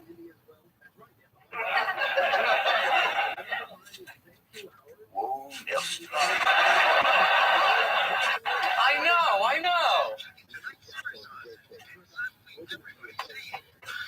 What are you going to do with the leather one? Yeah. Are you going to wear it? Maybe. You're not going to wear this. Do you want it? Yeah. Okay, I'll take it. Like the jacket.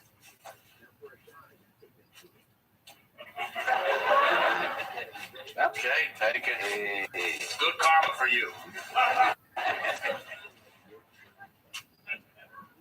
Oh, baby.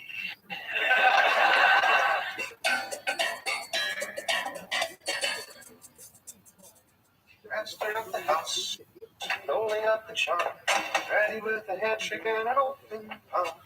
Mel's the sauce you can, loves the What is that song? Everyone appreciates it. Oh, it's from Les Miserables. I went to see it last week. I can't get it out of my head. I just keep singing it over and over. It just comes out. I have no control over it. I'm singing it on elevators, buses, singing it in front of clients. It's taking over my life. You know, Schumann went mad from that. Marty Schumann from Camp Hotchkiss? No, you idiot. What are you, Bud Abbott? They call me. You don't know Robert Schumann, the composer? Oh, Schumann. He went crazy from one note. Couldn't get it out of his head. I think it was an A. Choker. He kept repeating it over and over again. He had to be institutionalized. Really? What if it doesn't stop? Oh, that I really needed to hear. That helps a lot. All right, just say something. Just start talking. Change the subject. Let's just go, all right? I can't believe we're having dinner with Alton Venice. I know exactly what's going to happen tonight. I'm going to try and act like I'm not impressed. He's going to see right through it. Yeah, he's looking at us like he's backstage at a puppet show. Let me just get my jacket. Master of the house, keeper of the inn.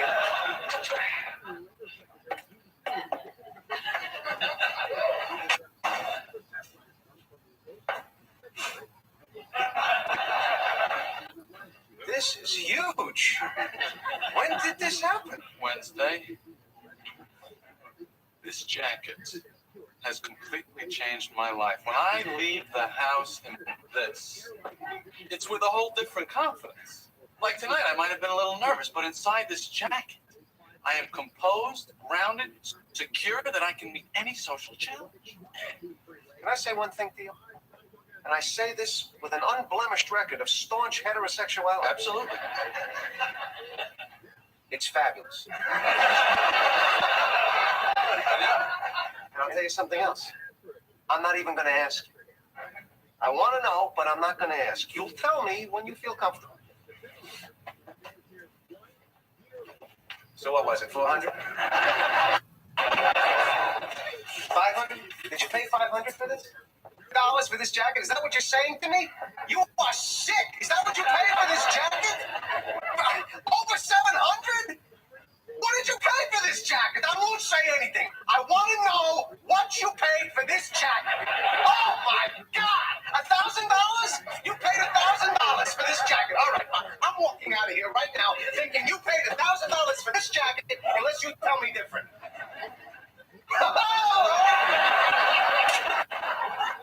I'll tell you what. If you don't say anything in the next 5 seconds, I'll know it was over 1,000. Hey, will you do me a solid?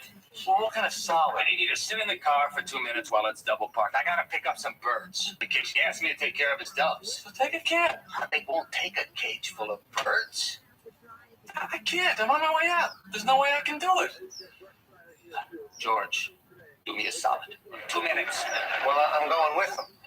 I'd like to. I've never done a solid before. All right. All right. Let's be accurate. Minutes. By his conception of time, his life will last over 2,000 years. Master of the house, quick to catch your eye. Everyone's a best by passing by. Schumann. Where are they? Maybe they didn't show up. What, you don't want to do this? I don't think there's ever been an appointment in my life where I wanted the other guy to show up.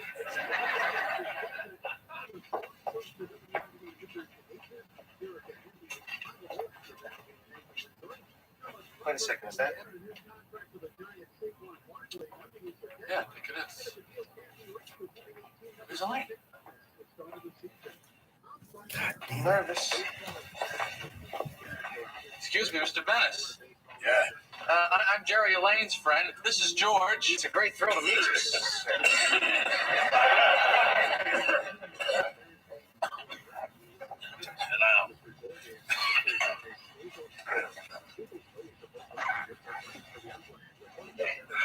Want a drink? Sure.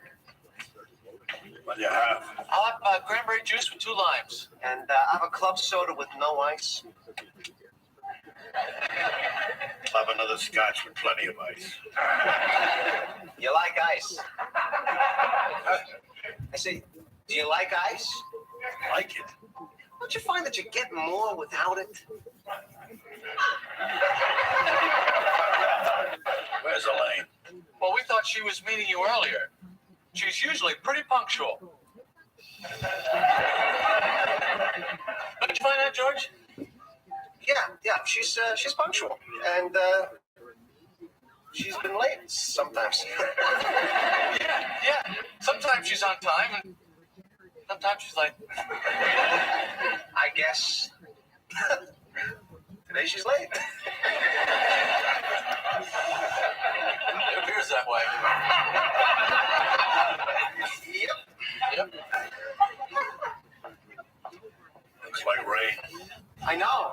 That's what they said. Who said? The weather guy, Dr. Waldo. I don't need anybody to tell me it's going to rain. Oh, no, of course not. I didn't. All I have to do is stick my head out the window.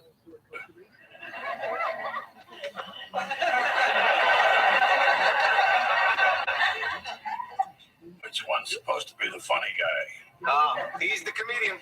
I'm just a regular person. No, he's just being modest. We had a funny guy with us in Korea. Tail gunner. They blew his brains out all over the Pacific. There's nothing funny about that.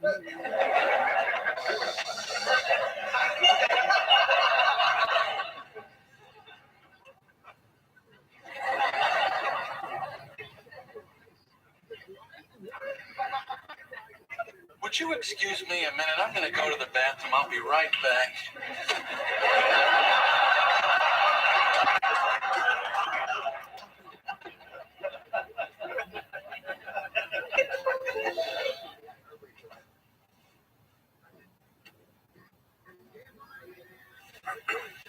I just wanted to tell you that I really enjoyed Fair Game. I thought it was just brilliant.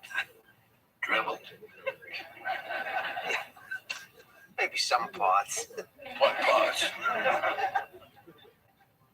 The dribble parts.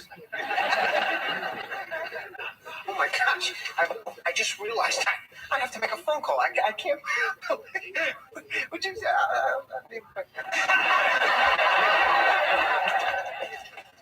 Thank you for leaving me alone with him. That was brutal. I can't go back out there. Well, let's just leave. Elaine will kill me. Where is she? She's got to be here soon. How could she leave us alone with this lunatic? 10 more minutes, and that's it. I'm leaving.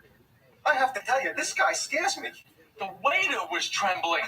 If she doesn't show up, we can't possibly have dinner with him alone. How are we going to get out of it? We'll say we're frightened and we have to go home. Yeah, that's good. He'd clunk our heads together like Mo. I don't know. Just start scratching. Tell him you have the cramps. He was in the military. You'll understand that.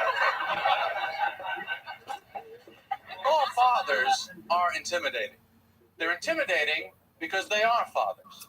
Once a man has children, for the rest of his life, his attitude is, the hell with the world. I can make my own people. I'll eat whatever I want, I'll wear whatever I want, and I'll create whoever I want.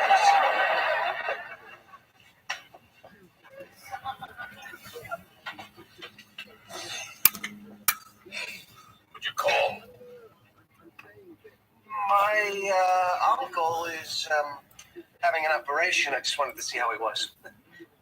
What kind of an operation? Bone marrow. Mr. Venice? Message for you? Elaine, she got tied up. She'll be here in 30 minutes.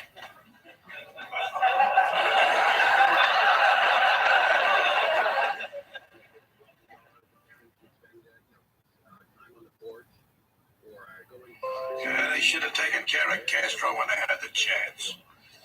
Like we did in Guatemala in '53. Oh, Guatemala. Oh, Guatemala. All right, you boys get yourselves together. We'll head up to the restaurant. I'll leave a note for Elaine. I'm going to the bathroom.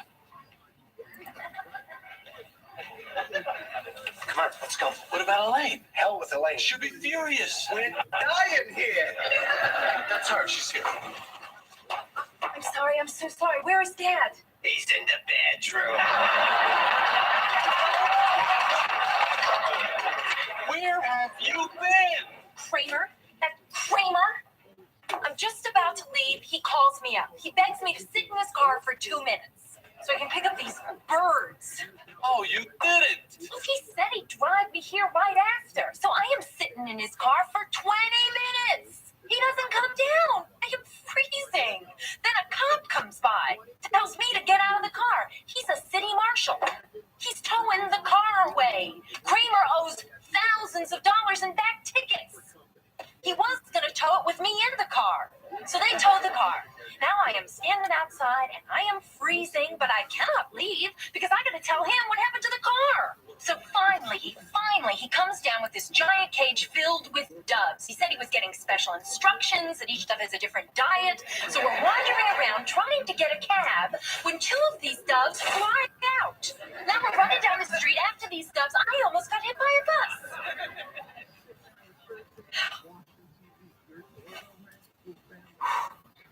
So how's everything going over here? Great. Couldn't be better. Good. Because Dad can make some people a little uncomfortable. Oh, no. Man, Kramer, I could kill.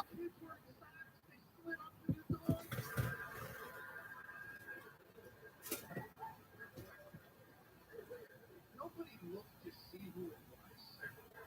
Thank you so much. I'm good though. I appreciate it. Thank you. I'm good. I just ate. Thank you. I appreciate it.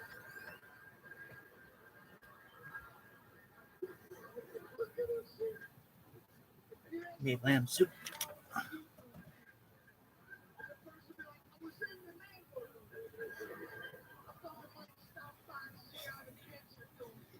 If you're living, people just live.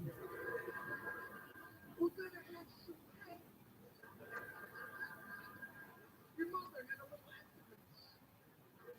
There's some Sarah Lee couple him just in case company came over.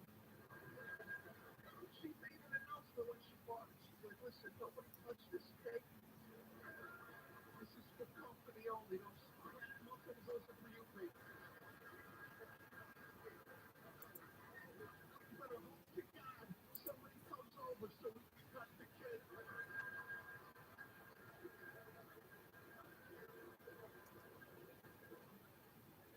Cake in the middle of the table, proud of it. And she put it right in the middle. Get yourself a slice. 1 cup of coffee. Want some sand? Yeah, it's old school. A lot of the young kids. Who the hell is sand? Your mother had a tin, brown and orange tin of sand, ready to go just in case the company. She put a big knot on the table. Go ahead. Leave a cell phone back there. If your house phone did ring, try to sit up so nobody get that wrong. We got complicated. When you lost track of time, 2 hours went by. You're like, we gotta get out of here. That's okay. Next time we're gonna come by here. Michael was so. Now your doorbell rings. It's like, what the?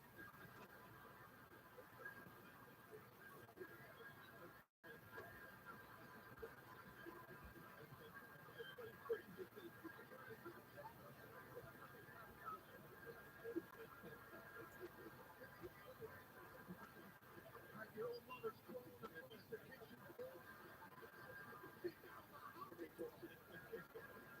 Go get the closet. Go get the sword in the living room. Somebody get the sword underneath the couch in the living room. There's a sword. Right? You can turn and ask your family who would invite anybody over and who would invite anybody over.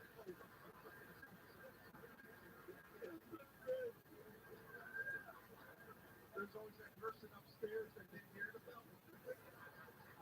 come walking down. What the hell is going on? Get the hell down. Somebody's outside. Close the door. I think they saw movement. Oh, God, I got to open it. I got no cake. I got no steak. I got no...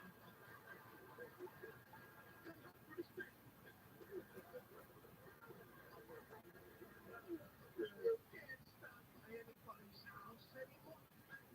If you do, you have to call from the driveway. You're like, I'm here, can I approach? It's me and three other people. We're going to walk up through this side. Since your mother was a sword? That's great, man. That's really cool. That's 100% true. That is fantastic. What happened to society? When somebody did, you probably had an Italian background. Tons of it. Very true. Oh, they hate everything. Yeah, right. Don't touch it. That's for company. That's right. Yeah, we always had a good cake that nobody could touch. It sat in that refrigerator. Every time you open it, like, oh man, love a slice of that. No, that's for company. Did you have plastic on your couches in the living room? And also runners on the floor. Yeah, and over the lamp. There's plastic over everything. I mean, you couldn't touch anything. It was like living in a showroom at Sears. It was unbelievable. Sometimes there was more freedom in a showroom. That made sense. That's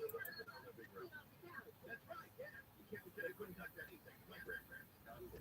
Man, that brings back great memories. All right, sound like we're live on KFI. We'll get into these fires as well. We'll give you an update on that. Don't want to miss that. Out on that. And also, relax. Good news. Okay? Don't let the TV people freak you out. It's not good to that. We're live on KFI. 1 ounce grocery. KFI 25. Some state lawmakers who sex traffic victims say they're upset a measure making human trafficking out of minor a serious felonies that blocked and it passed in the Senate with bipartisan support. Senator Shannon Grove tells KCRA yesterday's vote is shocking. You can commit arson, and that's considered a serious felony, but to traffic a minor child in the state of California is not. That's something wrong. I mean, I'm talking 0 to 17 where the average age is 10. It says offenders and traffic minors are eligible for early release and are required to serve their full sentences or receive more prison time will fix the problem. Man, the city has been acquitted of attempted murder and the shooting of a neighbor he fought with over trash cans and parking. Man said he was arrested in 2018. Man's attorney says he shot his neighbor on South Orange Avenue in self-defense. He says the neighbor had previously touted an association with a street gang and threatened the man. He says that's why the man shot him in the leg when he got in the fight over a trash can.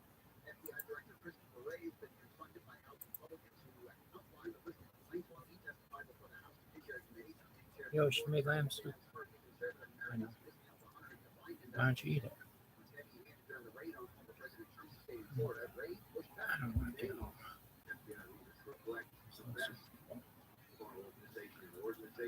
Like, it's another not I'm gonna go every 15 seconds. Dedicated public servants. Ray says it's the real FBI. He says there's no political influence within the bureau.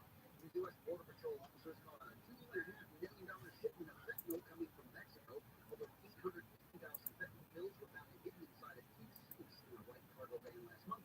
Officers intercepted the van at the Otay Mesa port of entry, which is between Tijuana and San Diego. The driver was taken into custody, transferred to Homeland Security. U.S. Border Protection officers have seized almost 20,000 pounds of fentanyl this year. We'll take a look at the 405 freeway. Starts on the Saddleback, introducing the newest, latest LASIK technology designed to make your mind concert. That Saddleback concept is called the Vision Max Pro. Yo, dog. NASA uses it for their astronauts, and the military uses it for jet fighter pilots. They have to have great vision. Airline pilots as well. So the Vision Max Pro LASIK exam measures the surface of your eyes in great detail. It's 1,000 times more accurate than before. That's a lot. I'm giving away a Vision Max Pro LASIK exam. The first 14 callers only. They can stand by for that phone number. The Vision Max Pro LASIK exam and procedure are for people with nearsighted, far-sighted glasses, contacts, the whole run. Visit the Vision Max Pro LASIK exam. It's approved by NASA and NASA astronauts and jet fighter pilots, airline pilots. So you got to be one of the first 14 callers, and then you're going to get the Vision Max Pro LASIK exam for free. Here we go. One of the first 14 callers you win. 866-559-4444. 866-559-4444.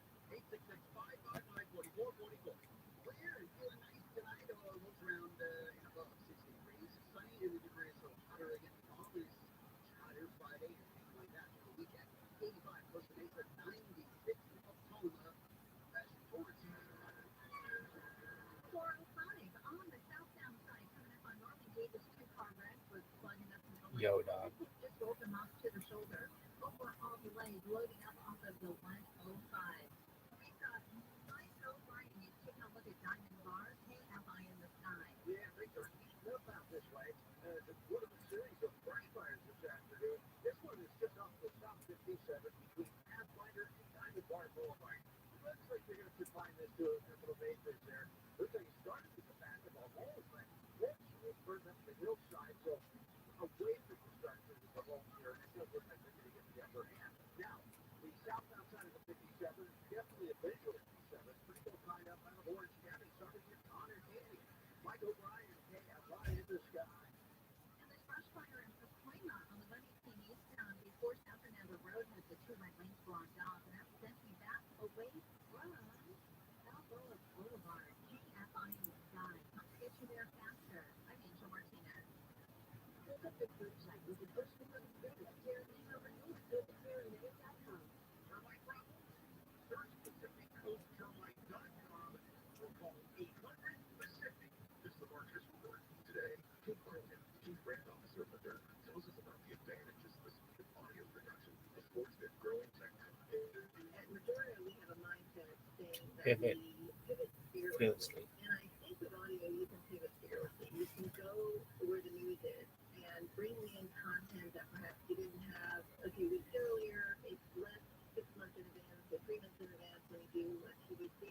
You're able to create really nimble content, which I think in this day and age, and particularly at Moderna, when we have new information coming out on a regular basis, being able to take that information I'm kind of pro China, and I know this makes it sound like, well, do you have really vested interest in China? I'm like, I have some vested interest in China, but honestly, I think China's underrated, and I think, you know, I think the people in China are really awesome. So, and there's a lot of positive energy there, and I think so, you know, that's not to say that there aren't some very significant disagreements, and there's also going to be, you know, a significant challenge with all the Taiwan question, like a very significant challenge. But you know, I think on the sustainable energy front, really China's done actually a lot to further electric vehicles within China. China makes more electric vehicles than I think the rest of the world combined. So there's a lot of solar power, a lot of wind. There's also a lot of coal and whatnot, but China has been pushing quite hard on the sustainable energy front, and I think that just is that's the thing. So and I think ultimately the very difficult question of Taiwan is resolved. I'm personally hopeful that there will be positive relations between China and the United States and the rest of the world. We'll probably have some more between now and then. But like I said, I think we're still going to whatever goes by between humanity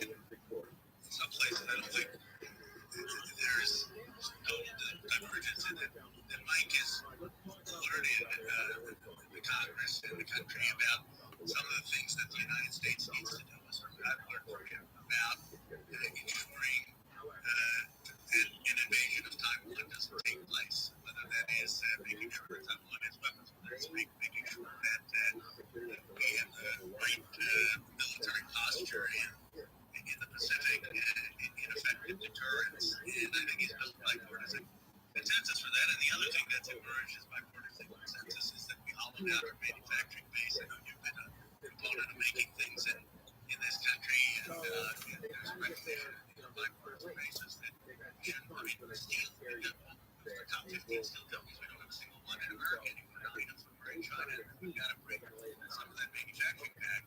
And it seems to me we would have a view of the national security challenges, the economic challenges, that then allow us also to aspire for stupid. It seems to be like the tone argument, even the rebellious argument, has ultimately been an aspiration. Peace, not winning. Yeah, I'm generally not trying to make this China brand. I guess, listen, I think even the most hawkish member of our committee, and I'm admittedly on the hawkish side of the spectrum, fully supports the Chinese people. We have no quarrel with the Chinese people. It is the party that is the source of instability in the relationship and the primary enemy of the Chinese people. And that's the core of the dilemma. And I think it's important to make that distinction. And we live in a world in which people aren't subject to the whims of an oppressive regime. Furthermore, on the question of peace, as we like mission in life, is deterrence. That's what I'd spend most of my day focused on. A war between the U.S. and China would be absolutely horrific. It had the potential to make the biggest world wars look like child's play in comparison. And so, but my theory of deterrence is that we need to deter by denial and put hard power in Xi Jinping's path to make the prospect of taking Taiwan so impalpable that whoever tries it at a strength far field from the conversation here. On your points about energy, I mean, the stats I've seen, you guys have a lot more experience in space than I do. I mean, last year they built 6x the amount of coal plant capacity in the rest of the world combined. But if you take an easier case, which I don't think would be a dispute about, I mean, when it comes to like free speech, and I view you as a champion of free speech, if you call yourself a free speech absolutist, there's no question that CCP is not into free speech, and therefore my concern that if they dominate this technology, they can use this to suppress speech, suppress freedom of religion, et cetera, and it wouldn't sort of further the advancement of humanity. Again, I view, I'm not trying to be the bad guy of this whole thing, but reasonable people can disagree. That's why I love Rabbi. Yeah.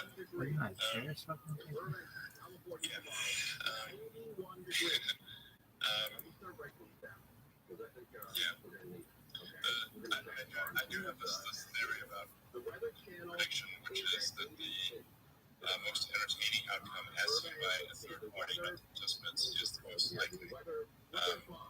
So that's really not necessarily the best thing for those involved in it. Like you could be watching a 101 movie, getting blown pieces while sipping a soda and eating popcorn. Those are great flows in the movie, but it's entertaining. It is entertaining, which does suggest this things it's probably going to get hot in the Pacific.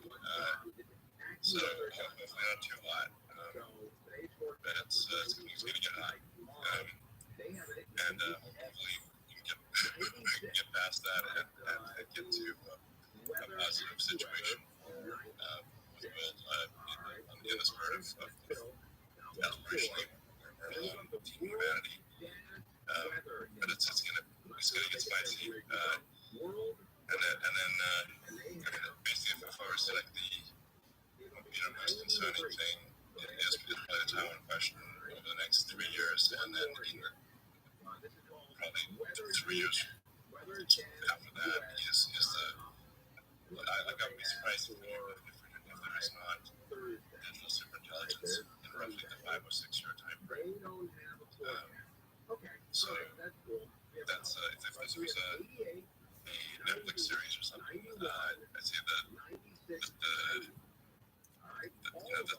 the season finale would be a showdown between the Western China, and the series finale will be AGI. Well, that's fast. I didn't think 5 years. That's I didn't realize that you had a view that quickly. Bringing it back a little bit to AI.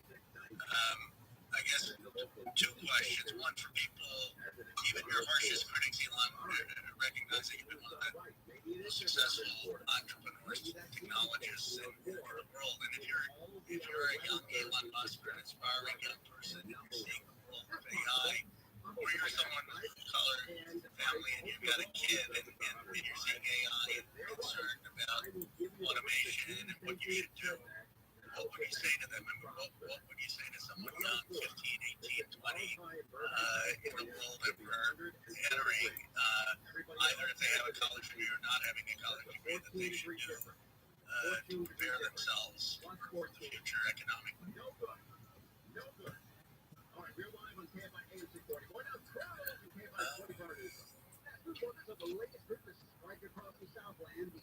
I can't think of anything like, I suppose that this each of us is able to contribute to building AI in a positive way. If someone has that technical ability, that is for your average citizen, I think it's going to be, the future's definitely going to be interesting. The bad thing about television is that everybody you see on television is doing something better than what you're doing. You ever seen anybody on TV, like, just sliding off the front of the sofa with potato chip crumbs on their face? Some people have a little too much fun on television. The soda commercial people, where do they summon this enthusiasm? Have you seen them? We have soda, we have soda, we have soda. Jumping, laughing, flying through the air. It's a can of soda. Have you ever been standing there and you're watching TV and you're drinking the exact product that they're advertising right there on TV? And it's like, you know, they're spiking. Maybe I'm putting too much ice in mine.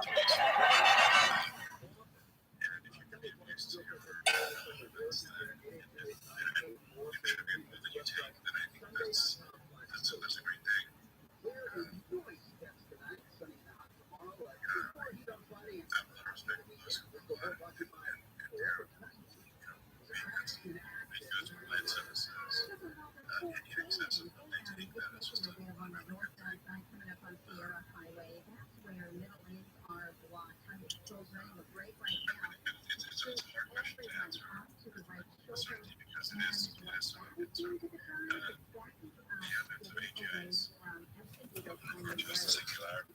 Singularity is the black hole. You just don't know what happens after that.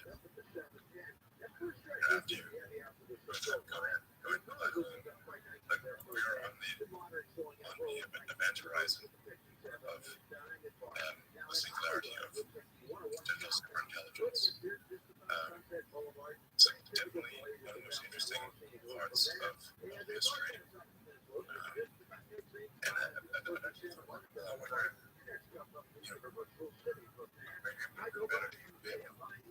a different time.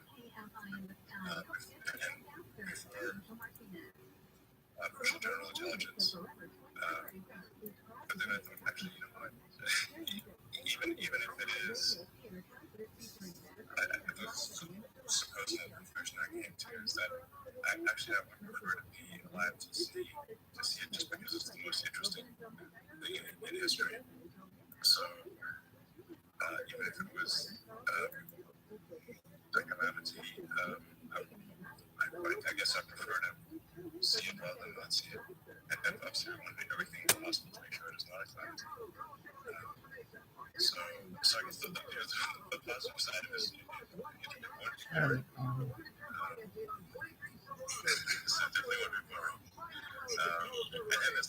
And I think that it was a side problem. I think it is more like a positive scenario than a bad scenario. It's just that the bad scenario is not 0%, and we want to do everything we can to minimize the probability of a bad outcome with the AI. But I should clarify that I think it's, I don't know, maybe it's like 70-80% like. The bad thing about television is that everybody you see on television is doing something better than what you're doing. He's like just sliding off the front of the sofa with potato chip crumbs on their face. Some people have a little too much fun on television. The soda commercial people, where do they summon this enthusiasm? Have you seen them? We have soda, we have soda, we have soda. Jumping, laughing, flying through the air. It's a can of soda. Have you ever been standing there and you're watching TV and you're drinking the exact product that they're advertising right there on TV? And it's like, you know, they're spiking volleyballs, jet skiing, girls in bikinis, and I'm just saying, maybe I'm putting too much ice in mine.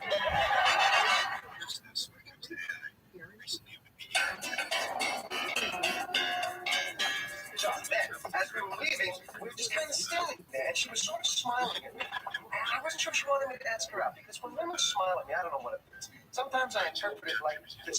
or something. I don't know what I'm supposed to smell. I don't know what to do. So I just stood there like, remember how Quayle looked when Benson gave him that Kennedy line? That's what I looked for. So you didn't ask? No, I froze. Count it. So, wait. Half hour later, I'm back at the office. I tell Lloyd the whole story. He says, so why don't you call her? I says, I can't. I couldn't do it right now. For me to ask a woman out, I got to get into a mental state like the karate guy before they break the bricks. I said, Lloyd calls me a wuss. He said wuss? Anyway, he shamed me into it. So you called? Right. And to cover my nervousness, I started eating an apple. He says, I think if they hear you chewing on the other end of the phone, makes you sound special. Yeah, like a fart boy. Right. So I tell her it's me. She gives me an enthusiastic hi. Wow, enthusiastic hi. That's beautiful. Oh, I don't get the enthusiastic hi. I'm out of it. All right, so you're chewing your apple. You got your enthusiastic hi. Go ahead. So we're talking, and I don't like to go too long before I ask them out. I want to get it over with right away. So I just blurt out, what are you doing Saturday night? Great day in the morning. And then I got off the phone right away. Sure, it's like robbing a bank. You don't loiter around in front of the table holding that big bag of money. You hit and get it out. It's amazing. We both have dates on the same night. I can't remember the last time that happened. I can't stand doing that. That's why I have 40 pairs of underwear. Absolutely. Because instead of doing a wash, I just keep buying underwear. My goal is to have over 360. Yeah. That way I only have to do wash once a year.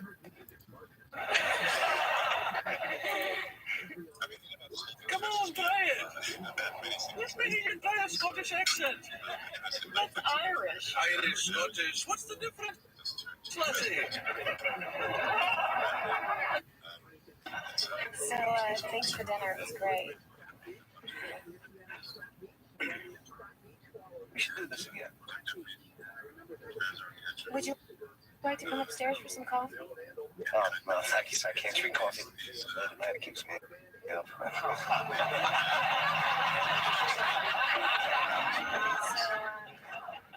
Okay. Okay.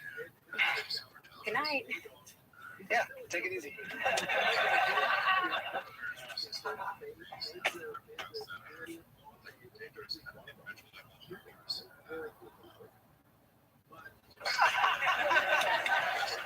Thanks again for the movie. You're welcome.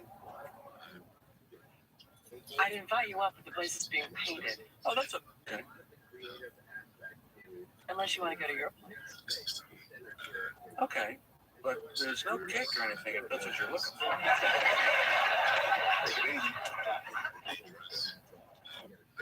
Take it easy. I think if one's going to kill oneself, the least you could do is leave a note. It's common courtesy. I don't know. That's just the way I was brought up. Values are important. Oh. So what are you doing Thursday night? You want to have dinner? Thursday's great.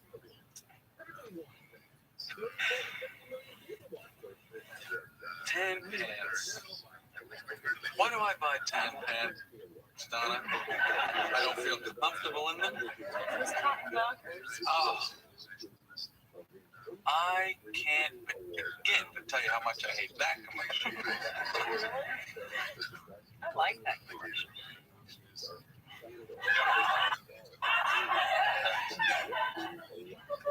You like that commercial? Yeah, it's fun.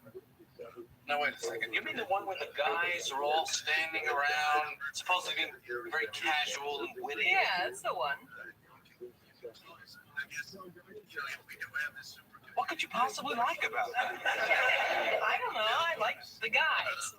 Yeah, they're so funny and so comfortable with each other. I could be comfortable too if I had pants like that. I could sit on a porch and wrestle around and maybe even be part of a real bull session. I know guys like that. To me, the dialogue rings true. Values of respecting individual freedom, dignity, rights, respecting freedom of speech.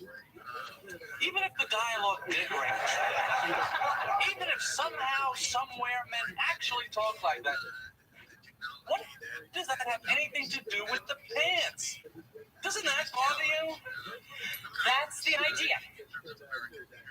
That is what is clever about it, that they're not talking about the pants. But they're talking about nothing. That's the point. I know the point. No one is telling you to like it. I mean, all those quick shots of the pants. Just pants. What is that supposed to be?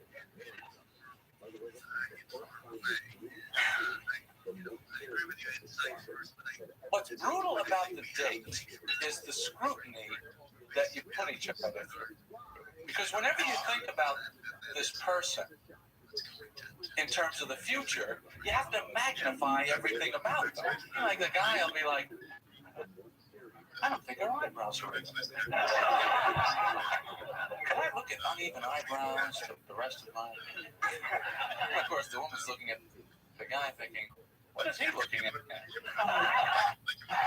I want someone looking at me like this for the rest of my life?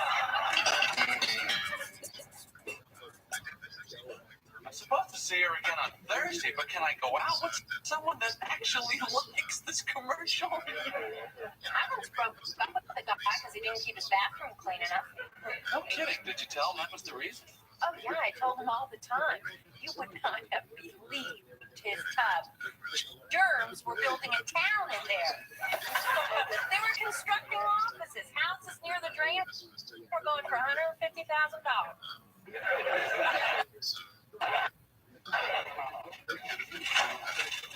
Hi.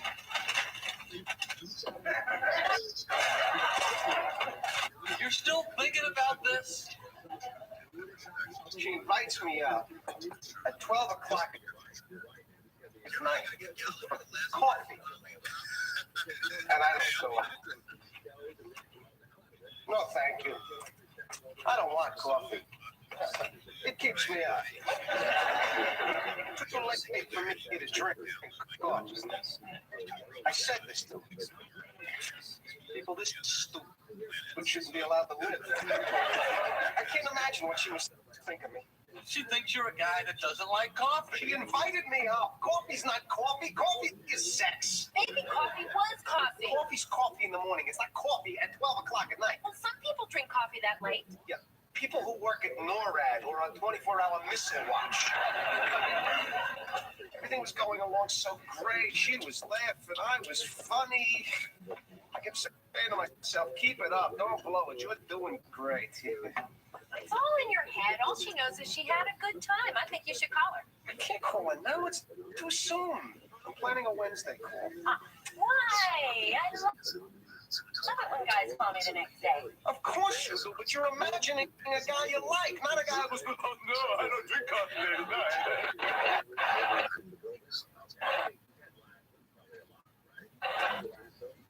I call her now, she's going to think I'm too needy. Women don't want to see need.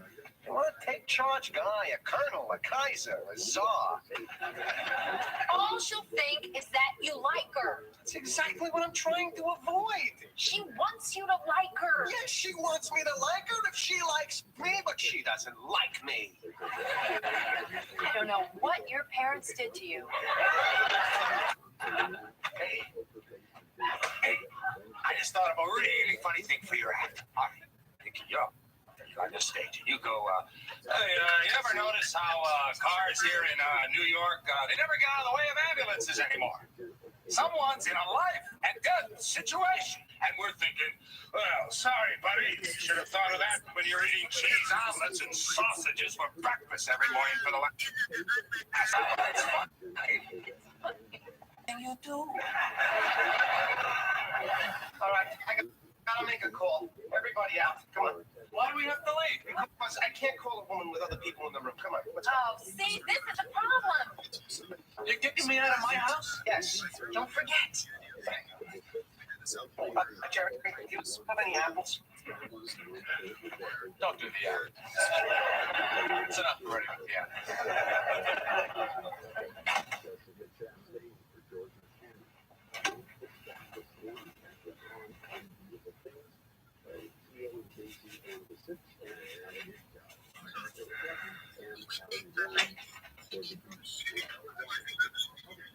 Hi, it's Carol. I'll get back to you. Hi. It's George. George Costanza, remember me? The guy didn't come up for coffee.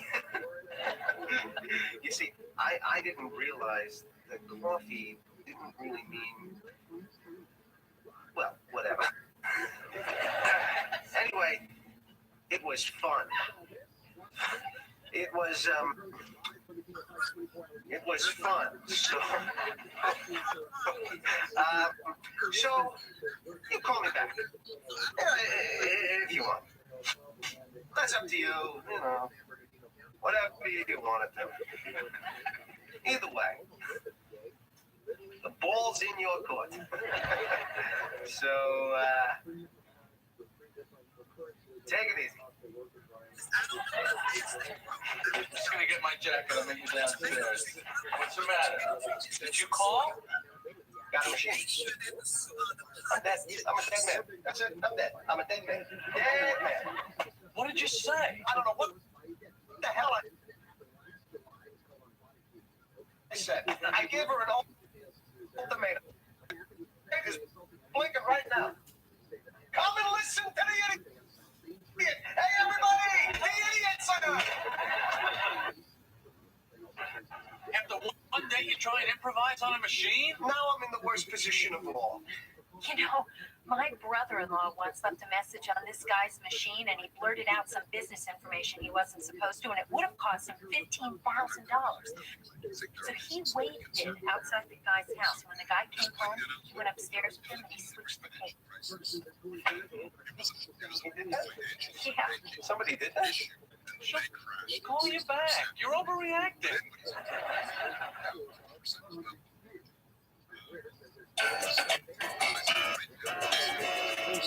Not once. Never? I have never seen one episode of I Love Lucy in my life, ever. That's amazing. Thank you. Is there anything else about you I should know? Yes, I'm lactose intolerant. Really? I have no patience for lactose. And I won't stand for it. I'll be right back.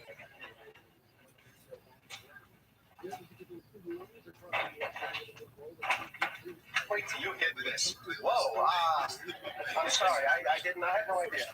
Wait. He's in the bathroom. Oh, well, I just wanted to talk to him for a minute, but I'll come back. You don't have to leave. Sure. I'm Donna. Donna? Oh, you're the one that likes that commercial. He told you that. No, he didn't actually tell me that. We were talking about that commercial. In fact, I think I brought it up because I like that commercial. No, he would never actually tell me anything like that. He never discusses anything. He's like a clam. You're not even mentioning this to him. So you go around telling your friends I'm not hip because I like that commercial. What? What did you say? What? You told him how I like the commercial. Well, so what if I said that? Well, so you didn't have to tell your friends. No, I had to tell my friends. My friends didn't have to tell you.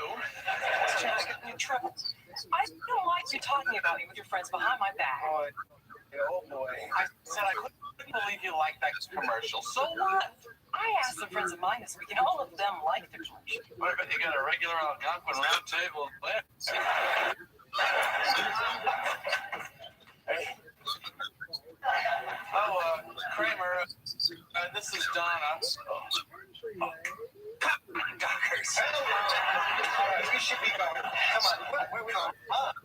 Don't bother. I'm leaving. Donna, really, you're making too much of this. 100% Dockers. If they're not Dockers, they're just pants. Please, Donna. I don't want to hear it. I can't believe I said that.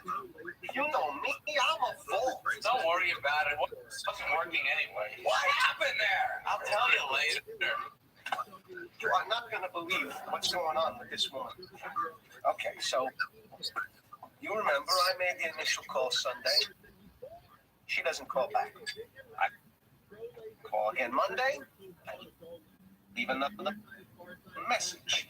I call Tuesday, I get the machine again. I know you're there. I don't know what your story is.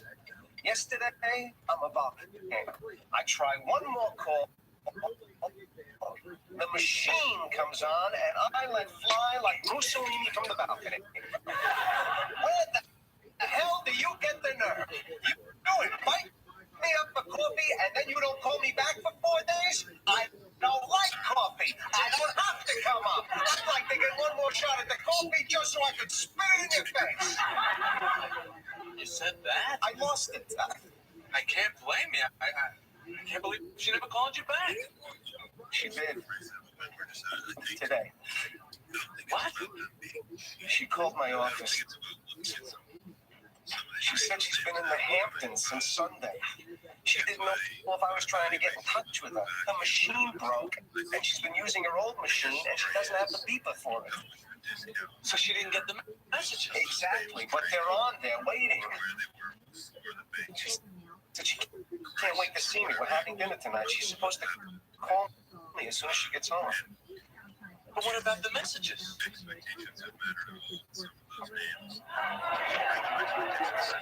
Elaine's thing? How are you gonna get in? I'll meet her outside the building.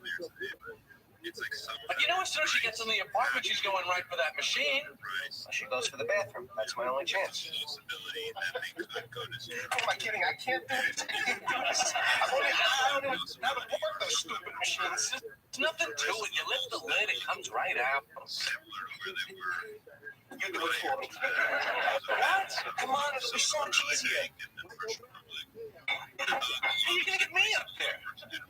I'll tell her I bumped into you. I'm giving you a ride uptown. And who makes the switch? I do. I can't do it. I'll keep her busy. I can't get involved in this. I think I may be in love with this woman.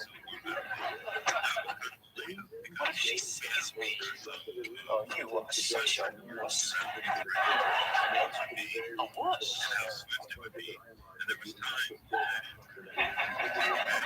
You call me a wuss?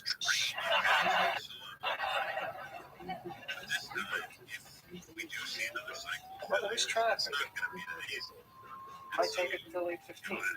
I got one problem. You're keeping her busy in the other room. Now, what if she somehow gets away from you and is coming in? You have to signal me that she's coming. Signal. All right. Okay. The signal is I'll call out tippy toe. Tippy toe? I don't think so. You don't like tippy toe? No tippy toe. All right. Okay, I got it.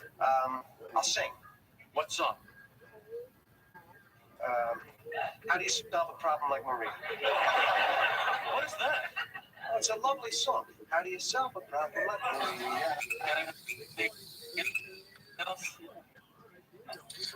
You pick it. Lemon Tree. People are married. Oh, Trinity Lopez. Lemon tree, very pretty, and the lemon flower is sweet. You got the tape? Standard. Micro. How you feel? Confident? Feel good? You nervous? Not at all. Get up. It's not. Oh, the hell with this. I'm scared to death. Just walk away. It's off. Can't see anything. Go. What are you doing here? I thought you were supposed to go out when I got home. I couldn't wait. I was too anxious to see you. Oh, that's so sweet.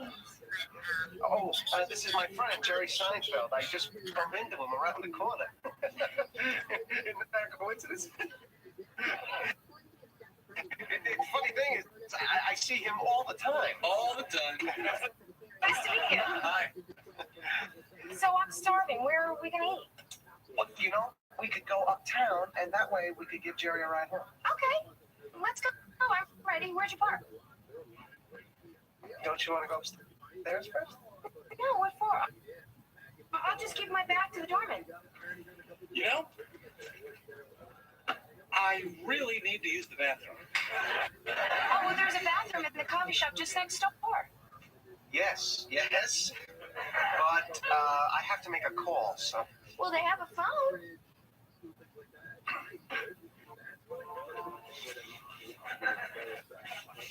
I know Jerry.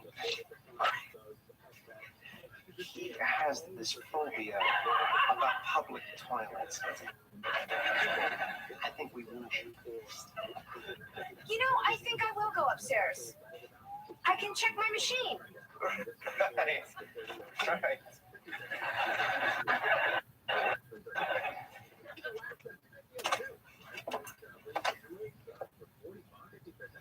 The bathroom's on the hall to the right.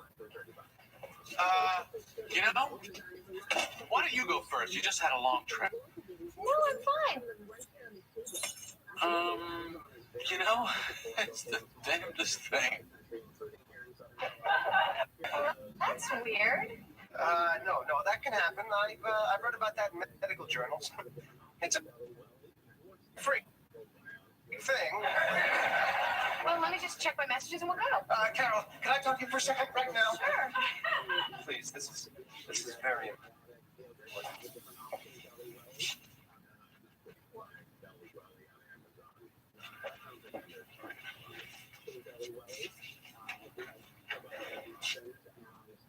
Timmy! Go! Timmy, go! Lemon tree! Now I know who you are. You're a comedian. I've seen you. It's been driving me crazy. Right, I am. Carol, that's so rude. Please, I'm so serious. Just for a moment, if you wouldn't mind, and then we'll talk to Jerry.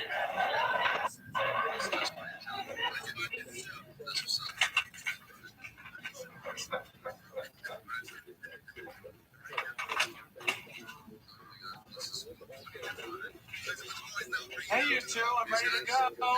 That's what you have to tell me. Your father wears sneakers in the pool.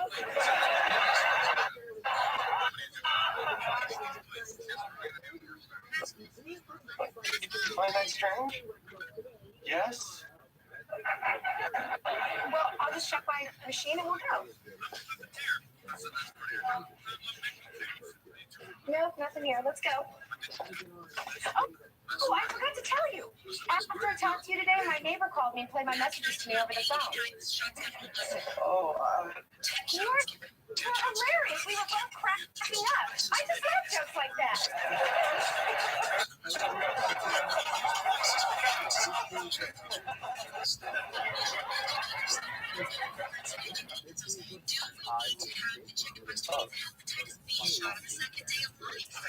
I wish I was a coach. I wish if I saw somebody on the street I didn't want to talk to, I could go, excuse me, I'm not in right now.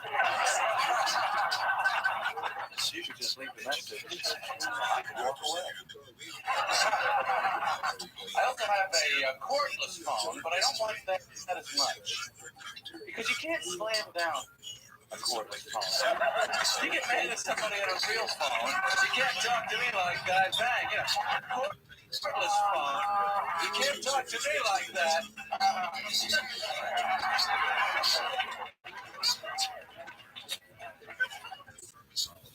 I told him.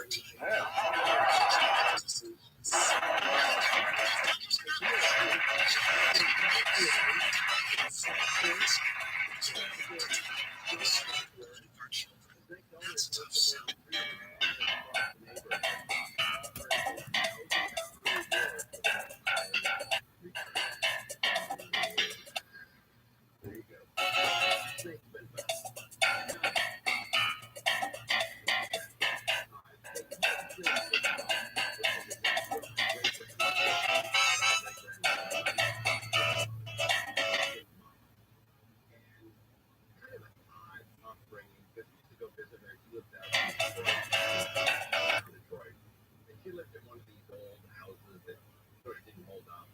And when we visited her, it was later in her life. She was in her 90s, mid-90s, and she lost a little bit mentally. So when my mom brought 6 kids to spend an afternoon with her, she would always make a meal, a big mom. And she thought we were dogs because she mentally was, losing it. And so she would put 6 plates on the ground and whistle for us, Hey guys, come on, come get her. Come on. All plates on the floor, and the fingers in the air. And I looked at my mom like, Mom, how far do we have to go here with this? When she starts going, do we have to get on the ground and eat this crap? I don't know how far we gotta go, but man, I think there's gotta be a line in the sand here.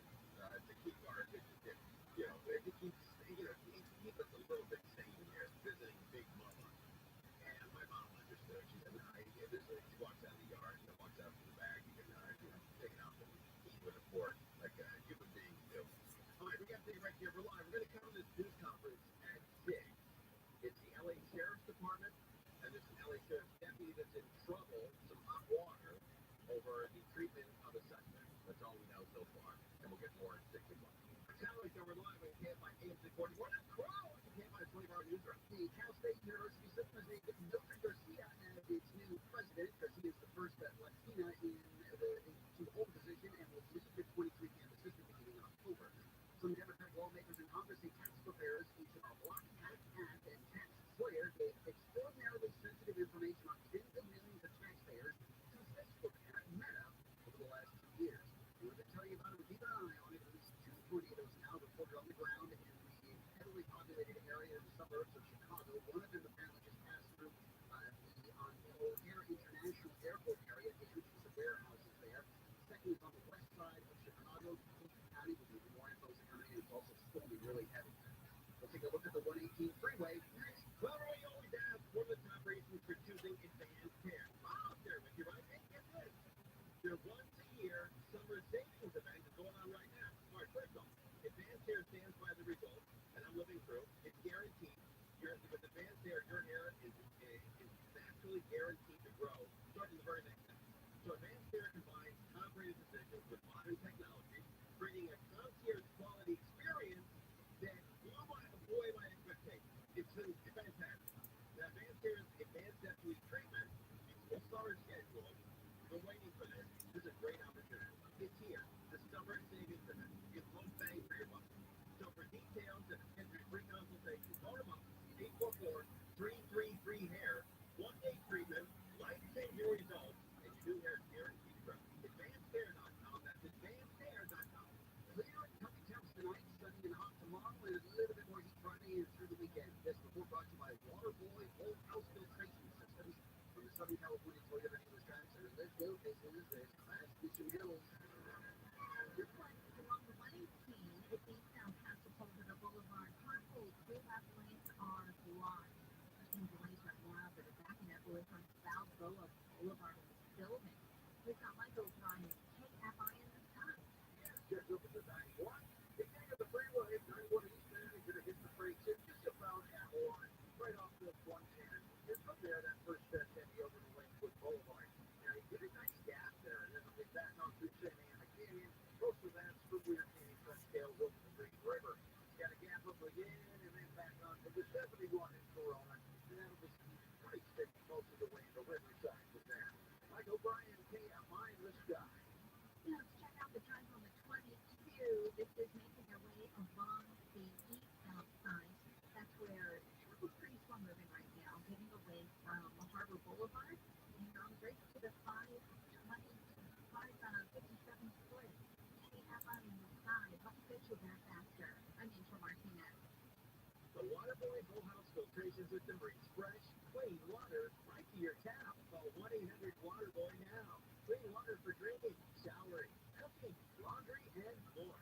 Call 1-800-WATERBOY or visit SuperiorWater.com. This report is sponsored by Amazon Fresh. Prime members save more at your Amazon Fresh store. As a Prime member, you'll save 10% off hundreds of items in store, from organic produce to pantry staples to handcrafted pizza. Head to Amazon.com/fresh locations and find a store near you. This week's marketer report, Chris Brand, Chief Marketing Officer at Chipotle Mexican Grill, weighs in on the power of audio, specifically audio influencers. Audio is been a key component for us. Our consumer is omnichannel, so we need to be omnichannel. We use audio to reinforce what we're showing on TV, what we're showing in other digital channels. When your priority is driving reach, boy, everybody seems to listen to the radio. I think using audio influencers has been a huge component for us. Working with iHeart, we were able to really tease out the audio influencers in key markets that were authentic Chipotle fans.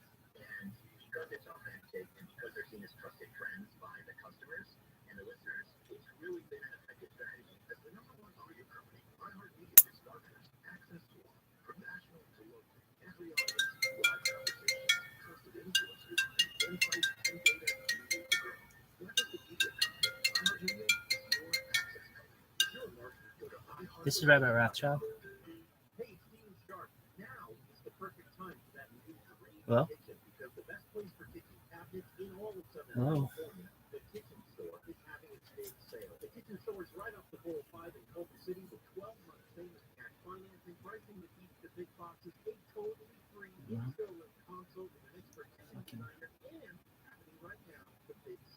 Jones on TV. Kitchen. That's 310 Kitchen. Find them on the web at 310kitchen.com. Several solar plus batteries failing on. For a very limited time, save up to $7,200. Let your energy independence with solar plus battery storage from Solar. Your local veteran-owned solar battery storage roofing and heating and AC installer. Solar panels and batteries. As your power wall, everything is on sale. Each 22 panels and 2 power walls. You'll save $2,700 on panels, $3,000 on Tesla power walls, $500 military discount, $500 downloadable coupon, saving her $6,700. Beyond these 15 panels and 1 power wall, you'll save $4,000. And in the 30% federal tax credit, and it's clear. It's time to go solar American style and save up to $7,200. Plus 0 down, 0% interest and 0 payments till 2025. Call now, 877-211-3591 or visit SeverSolaris.com. This just in, save $500 more on Tesla Powerwall. Welcome to the good stuff. Jacob Schick, the third generation sound operator. And I'm co-host and wife, Ashley Schick. We believe everyone has a story to tell, not only about the people, but the valleys they've been through to get them to where they are today. We're joined by some amazing guests who share the lessons they've learned that shape who they are and what they're doing to pay it forward and give back. Listen to the good stuff on the iHeartRadio app or wherever you get your podcast. So don't talk to me in the morning before I've had my wake-up call live 5 to 6 a.m. on KFI and on demand anytime on the iHeartRadio app.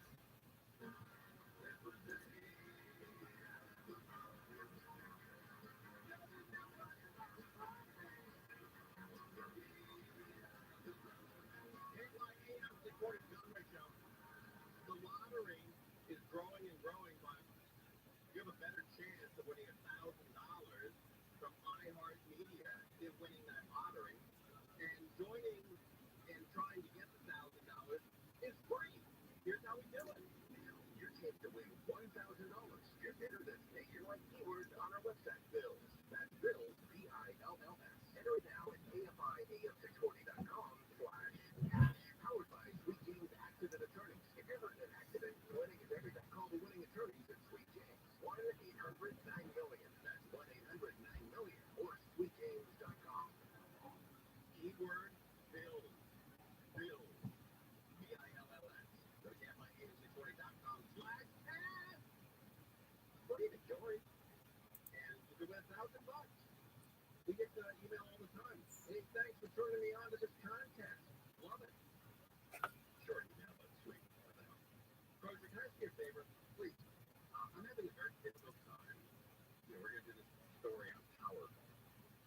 Powerball.com seems to be either trash or is not taking my internet action. Powerball.com. Can you get it in on there? I can't get it in my computer. Look at that. The quest is blocked. Yeah. So what a day for Powerball to be down. Yeah, with their big, huge Powerball lottery today. So, sorry, gang. Powerball down, boys. We're also keeping an eye on this tornado situation in It's horrible. Multiple tornadoes now, they're saying near Columbia, the whole area international airport. Multiple reported throughout the city, touching down in the suburbs, in the neighboring county, and at least one of the tornadoes is being called large, extremely dangerous. I'll keep it flashing. Extremely dangerous stuff. And, you know, many of the Chicago, this time of year, it's radical storms. Sort of like, I would say, Denver. But let's go live right now to Chicago and see what's going on. Tornado warnings have been issued. And Grand Avenue. this is Chicago live. Traffic, 722, crossing and getting very close to us. Wow, it's all deep red, purple. Away from at this point in time, you can see just about 4 or 5 miles. Oh, my God. That is 4 or 5 miles away from the lakefront and the heart of downtown Chicago, which means this is going to Wrigley Field.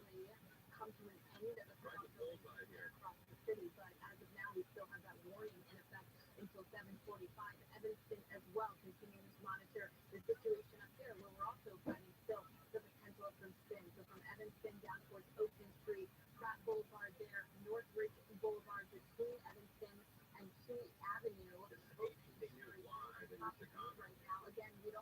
confirmed tornado touchdown, but if there were one to occur, it would be right in this location, Sheridan Road as well. Latest scan updated looks at That's where Northwestern University, right there in Evanston. Bringing the worst of that rotation just off of the lake right now over Lake Michigan.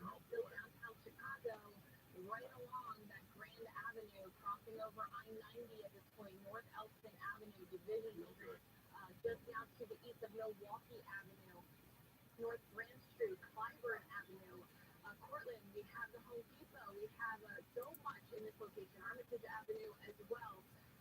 All of these streets and neighborhoods and everyone, I just want you to be. She's not from there. You can tell. Right? She's looking at a map, panicking because she's calling out Home Depot. I've retweeted video of Chicago with the sirens going off on your Twitter and Conway show. It's really, it's during the sirens. What's the play? Good play? Yeah, it's in your folder. Folder. So I gotta look for it? Chicago. Oh my God. Hold on. Wait a minute. Here we go. Let me put some sirens in it. Here we go. This is where O'Hare?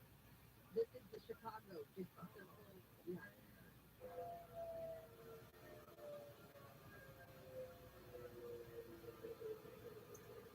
Alright, for people listening in LA or online, this is not LA. This is in Chicago. Moments ago. Horrible, crazy ass weather in Chicago.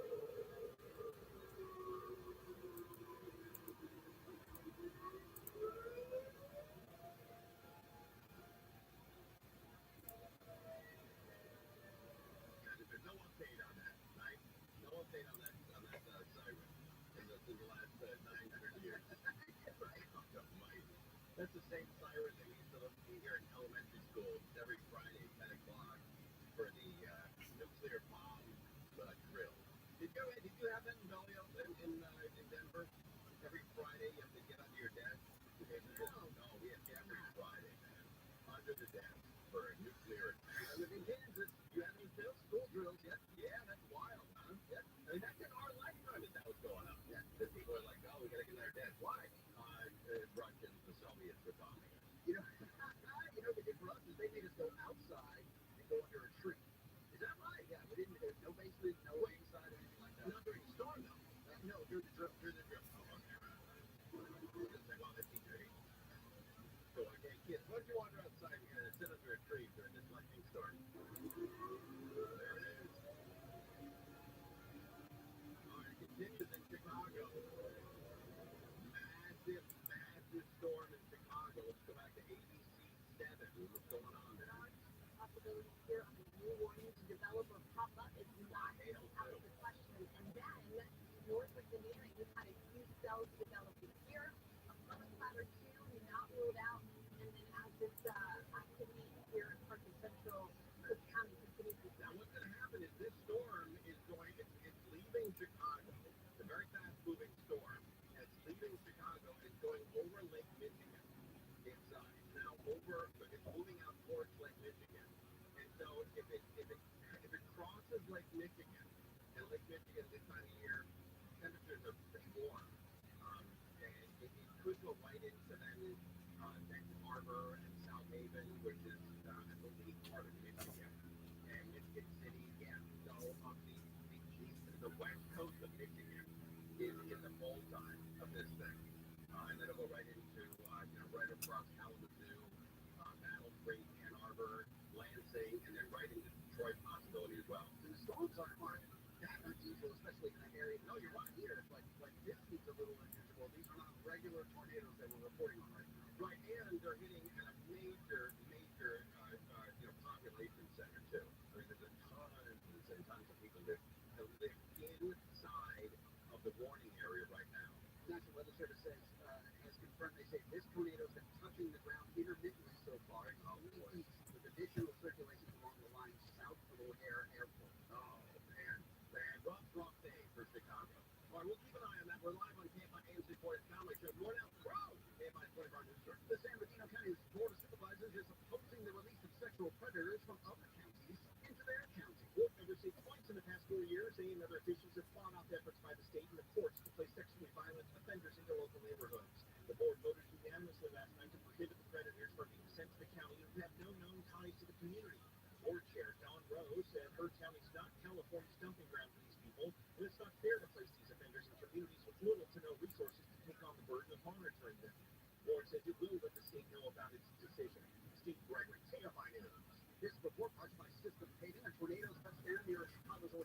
International Airport, the Chicago Junior talking about it.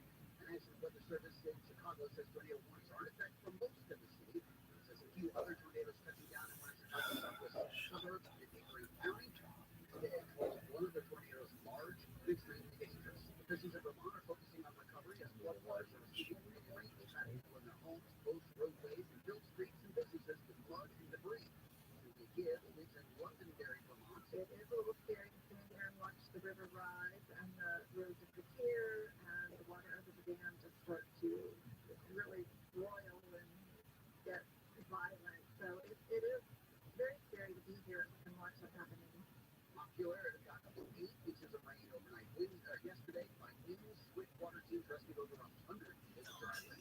And in Fast and Furious, Paw Patrol is coming to Universal Studios Hollywood. The park announced a new attraction will be where the animal actors special effects.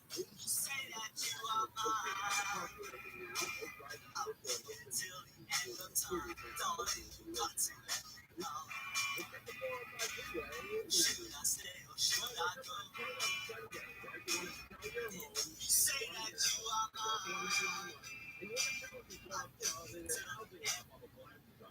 Well, if your home is older and you get repairs and you're thinking of selling it, you've got to call Sunday.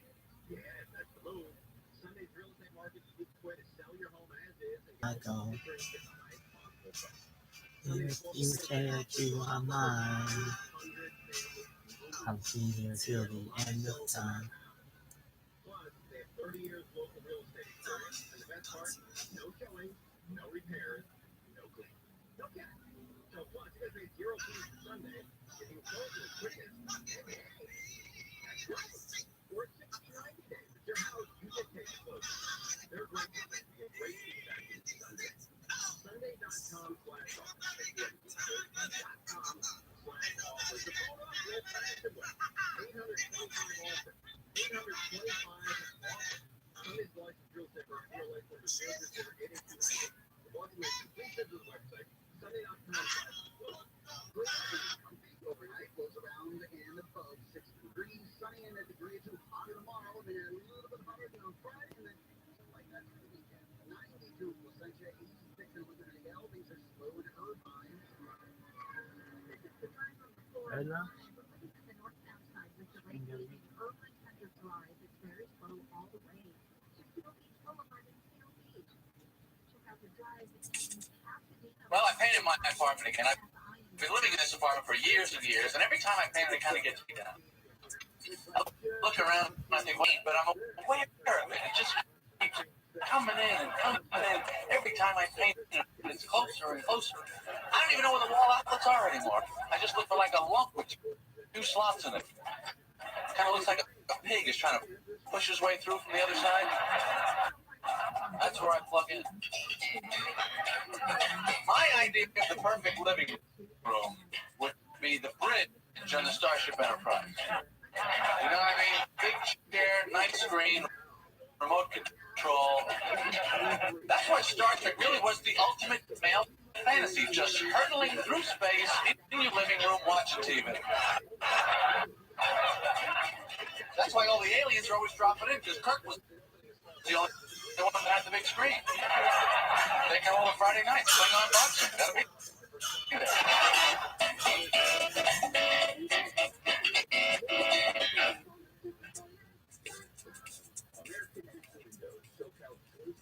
What did you do? Moose.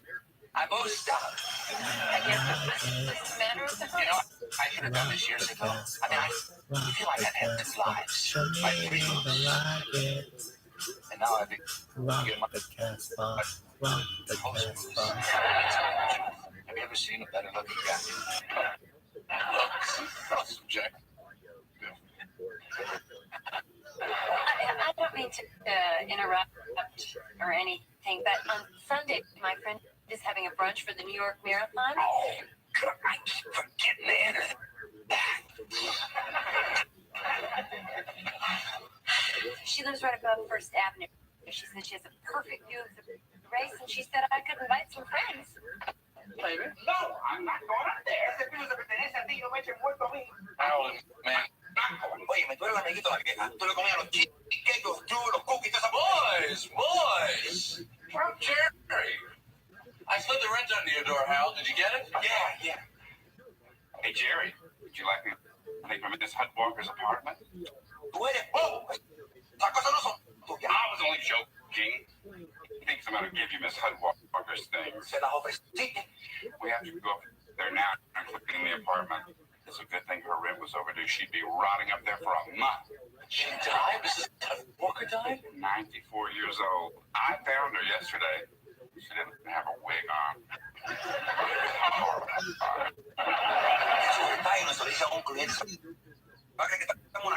What's the matter with you? I'm talking. So, Jerry, you know anybody who needs an apartment? Kidding? You know my friend Elaine? Oh, yeah, I like her. She always says hello to me. It's not promised to anyone because she'd take it in a second. Well, Manny wanted it for his brother, but he got deported. What's the difference? It's true. So it's okay? I can just tell her she can have it? Sure, she's getting a bargain, too. It's only $400 a month. $400. Tú estás loco. Eso vale mucho más. Eso está regalado. Hey. Óyeme, tú no te vas a matar. Okay. What do you think? Manny, look. Kramer put mousse in his hair. Qué mono. Eso está peor. Mucho más malo.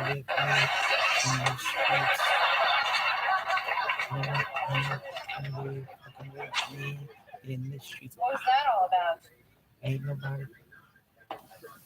Oh, nothing important. What's going on? What is that look? What look? Nothing. Something's going on here. I don't know if you should sit for this or not. Sitting is good if you pay, but standing is good for jumping up and down. I can't decide. Jumping up and down. What are you talking about? Come on, cough it up. Oh, Lane, you know the way I am. Rarely ever thinking of myself. My only concern is the welfare and happiness of those close to me. Sure, it hurts sometimes to give and give and give. What would you say if I told you that? Told me what? I got you an apartment in this building. No. Yes. No. Yes. You didn't. I did. You got me an apartment in the building? I got you an apartment in the building. You remember Mrs. Hudwalker, the 94-year-old woman who lived above me? No. She died? She died? She died. She died. And the rent is only $400 a month. Get out. 400 a month? Only 400 a month? 400 a month? And I'll be right upstairs? Right upstairs? Right above you? Right above me. Oh, my neighbors! I'll be here all the time! All the time. We can exchange keys so we can come in and out. Oh, this is going to be great! All the time. The problem with talking is that nobody stops you from saying the wrong thing. I think life would be a lot better if it was like you're always making a movie. You mess up, somebody just walks on the set and stops the whole time. You know what I mean? Think of the things you wish you could take back. You're out somewhere with people. Gee, you look pregnant. Are you? God, that's not going to work at all. Walk out the door, come back in. Let's take this whole scene again. People, think about what you're saying. See you later, man.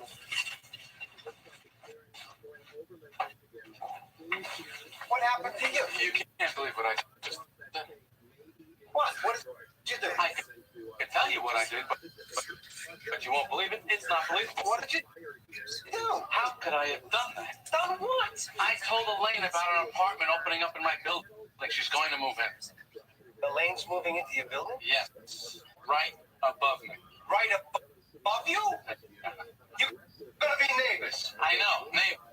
She's right above you? Right above. How did you do that? Because I'm an idiot. You may think you're an idiot, but with all due respect, I'm a much bigger idiot than you. Don't insult me, my friend. Remember who you're talking to. No one's a bigger idiot than me. Did you ever ask an ex-girlfriend to move into your building? Did you ever go to a singles weekend in the Poconos? She's right in my building. Right above me. Every time I come in the building, I'm going to have to sneak around like a cat burglar. You're doomed. You're going to have all your sex at women's apartments. It'll be like a permanent road trip. Forget about the home net advantage. But I need the home net advantage. Of course. We all do. Just stand there. It's embarrassing. Oh, who's going to know? It's only one girl.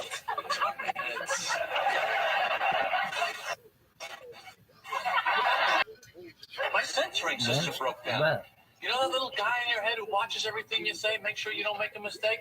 He went for a cup of coffee. And in that second, ruined my life. My sensor quit 2 years ago. Checked into a clinic. Emotionally exhausted.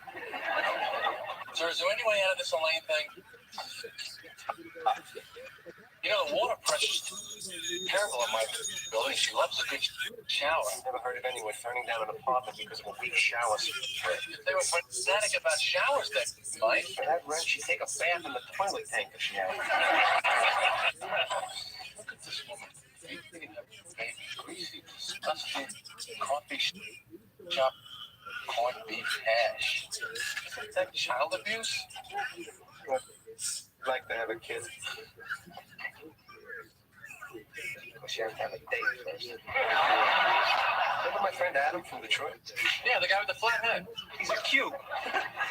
Anyway, he got married about 6 months ago. He told me ever since he's been wearing a wedding band, women have been coming up to him everywhere he goes. Yeah, I've heard that about wedding bands. I wonder if that's really true. That'd be an interesting sociological experiment. You know, Kramer has his father's band. He'd love it to you.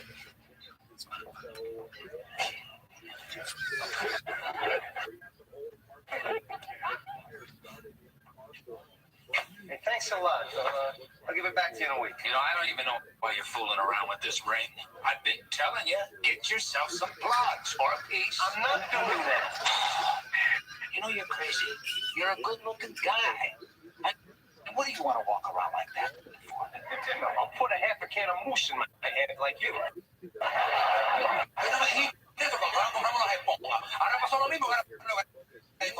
I told you I don't like these sponges. They're too small. I want a big sponge. ¿Cómo que big ni que big? Tú siempre quieres algo big. You can't think of anything with these. There's no absorption. Boys! Hi, Jerry. Hello, Rabbi.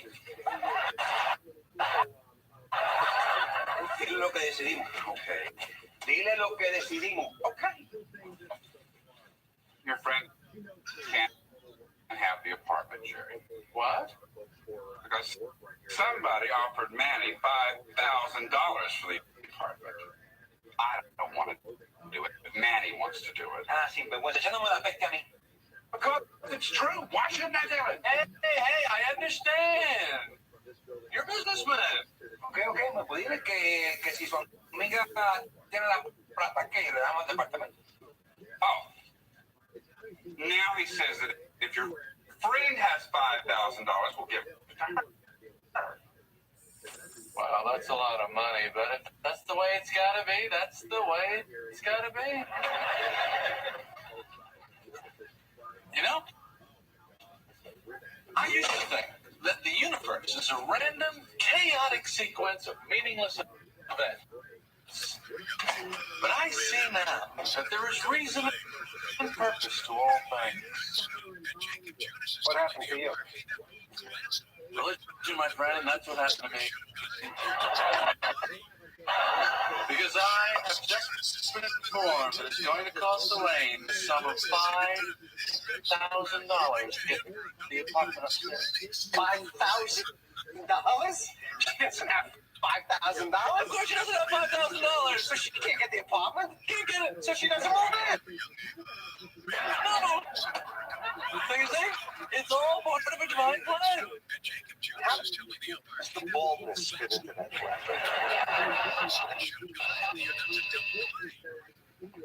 Elaine?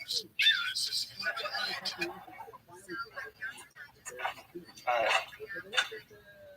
This is going to require some great acting.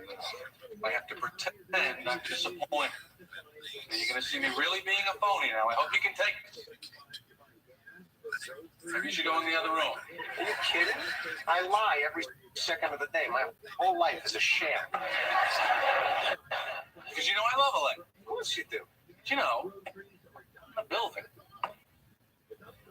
Really, I feel terrible about this. My intentions were good. What can I do? Tell me. No, I'll be seeing you. Good morning. Good morning. Have you ever gotten up first thing in the morning and felt it's just great to be alive, that every breath is a gift of sweet light from above?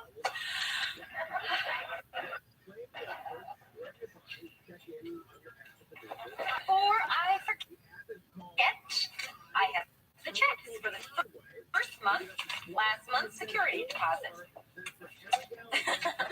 I have $75 left in my account.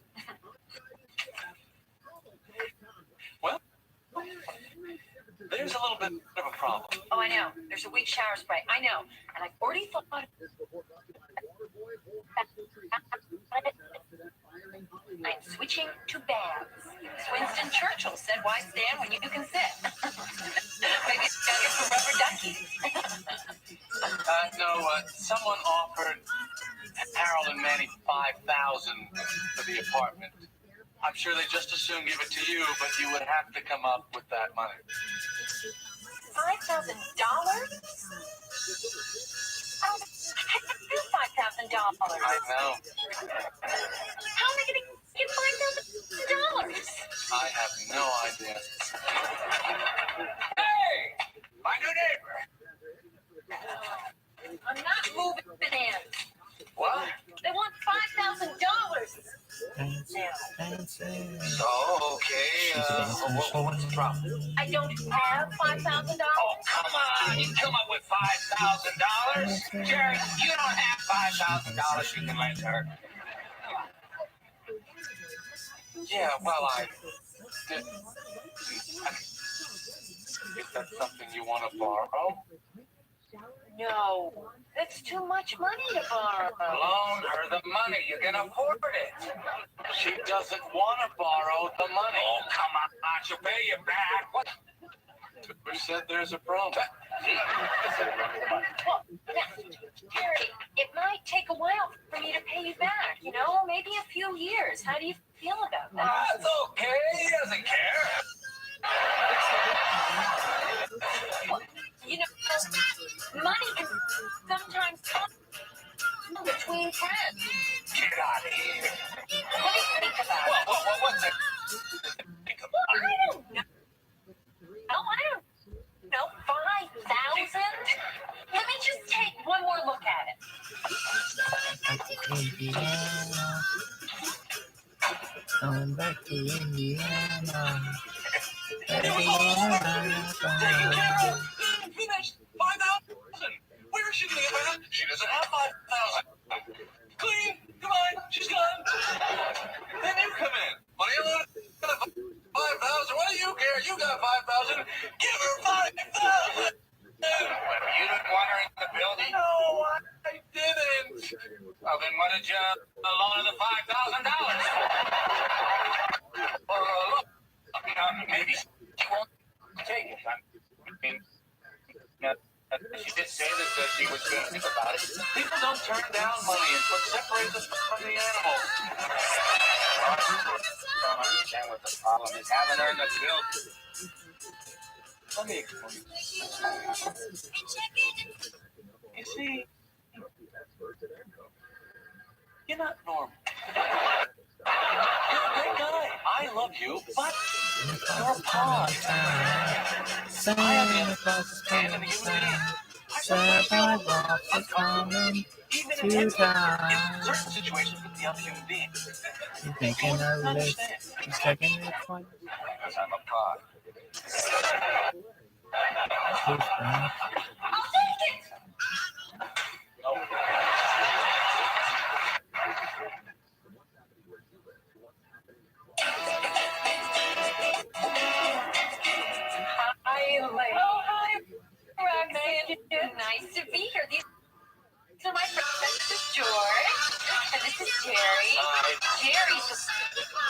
That'd be my new partner.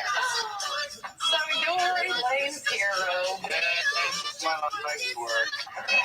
There are so few true heroes left in this world. Yeah, my wife just couldn't make it today. She's got something with her mother. Who knows what's going on with her? Don't let anybody kid you. That's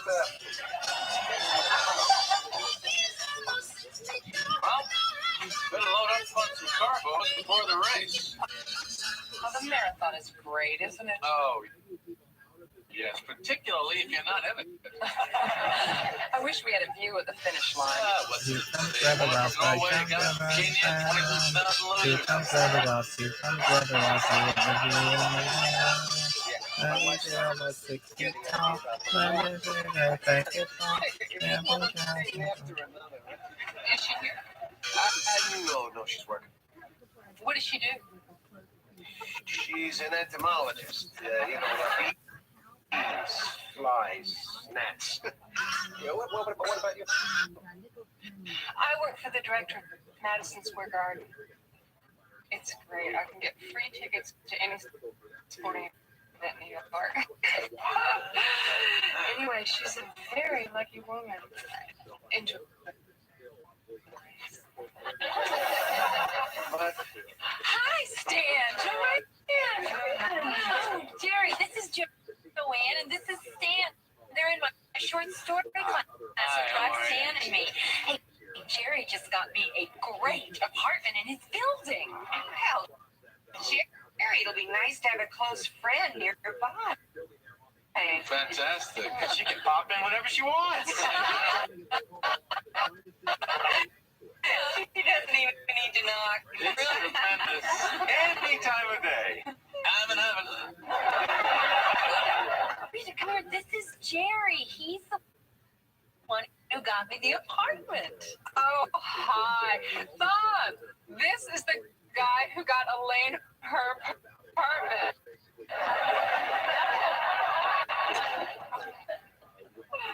I'm sorry. I don't see the big deal about being a matador. I mean, the bull charges, you move the cape. What's so hard? So, are you really married? Because I've actually heard of single guys who wear wedding bands to attract women. You would have to be a real loser to try something like that. That's too bad, because I really have a thing for bald guys. Glasses.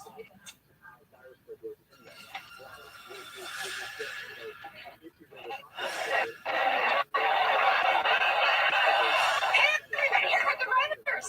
Excuse me.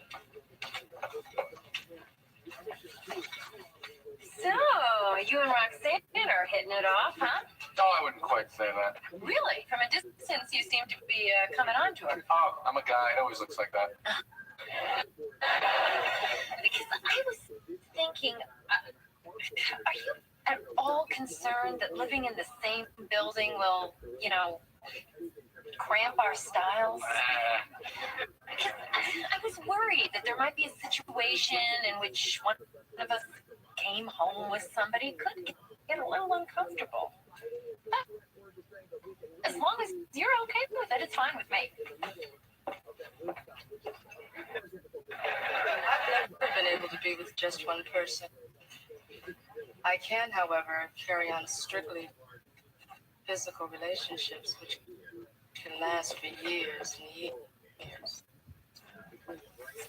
Shame we're married. I'm not. It's just a sociological experiment. Please.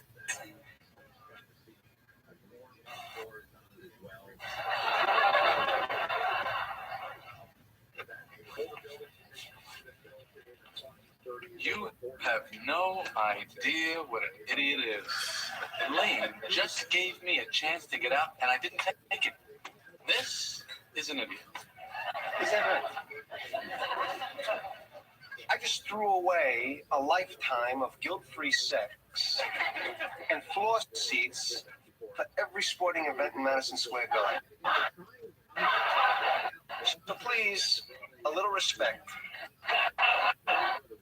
For I am Costanza, Lord of the Idiots.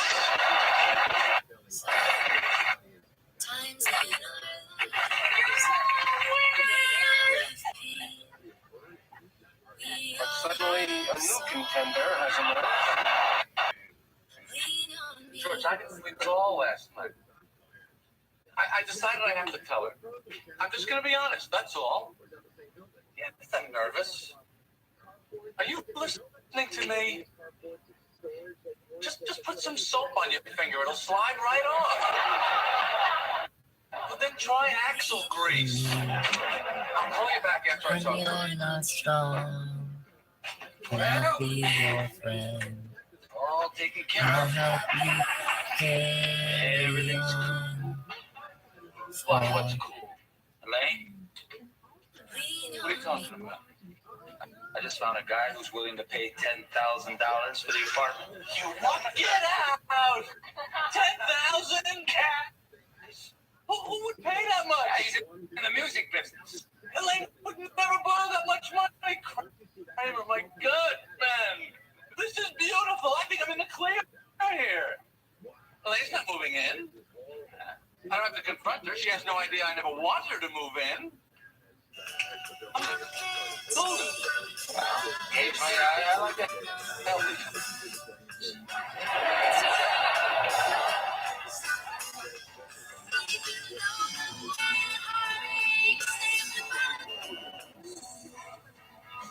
Wow, you're right. All the time. I've been up there 6 times. They refuse to stop. I can't live like this. I don't know what I'm going to do. I'm at first breakdown. Can't you do something? I'm not going up. It's things up there. I'm not the one who said they could play till 11 o'clock. He makes up his own rules. Boy, too bad. If I was up there, you'd never hear a peep out of me. I'm as quiet as a mouse. Hey. Oh. I love the one they do right after this one. I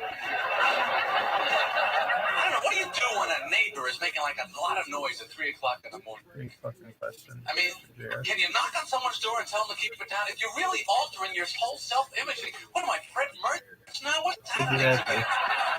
Can I do this? Am I a shusher? I used to be a shushy. There's a lot of shushing going on in movie theaters. People are always shushing. It doesn't work, because nobody knows where a shush is coming from. They just hear shh. Is that a shush? Is everybody shushing? Some people you can't shush in a movie theater. There's always a certain group of people, isn't it? They're talking and talking. Everyone around them is shushing them their own shit. They're the unshushable.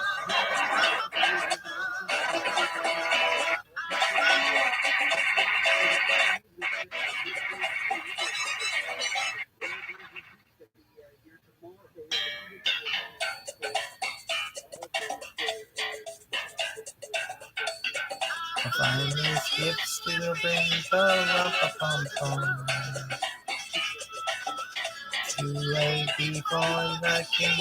Ba-ra-pa-pum-pum. Ra-pa-pum-pum. Ra-pa-pum-pum. Look at this milkshake finder.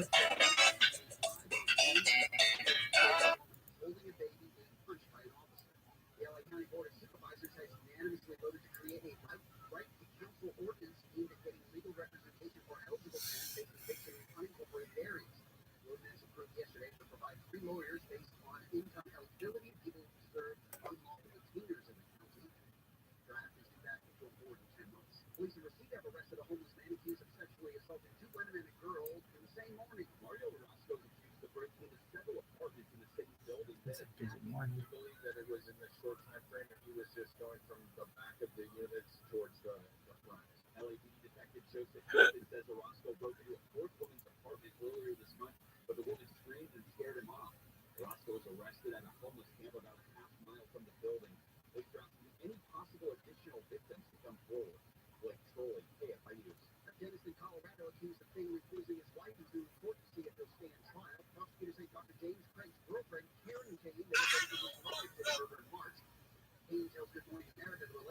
only be told it based on lies. If I had known what was true, I would not have been with this person. Dr. Craig was arrested 5 days after his wife's death. Court paper says he researched the poison potassium cyanide.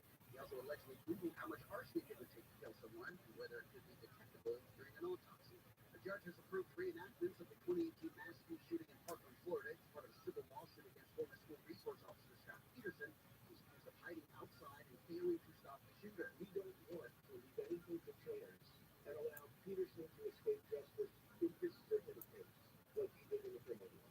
Attorney David Brill, representing several of the victims' families, says reenactments could prove Peterson heard gunshots and knew they were where they were coming from. Peterson was acquitted on criminal charges last month. Police in London say there's no evidence a BBC presenter who allegedly made a teenager for sexually explicit photos committed a crime. Parents of the teen say veteran news anchor Hugh Edwards has been allowed to remain on air after the complaint to the BBC in May. He paid the girl $45,000. They say the payment started in 2020 when the girl was 17.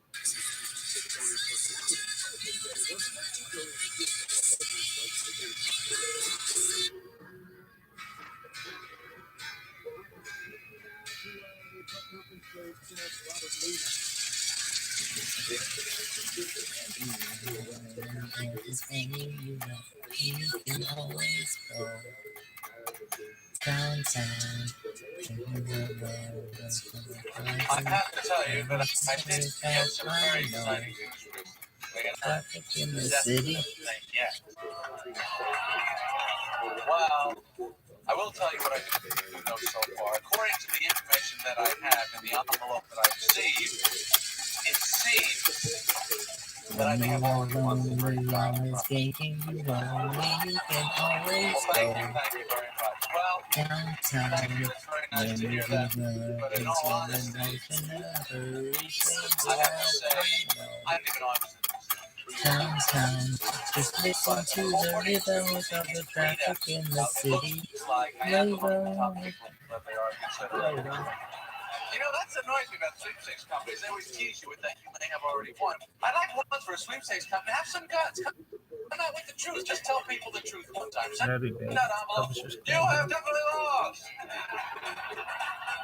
You turn it over, giant printing. Not even close. How bad we've done with this contact.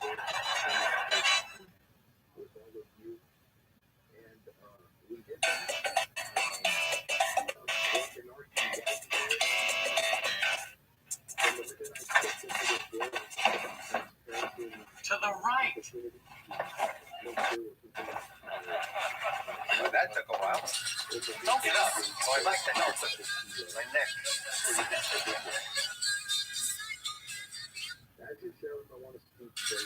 Just listen to the radio where the neon signs are pretty.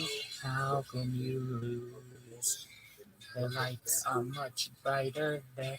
You can forget all your troubles, forget all your cares, and go downtown. Things will be great when you're downtown. Don't mingle with your joy downtown. Everything's good. Good job, Batua.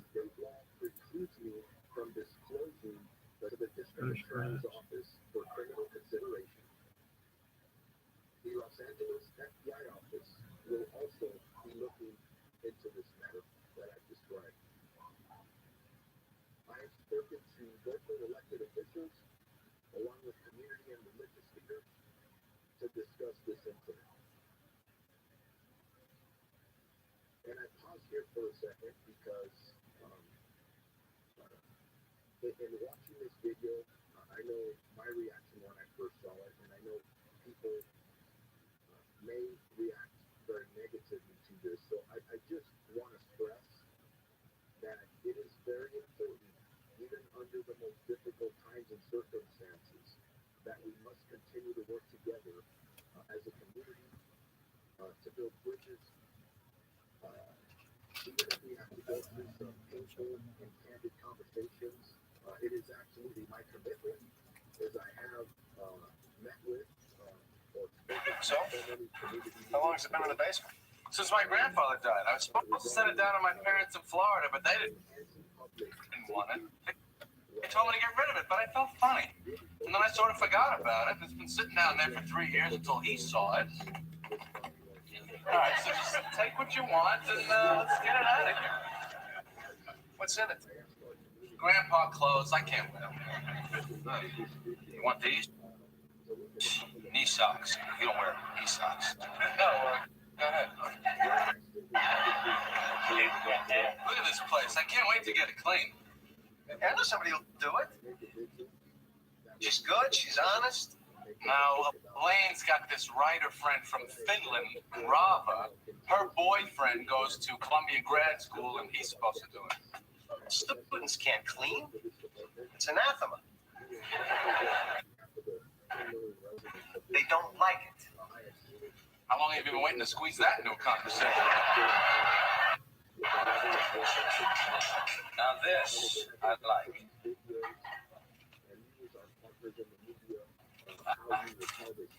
Wait a second. I can't believe this. Let me see this. Wait.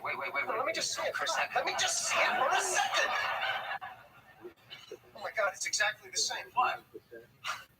When I was 10 years old, my parents had this very same statue on the mantle of our apartment. Exactly. And one day I grabbed it. I was using it as a microphone. I thought I'll never have the recipe again. And it slipped out of my hand and it broke. My parents looked at me like I smashed the 10 Commandments. To this day, they bring it up. It was the single most damaging experience of my life, aside from seeing my father naked. Come on, George. I saw it first. No, Kramer, I have to have this here. Look, George, I need it.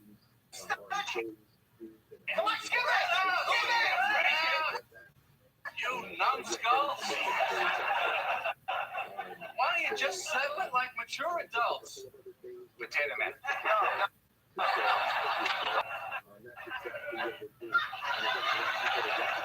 Okay. Start with me. Yeah, good. Inka dinka bottle of ink, the cork fell out, and you stink. Not because you're dirty, not because you're clean, just because you kissed the girl behind the magazine. And Wait. you are it. What are you doing? No. Oh, okay, all right. He's out. I get it. No. I'm it. I win. No, he's it. He wins. It is good. Do over. Start with him. No. Come on, Kramer. Now you got the socks. All right, you can have it. Okay, I'm gonna take the suit and shoes and the hat. All right, come on, let's go. Hey, I look like Joe Friday in Dragnet. I can't believe I wanted ink. Come on, let's go. Aren't you gonna take it? No. I don't want to carry it around all night. I'll pick it up later. What about your stuff? Okay.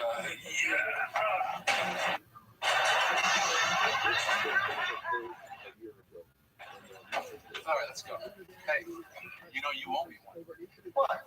The ink and paint. You were it. It's bad? It's very bad. What if I don't let you be my editor on this book? I got to another publisher. It's that simple.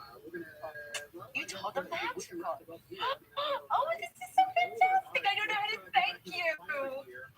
So where's this boyfriend of yours? I can't wait much longer. I gotta fly. Oh, probably caught in traffic. Or maybe he's dead. So what do you write, children's books? That's right. Greetings, and salutations. Your forgiveness, my tardiness was unavoidable. Oh, my love. Elaine, dear friend, and you must be Jerry, lord of the manor. My liege. A pleasure. All right. And we have to get back to work. I gotta get to the airport. Your knowledge shall sparkle like the stars in heaven upon your safe arrival, sire. The toilet brush is under the sink. I don't really feel that comfortable with the maid either, because there's that guilt when you have someone cleaning your house. You know, you're sitting there on the sofa, they go by with the vacuum cleaner. I'm really sorry. Right?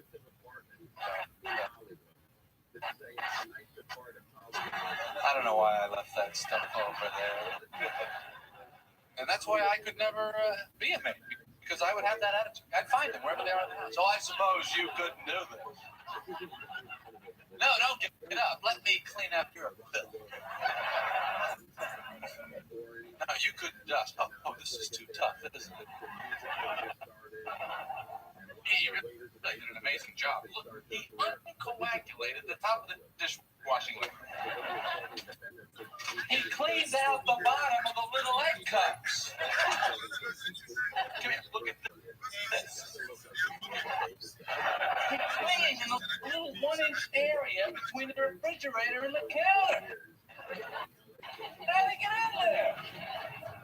He must be like Rubber Man. There's no Rubber Man.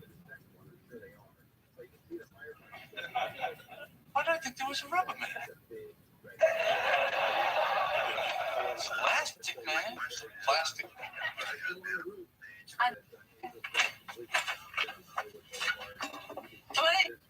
He Windexed the little peephole.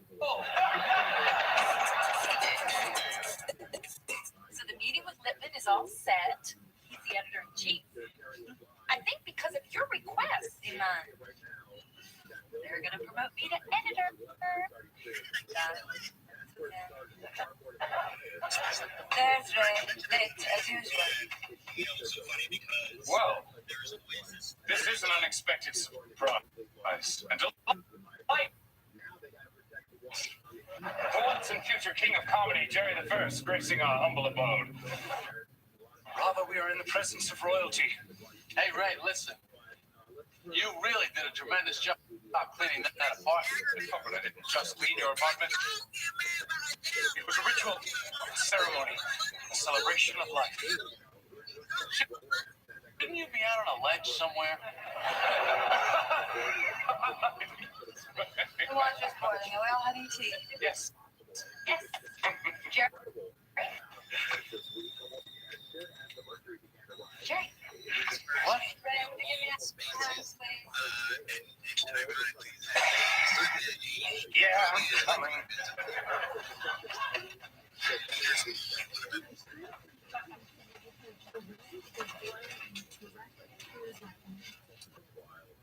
I think that's a statue from my house. That looks like the statue from my house. What statue? I had a statue. You have a statue? I never saw a statue. My grandfather gave me a statue.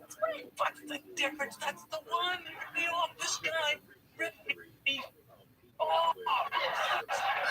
Do you take sugar? No. I can't believe it. What you saying? Yes. This guy ripped me off. He stole Lemon? Sure. Are you sure? Pretty sure. I'm 99% sure. 99% sure. Ah, sweet elixir. It's fragrant nectar, a soothing balm for the soul. Oh, those are the pastries. Ray, take care of that. I'm going to get you laying the menus. The pastries. Maybe it's just a coincidence. Coincidence? This guy's in my apartment, and just by coincidence, he has the exact same statue in his apartment. I never saw any statue. I had a statue. What should I do? I'll call Kramer. He can check my house. Jerry, don't blow this for me. Don't worry. Kramer. Jerry. From next door. Never mind where I am. Yes, Jerry's Seinfeld. Ma, I told you, just dip the bread in the batter, put it in the pan. She forgot how to make French toast. Yeah, mothers are. My mother left us when I was 6 years old. All 7 of us. We never heard from her again. I hope she's rotting in an alley somewhere.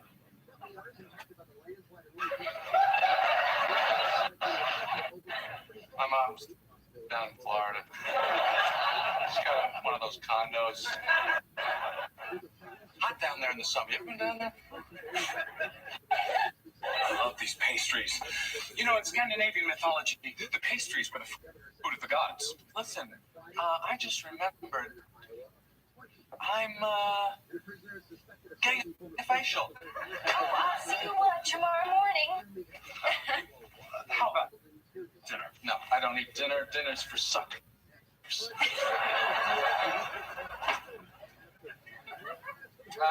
Yeah, okay. Thanks anyway. Bye. Nope. Cop says, it's my word against his. There's nothing they can do. Let's go get him. Yeah, right. Oh, we can't just let him get away with this. You realize how crazy he had to be to do something like this? He knew I was going to know that it's missing and that he took it. And of all things to take, I left my watch, tape recorder, stereo. He's crazy. I already called my parents and told them they would expect the surprise of a lifetime. My mother's making her roasted potatoes. George, do you realize that Rabbi has asked me to edit her book? Who is this Rabbi? I say we get him. Just call him. I'll call him. All right. Hi, Ray. This is Rob's friend Elaine's friend Jerry. King of comedy, right? Listen, you know that statue Angel, the one with the blue lady? Would you shut up? Yeah. Oh, you don't want to talk about it over the phone. You don't want Robin. Yeah, I understand. You know that coffee shop near my house, Monk's?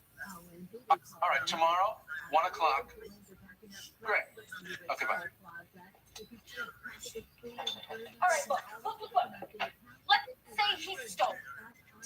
Oh, he stole it. What? You can't do anything about it. The cops won't do anything. What are you going to go fight him? Why don't you just forget it? No.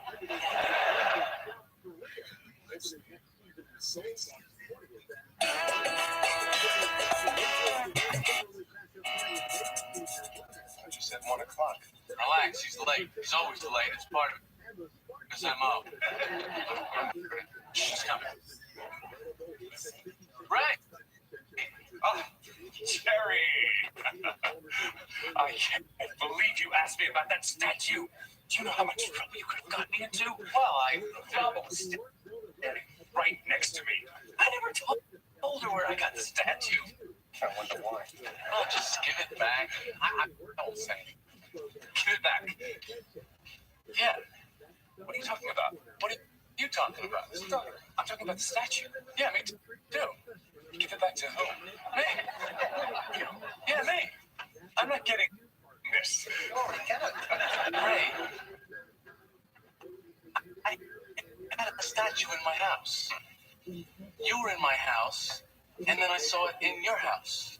What are you saying? What am I saying? Take a wild guess. Are you saying I stole your statue?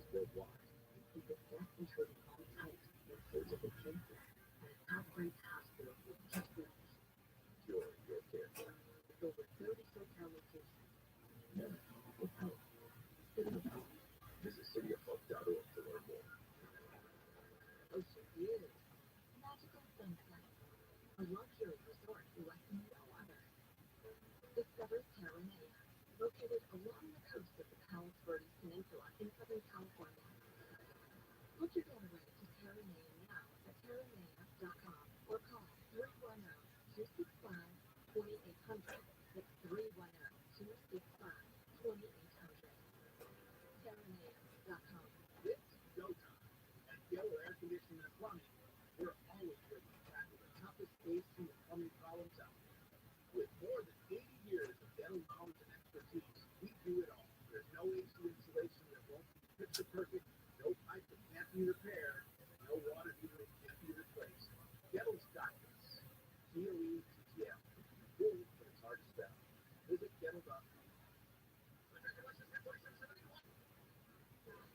Coming up in 45 minutes on Later with Mo Kelly. $10 toll lanes are coming your way to the 405. Yes, pay to ride the parking lot. That's in just 45 minutes on Later with Mo Kelly. AFI AM 640 and the iWant Radio app.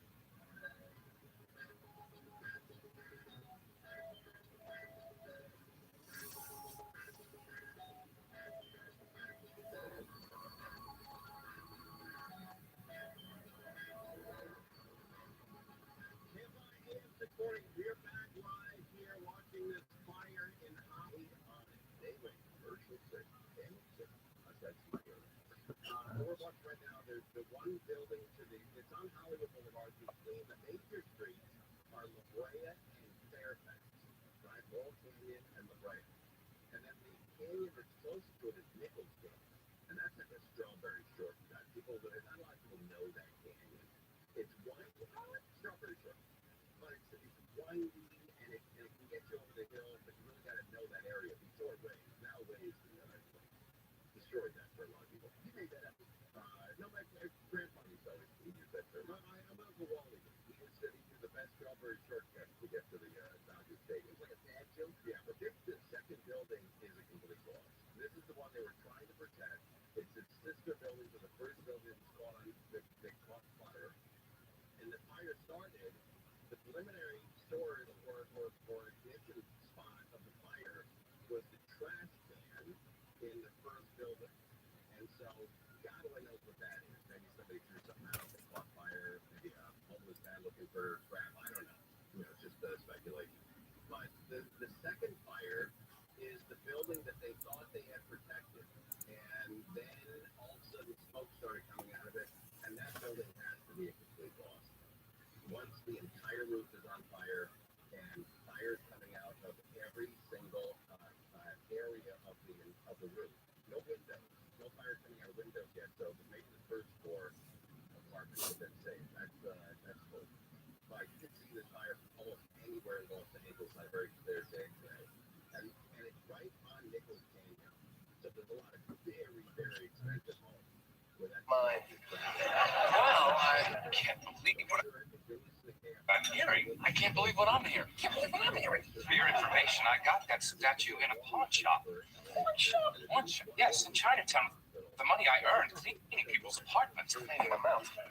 Oh, excuse me. Look, Ray, you were the only person in my house. What's behind this? It's Rabbi, isn't it? Rabbi. You want her? No, she's a little too cheery for me. She's from Finland, for crying out loud. Finland, do you understand? I know Finland. They're neutral. And we isn't me. But do I rub you the wrong way? No, actually, I find you quite charming, a bit verbose at times. I find you so charming, you wuss. Did you call me a wuss? What did you say? I said lust. I'm at a loss. I would love to take you down to the pawn shop where I got this. That's not necessary. You know, maybe it's not that bad an idea.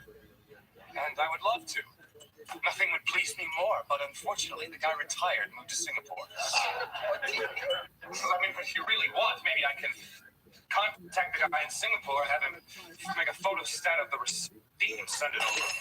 That's it. That's it. I can't take it. I can't take it anymore.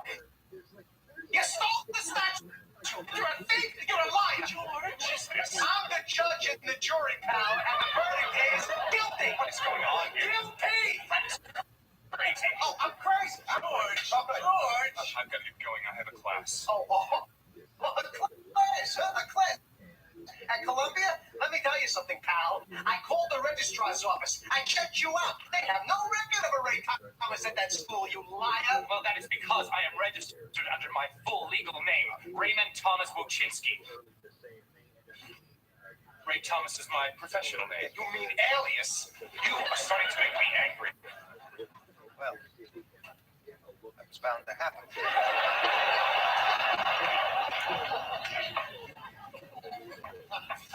I hope you think about what you've done here today.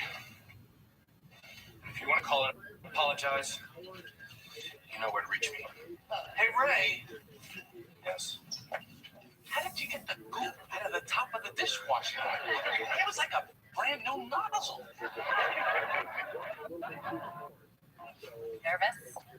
should I be? Yeah, right. Your notes were very insightful. The book is great. Did you go out last night? No, we made love on the floor like two animals. Ray is insatiable. They all are. Was Jay? I can't remember.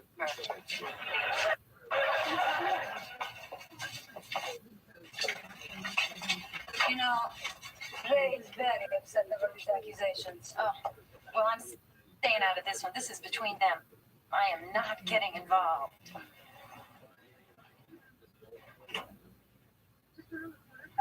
So you think he stole it? I admit nothing. Will you put that cigarette out, please? The apartment, and then it's going into your apartment. Maybe you think we're in cahoots. But it's a coincidence. Yes, that's all. A coincidence. Big coincidence. Not a big coincidence. A coincidence. No, that's a big coincidence. That's what a coincidence is. There are no small coincidences and big coincidences. No, there are degrees of coincidences. No, there are only coincidences. Ask anyone. Other big coincidences and small coincidences are just coincidences. Well,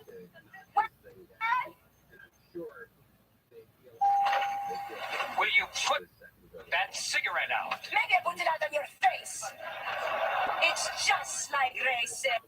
You and Jen, you're jealous of our love. You're trying to do.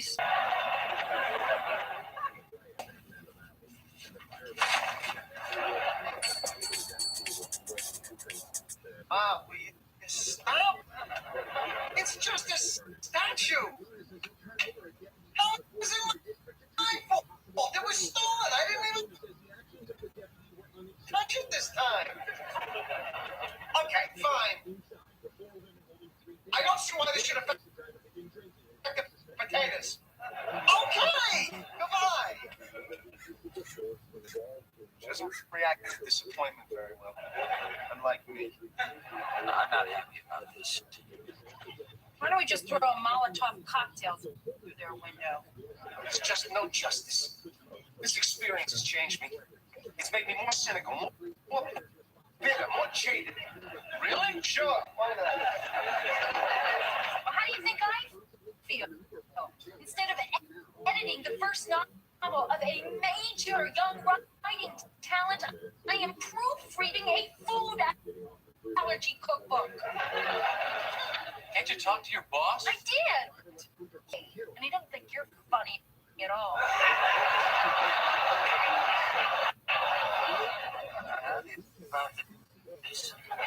Well, perhaps we can take comfort in the knowledge that in the next world, Ray will be the recipient of a much larger and more harsh-branded justice. Yeah, he'll have my parents.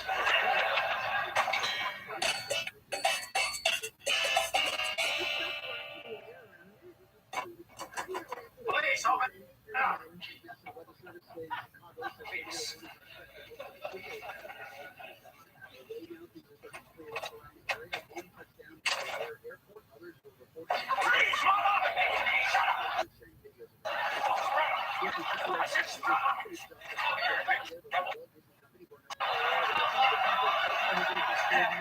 I think you're being confused with somebody else. Is your name Ray? Yeah, you're the fuck I'm looking for.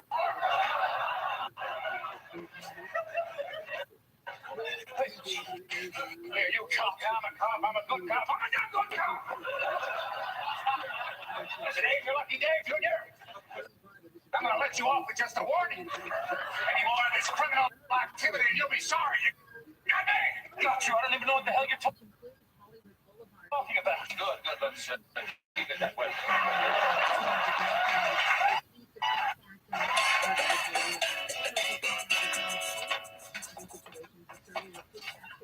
All right. What's the thing up, huh?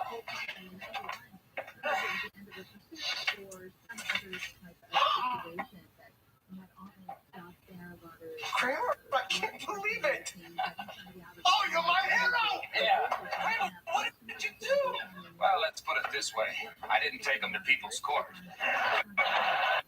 I feel like a huge weight has been lifted off my shoulders. I feel happy. Kramer, I don't know how to thank you. Well, I'm big as people are going to steal from you. You can't stop them. But everybody has their own little personal security things that they think will foil the crooks, you know. In your own mind, right? You go to the beach, go in the water, put your wallet in the sneaker. Who's gonna know? What criminal mind could penetrate this fortress of security? I tied a bow. They can't get through that. I put the wallet down by the toe of the sneaker. They never look there. They check the heel. They move on.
American Vision Windows, SoCal's choice for energy-efficient windows and doors. AmericanVisionWindows.com.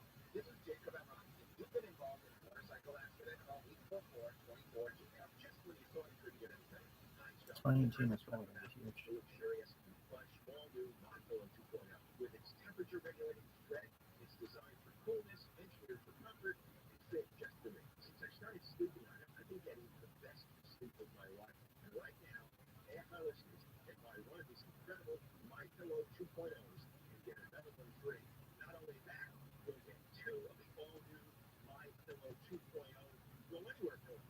That's a 4-pack of pillows for as low as $99.98. Just go to mypillow.com, click on the radio listener square, or call 800-683-1804. 800-683-1804. And don't forget to use the code JOHN. Say goodbye to tossing and turning. Go to sleep quicker and stay there longer with the MyPillow 2.0. They don't just trust me. If you sleep on it, don't love it, you can always return it with their 60-day money-back guarantee and a 10-year warranty. So don't delay. Call 800-683-1804 or go to mypillow.com. And don't forget to use the code JOHN. Look at this movie. For years, cancer patients and their families have relied on top-ranked USC Norris Comprehensive Cancer Center, part of Tech Medicine of USC.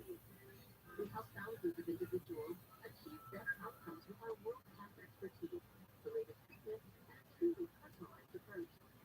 See what makes us one of the nation's top 20 cancer programs. Learn more at techmedicine.org/.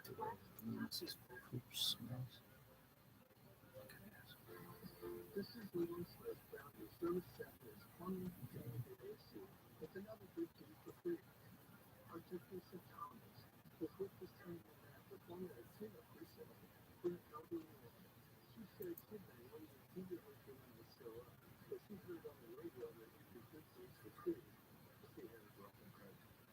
She explained that her husband had recently passed away, and that he had always solved those kinds of problems. Thomas and I fixed that problem, lifting his foot, and got good treatment for his foot. The happy will think that this foot is good things for free. She had that much her thought. Her husband's trying to listen to her.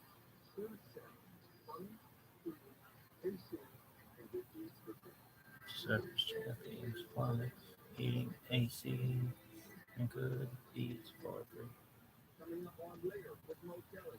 Bank of America took a page out of Wells Fargo's book It scams customers out of millions and ruins their credit to boot. Well, how to money with Joel Barnes. I don't understand why the SEC doesn't just close them down. Like, oh, you want to fuck up, then you're done. They used to do that, kids. They used to just close down. But no, too big to fail. We got the fires in Chicago. I'm sorry, the storms in Chicago. The fire in Hollywood. LA Sheriff's Department having to talk about another video that's come out. And then we also have Rolling Hills Estates. Big Mama has been found. That big snake in Chatsworth. So that's over. And the heat. But let's go back to Channel 9. Channel 9, which should have been running, Family Feud right now. They took the CBS feed because CBS runs their national news. And that's the true sign of a local TV station giving the people what they want, which is this breaking news in Hollywood. And they're interrupting their programming on Channel 9 to take the CBS feed. So let's go back to Kate County and see an update on this fire in Hollywood. Because Kate Bush is starting to destructive fire anywhere in Southern California. Yeah, that's for sure. We've been talking about wildfires and brush fires, but here we are talking about a fire in the city of Hollywood. So really, when those temperatures go up, it still does not make it any easier for firefighters. And Mike was mentioning that we have sprinklers inside the newer buildings, and apparently was not the case here because this really went up fast, right, guys? That Harvey, and then automatically, or just momentarily, we got that building in the middle, right across from it, that just went up in flames and spread to the next building. But like Harvey, super cool. Like Harvey in the car bomb. of the next building. Not exactly sure about that personally, though. Obviously, the damage to the second floor. So a number of those units. Yeah, we're watching this right now. There's 3 buildings there. It's a triplex of apartment buildings. The one on the west side looks like it was spared. The one in the middle is one that caught fire from the carport. The fire started in a trash can or a dumpster in the back of the unit. And then they thought they had protected the third sister apartment building to the east. And then all of a sudden we started to see smoke coming out of the attic, and it was gone. It was gone. Then they had to vent the attic, and it looks like the middle one was complete loss. They may have saved the first floor on the second one, but there's still a lot of flames coming out, a lot of smoke coming out as well. And I saw them helping one firefighter out of that building. I don't know if he was just falling down or exhausted or whatever, but I saw 2 firefighters sort of not grabbing him and carrying him out, but assisting him out of that building. And maybe just heat exhaustion is going to be very, very hot in that building. It doesn't look like there's a lot of air window units, and I'm sure there's not central air conditioning in that building either. So it's going to be extremely hot in there. But this fire can be seen from all over Los Angeles on a clear day like today. And this middle building is a complete and absolute loss. So again, Hollywood Boulevard is closed. This fire is between La Brea and Fairfax, east of Fairfax, west of La Brea, right where Nichols Canyon, I think it's called Country Club Drive, where Nichols Canyon starts there. And Nichols Canyon runs up into the hills there, an alternative to Fairfax, Lowell Canyon, and La Brea or Outlook. It's the middle one between Outlook and Lowell Canyon. Nichols Canyon is the alternate there.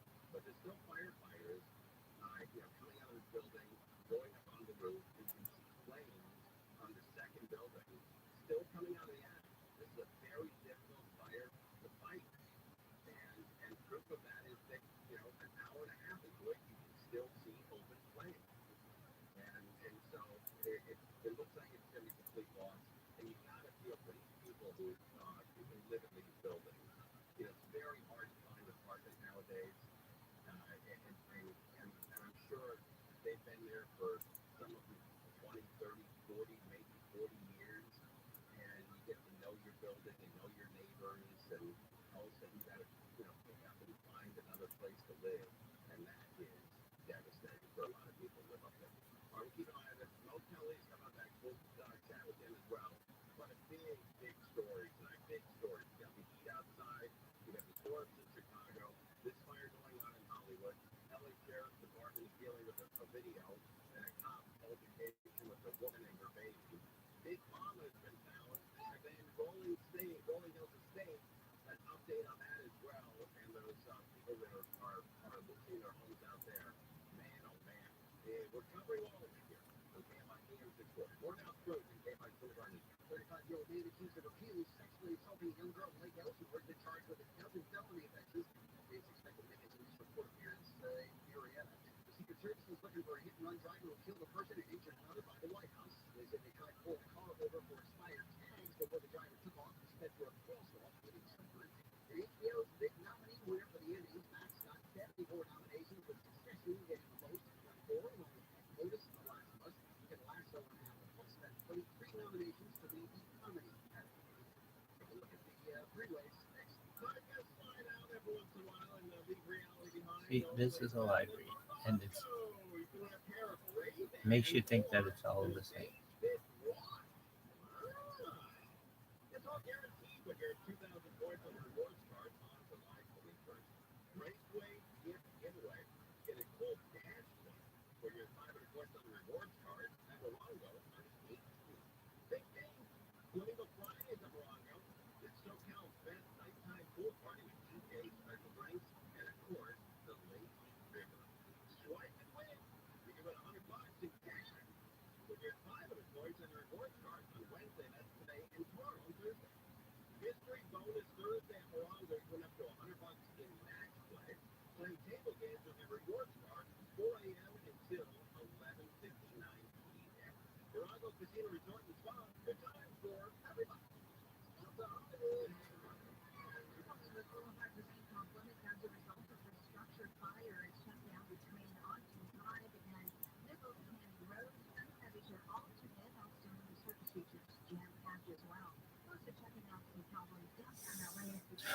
Yo, dog.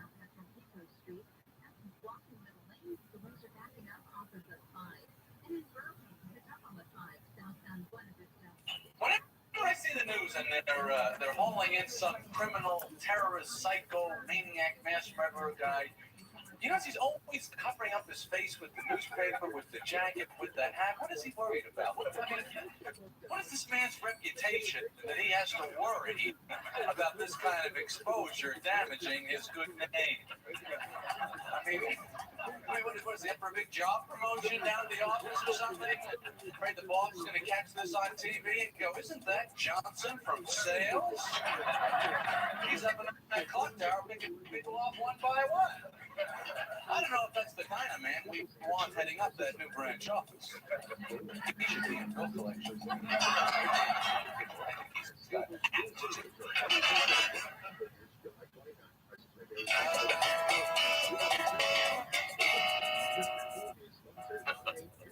She was great. You don't want to know. Rick, remind me to tell you what we did in Lake George. Get this. I got it all on video. That's it. This is it. I'm done. Through. It's over. I'm gone. Finished. Over. I will never wear what you think. You are a laughing stock. You are a joke. These people are laughing at you.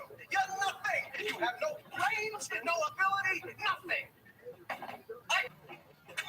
Hey, boy, I am really happy to know that. He wakes me up again last night at 3 o'clock in the morning to tell me he's going up onto the roof to kill himself. What'd you say? I said, Joe. He's been threatening to do this for years. I said, look, if you're going to kill yourself, do it already and stop bothering me. At least I respect the guy for accomplishing something. What's his problem? No job, no women. You called the right guy. What am I supposed to tell him? How much there is for him to live for? I lied to him. All right, I'm leaving. I'm going to the laundry. Why don't you use the machines down in the basement? Off and fold, the only way to live. I drop it off, I pick it up. It's a delight. How about if I put a few... Wait a second, I don't want to do you're it. going over there. I don't want to mix in everything. My guys don't know your guys. You can't just lock them all in the same machine together. They'll start a riot. Have you ever met my guys? Oh, I can't say it because I have. Well, all right, put them on top. This stuff on top is my friend's. Can I get it done in a separate machine? I'll have to charge you for another machine. Whatever it costs. In fact, I would prefer it if the machines are not even touching each other. Because something could, jump across. Guess what? How did you know I was here? Kramer, guess what? I don't know. I quit my job. Get out of here. Couldn't take it anymore. You can have this on Monday. What happened, levitating? I go in to use his private bathroom. Everybody uses it. And then I get a memo telling me to use the men's room in the hall. I mean, we share it with Case Electronics. It's disgusting. You and your toilets. It's the last straw. So what are you going to do now? You going to look for something else in real estate? It's not very good now. The market's terrible. So what are you going to do?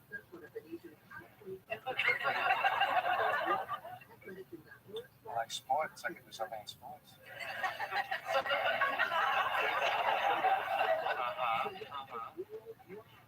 In what capacity? Like the general manager of a baseball team.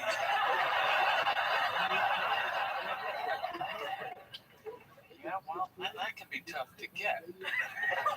Well, it doesn't even have to be the general manager. Maybe I could be like an announcer, like a color man. I always make those interesting comments during the game. Yeah, you make good comments. So what about that? Well, they tend to give those jobs to ex-ball players and people that are, in broadcasting.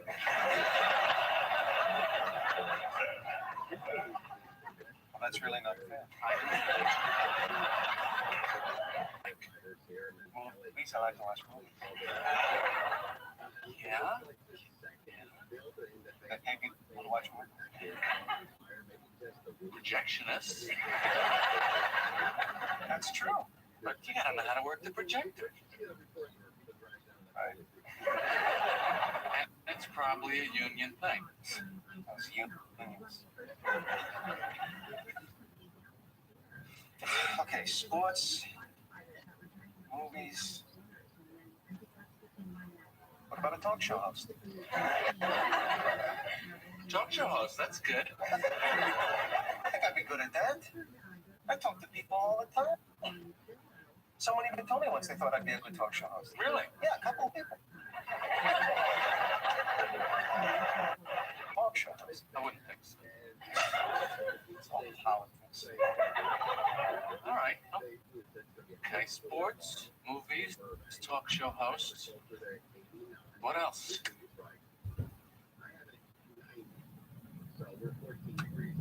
Could have been a huge mistake. Well, it doesn't sound like you completely thought this through. Guess not. Should I do? Maybe you could just go back. Go back? Yeah. Pretend like it never happened. You just walk into the staff meeting on Monday morning like it never happened? Sure. You're an emotional person. People don't take you seriously. Go back. Pretend the whole thing never happened. Never happened. I was blowing off a little mistake. So what? So what? You're entitled. I'm emotional. That's right, you're emotional. Never happened. Never happened. To me, the most annoying thing about the couple of times that I did work in an office, when you go in the morning, you say hi to everyone, and then for some reason throughout the day, you have to continue to greet these people all day, every time you see them. You walk in, morning, Bill, morning, Bob, how you doing? Fine. 10 minutes later, you see him in the hall. Every time you pass, you got to come up with another little greeting. You start racking your brains. You do the little eyebrow. You start coming up with nicknames for him. Jimbo.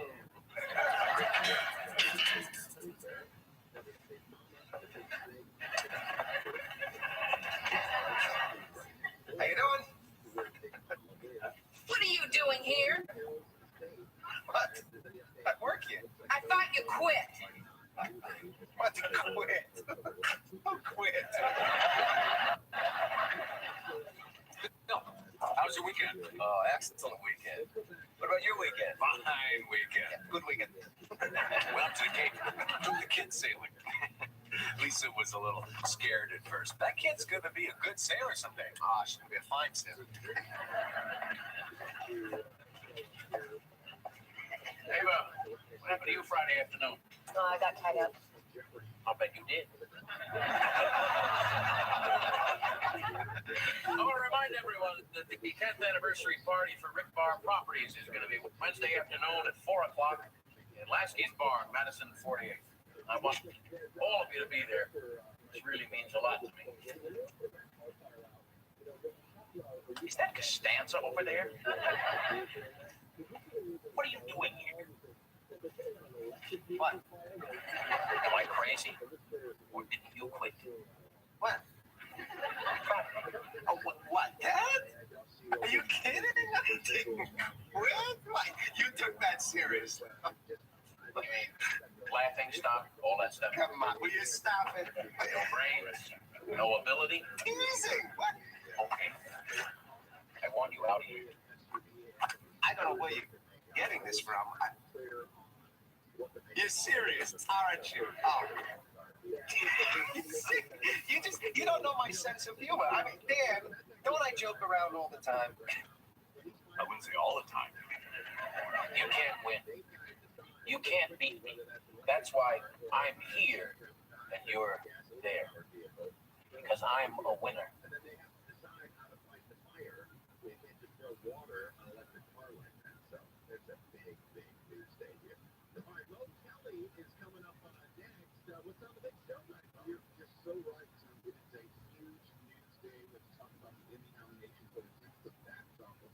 I'll always be a winner.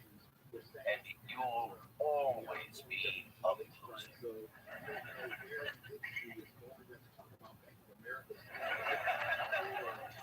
I'll always be a winner, and you'll always be a loser. This is what he said to me. Well, so that's that. No, that's not that. That's not that? Well, if that's not that, what is that? I got some plans. I got plans. What kind of plans? You don't want to tell me? I'm gonna slip him a Mickey. What? It's drink? Are you out of your mind? What are you, Peter Lorre? You don't understand. He's got this big party coming up. He's been looking forward to this for months. This is going to destroy him. It's perfectly safe. I researched it. He'll get a little woozy. He might keel over. Well, what does that do? Big deal. This is what they would do in the movies. It's the beautiful thing. It's like a movie. I'm going to slip him a Mickey. You've really gone mental. Where are you going to get this Mickey? I can't believe I'm saying Mickey. I got a sauce. You got a Mickey sauce.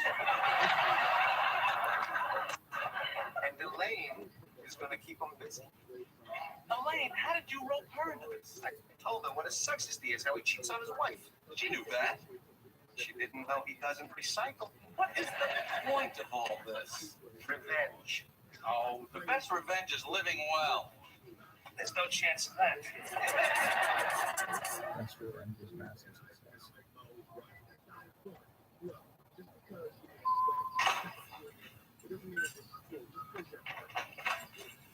You get your laundry? Yeah. What's with you? He jumped. What? Newman jumped. Did he call you last night? What did you say? I said, wave to me when you pass my window. Did he wait? No. He jumped from the second floor. Mr. Papanicolaou saw him from across the street. He's lying out there faking. He's trying to get back at me. Oh my God. What's the matter? Well, on Thursday when I came home, I had $1,500 on me. For some reason, I decided to hide it in my laundry bag. And then I completely forgot about it. And then I took the laundry in on Friday. Oh, come on, let's go. Where? To the laundromat. I never saw it. Okay, come on, give the guy his money. What are you doing? Hey, you see that sign up there? Oh, I see. So you put up a sign, so you can do whatever you want. You're not a part of society. Yeah, that's right. Because this place is my country, and I'm the president, and that's my constitution. I'm not responsible. So anybody leaves anything here, you can just take it. You have a license to steal. You are like the James Bond of laundry. You ever hear of a bank? Come on, let's go. Oh, you can't let him get away with this. Which one is it? That's him over there. One that looks like a blowfish. Oh, yeah, I see him.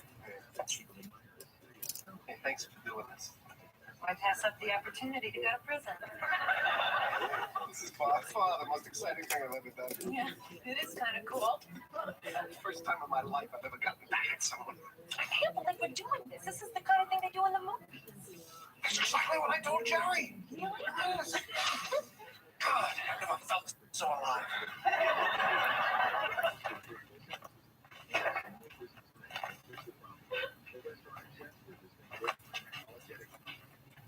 Maybe we should call this off.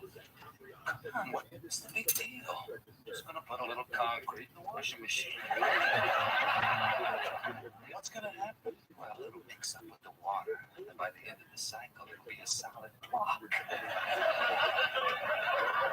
If only you could put your mind to something worthwhile. You like Lex Luthor. You keep him busy.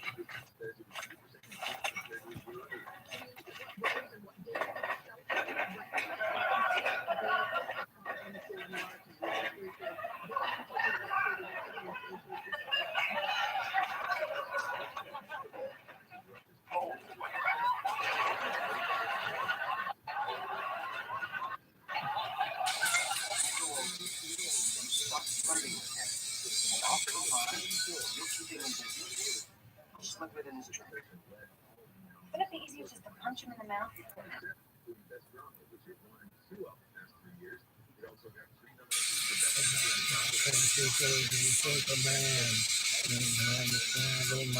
You be there holding my hand and keep you by my side. And my superhuman fine kryptonite.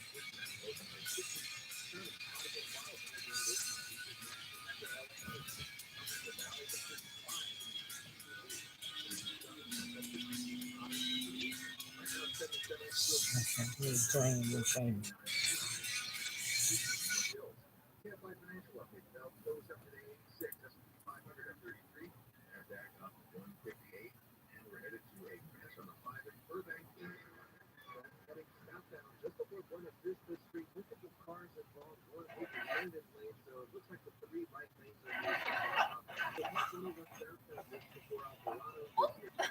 Excuse me.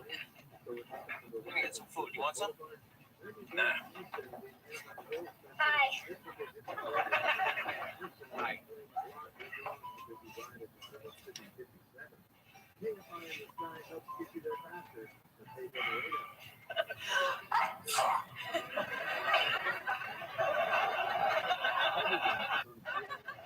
God bless you. Thank you. Thank you very much.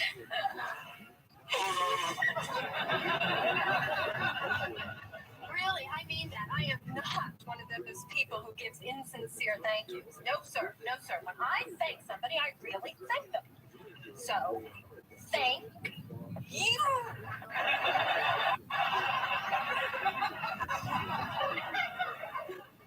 You're welcome. People don't say God bless you as much as they used to. Have you noticed that? No.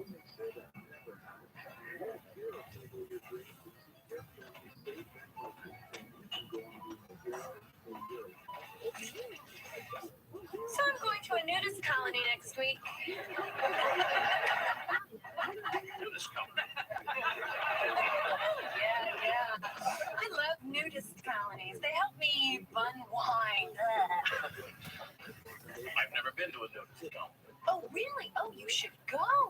great. They're great. Of course, when it's over, it's hard to get used to all this clothing, you know. So a lot of times I'll just lock the door in my office and I'll just sit there naked. Seriously. I usually work naked a couple hours a day. Can I ask you a favor? Can I have this seat? What do you have to sit here for? There are plenty of other seats. I can't explain. It's very important that I sit here. What are you doing here anyway? I thought you were fired. Okay, fine. I cook naked.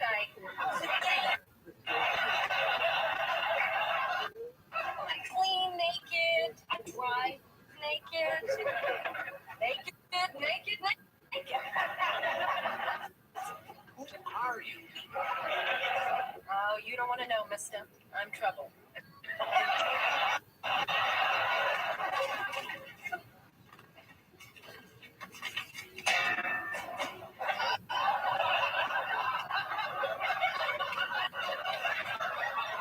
What about the channel site? Will you ever use that?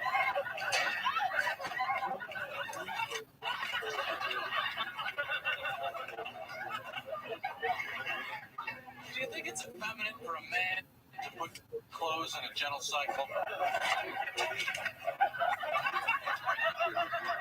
What about buying fabrics? How do you deal with that kind of temperament?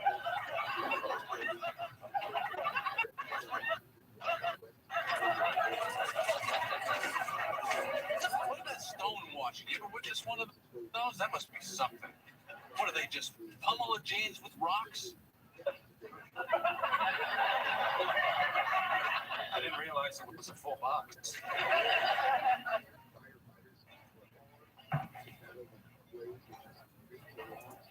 I count to 3. You don't give up the chair. I don't wear a wig. 1. No.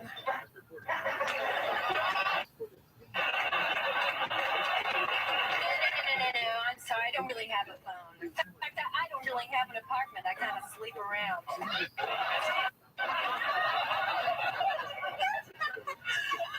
I just like to have a few drinks and then just let the guy do whatever he wants. Would you close your eyes a second? I want to tell you a secret about my bra.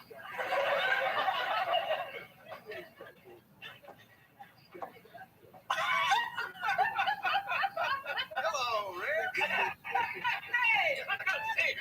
That's right, Ricky boy, it's me. You know something, Stanton? I'm a very lucky man. I've always been lucky. Things just seem to fall right in my lap.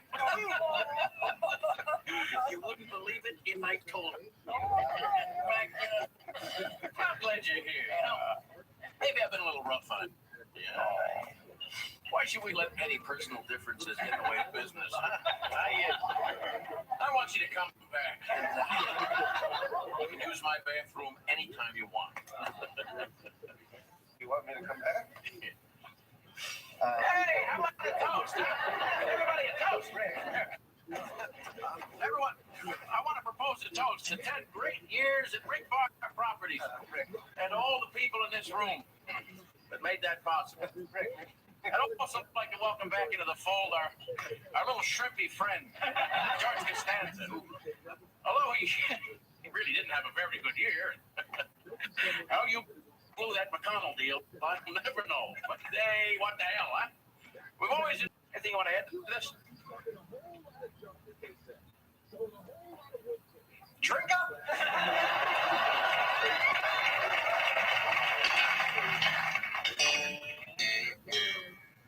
History, Civil War. Maybe I could be a professor or something. Well, to teach something, you really have to know a lot about it. I think you need a degree. Yeah, that's true.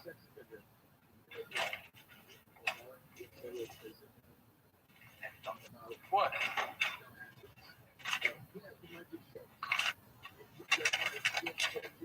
My God, the money! The 1,500, where'd you find it? It's in my laundry. In your laundry the whole time? I told you not to mix in our guys. What did we figure the damage on that machine would be? About $1,200. That's new. What are you waiting for? Elaine, come on, take a walk with me down to the laundromat. I gotta pay this guy the money. I like horses. Maybe I could be a stable. You wanna shoot some bull for me? I can't. I'm going moving.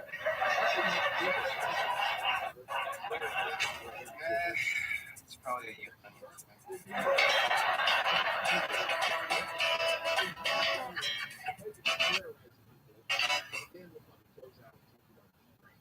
People like the idea of revenge.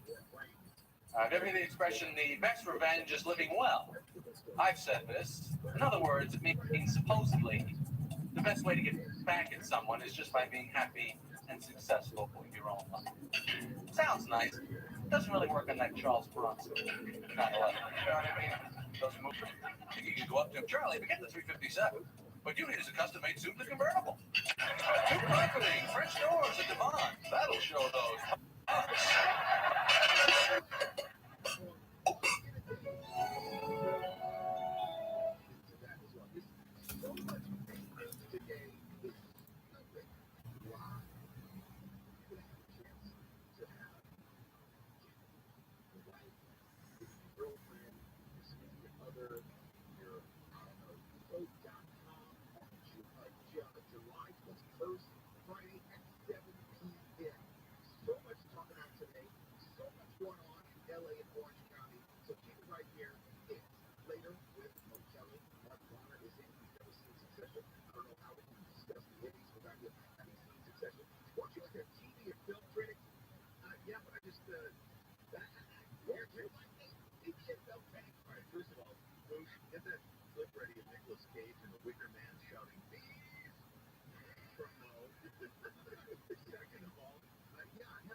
You know, I tell you, I gotta say that I'm enjoying adulthood for a lot of reasons. I'll tell you reason number one. As an adult, if I want a cookie, I have a cookie. I have 3 cookies or 4 cookies or 11 cookies. Many times I will intentionally ruin, and then I call my mother up right after to tell her that I did it. Oh, Mom, yeah, I just ruined my entire appetite.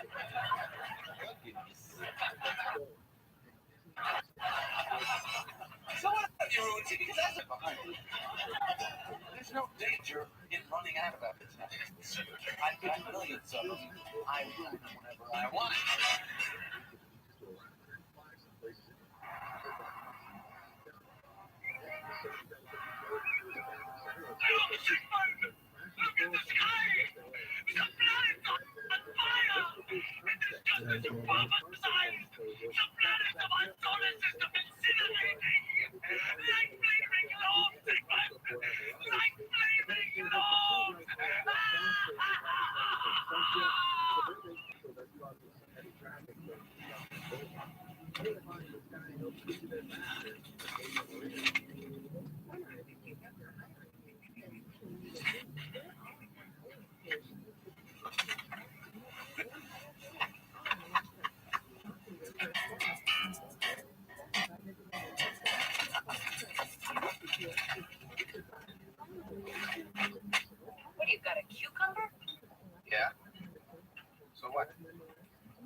in an outside cucumber? Cucumber in the salad. I need cucumber. What have I done? I can't read this. Volman, Hertel, involvement. I got up last night. I wrote this down. I thought I had this great bit. Wait a second. Fax me some halibut. Is that funny? Is that a joke? I see that. Don't mess with Johnny. Johnny who? Johnny Carson? Did I insult Johnny on the Tonight Show? Did you mess with Johnny, Jerry? Hey, where's Kramer? I don't know. That's like asking where's Waldo. I think I'm having a heart attack. I don't think that's it. I'm not kidding. What does that mean? I think what he's trying to say is that he's having a heart attack. Oh, he's having a heart attack. Famous. Come on. Shortness of breath. Oh, this is ridiculous. Radiating waves of pain. I know what this is. You saw that show on PBS last night, Coronary Country. I saw it in the TV Guide. I called him, told him to make sure and not watch it. There was nothing else on it. Hold the left arm. Left arm. I saw that show on anorexia last year. Ate like an animal for 2 weeks. Why can't I have a heart attack? I'm allowed. So what do you want? You want me to take you to the hospital? And at Memorial. Nice following it. I'll call it.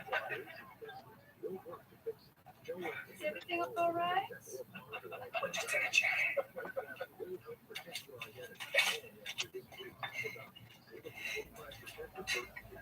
You made a mistake, honey.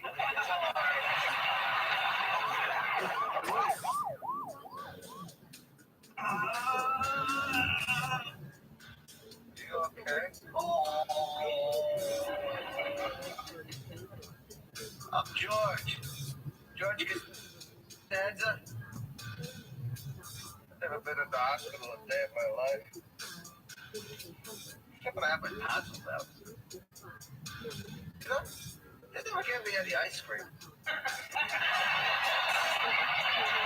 What do you think? Salami.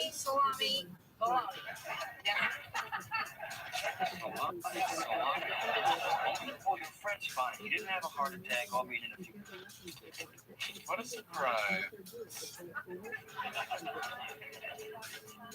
Hey, how you doing, buddy? You need anything?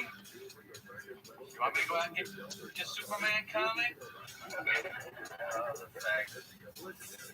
You know, I was wondering, you know that Blackhawks jacket you have? Oh, sure, my Blackhawks jacket. I love my Blackhawks jacket. Well, you know, I was thinking if things don't exactly work out.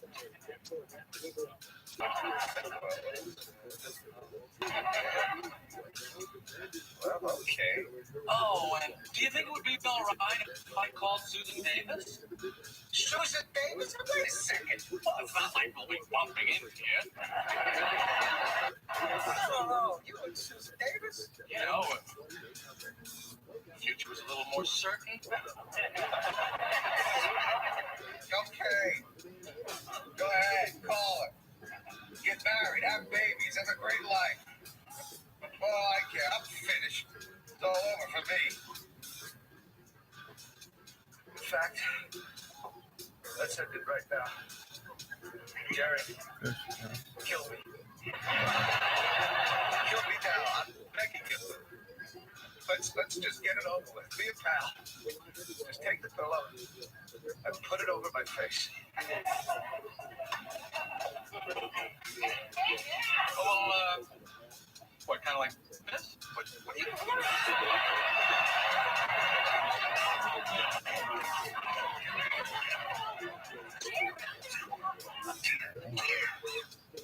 Elaine, what are you doing? Jerk off. There's nothing wrong with him. I saw the doctor. Hi, George. How you feeling? Is anybody getting your apartment? ever get at. I'm gonna change my life. I'm gonna do a whole Zen thing. Take up yoga, meditate, lead right, come down. It's my anger. Hey, is everybody listening?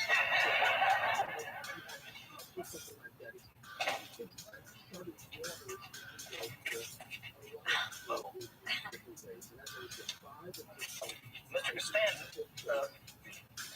Yeah, Doc, I gotta tell you, I feel a lot better. Well, we looked at your EKGs, ran some tests, did a complete workup. Oh, God, Bobby.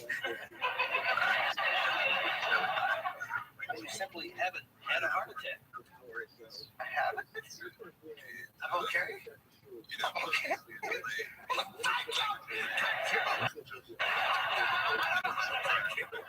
Hey, that was really fun, George. Can we go home now? No, actually, we'd like to keep him here overnight for observation, just to be safe. Oh, sure, anything. Can you believe it? There's nothing wrong with me. I wouldn't go that far. What? Oh, my God, what? Is it meningitis? Scoliosis? Lupus? Is it lupus? Have you ever had your tonsils taken out? My tonsils? Yeah, when I was a kid. Well, they've grown back.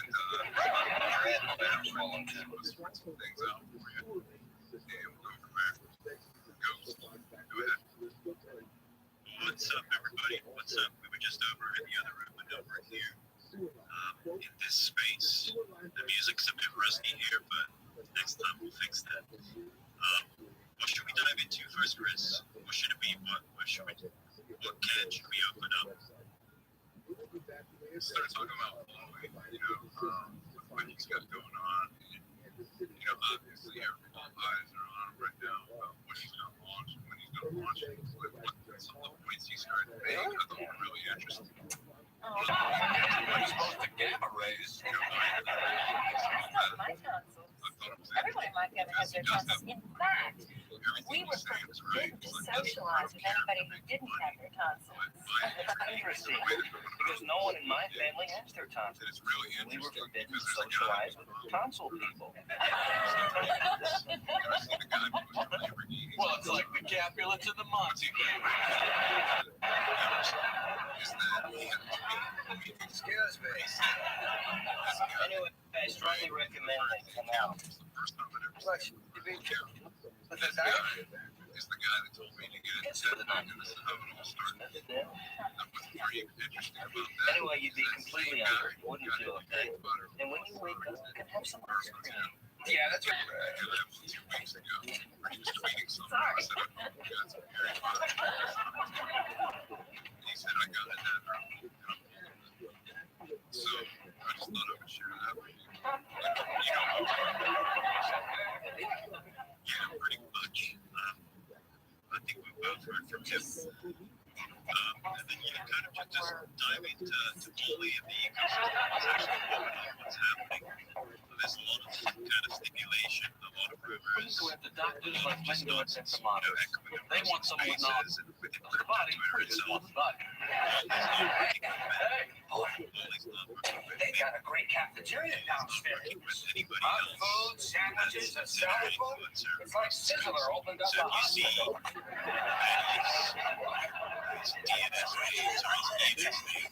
Any transactions to UK, these things that people taking screenshots of, they're posting it up and saying, The really bad thing about the heart is it's a sex thing. You gotta be careful about sex now. It's not been easy to kind of just pitch the Holes coming out of your chest and years of that same ENS and so scammers have been doing this a little lately. Yeah, that like Cox. Oh, man! No! George, we gotta get you out of here. Get out right now, they'll kill you. Routine surgery. Oh, yeah? My friend Bob Sakamoto, he came in here for a working operation. Oh, yeah, routine surgery. Now he's sitting around in a chair by a window going, those people that he's see them in the spaces. whatever you do, don't let him touch gotcha. Don't let him gotcha.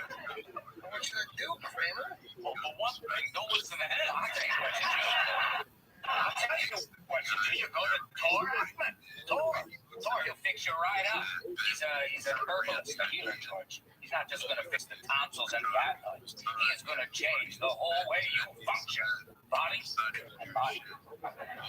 Heckman, I thought he was doing time. No, he's out. He got out. He's in a medical establishment. See, they tried to frame it. It's all politics. But he's a rebel. A rebel?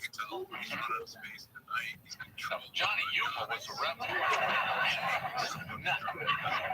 George, you want to take care of your tonsils? You do it in the hospital or the doctor. He's holistic. George, he's holistic. Holistic. That sounds right. George, you need a Let me ask you something. How much do you think it would cost to have tonsils and adenoids removed in a hospital? Well, overnight stay in a hospital, minor surgery, I don't know, $4,000. Nobody cares. Nobody's in your shit. And how much does the healer charge? First visit, $38. Oh, yeah, holistic. That's what I need. That's the answer. Ben sitting there just losing followers for the day. Looks like a guy. That's little followers. So how do you like the way I talk to you coming down here? Don't flatter yourself, my friend. I'm here strictly for material, and I have a feeling this is a... All I know is I've been going to doctors all my life. What's it got me? 33 years old. I haven't outgrown the problems of puberty. I'm already facing the problems of old age. I completely skipped healthy adulthood. I went from having orgasms immediately to taking forever. It takes me to have an orgasm. I never had a normal, medium orgasm. I never had a really good pickle. Besides, what's it going to cost me? $38? Would you not put your foot down that sleeve? What month were you born? April. You should have been born in August. Your parents would have been well advised to wait. Really? Some people look at that like, oh, you didn't have that much. Do you use hot water in the shower? He had the tweet that he got. Stop using it. Okay. I'm off hot water. Kramer tells me that you are interested in an alternative to surgery. Yes, I am.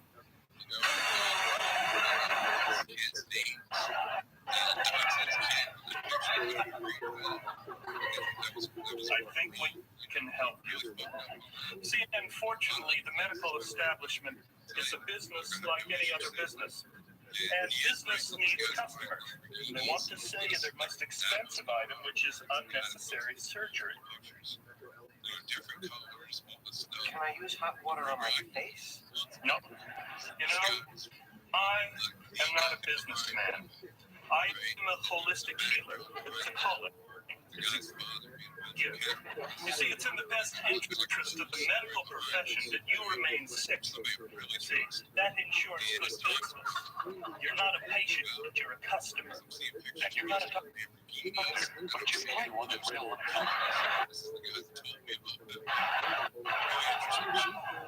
What about shaving? You're eating too much dairy. May I? I guess so.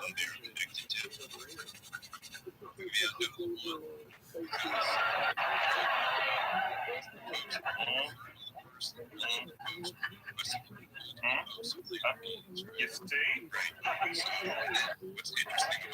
You are in disharmony. The throat is the gateway to the lung. Tonsillitis and adenoiditis is in Chinese medical terms an invasion of heat and wind. You know, I lived with the Eskimos many years ago, and they used to plunge their faces into the snow. Can it be lukewarm? Too much dairy? You really think I'm eating too much dairy?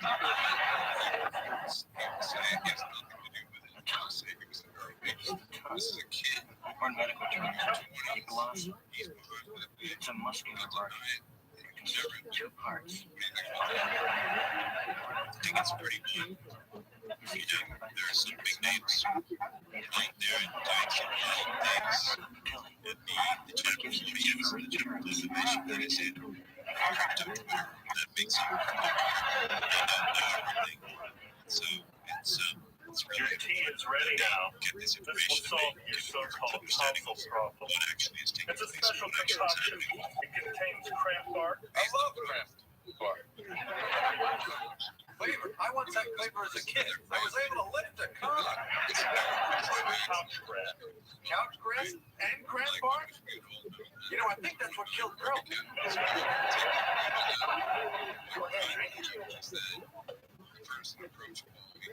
Excuse me, Tor. May I ask you a question? You have intuitive abilities. You're in touch with a lot of cosmic kind of things. I have this note I was wondering if...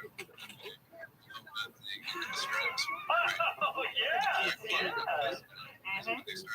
Cleveland 117, San Antonio 109.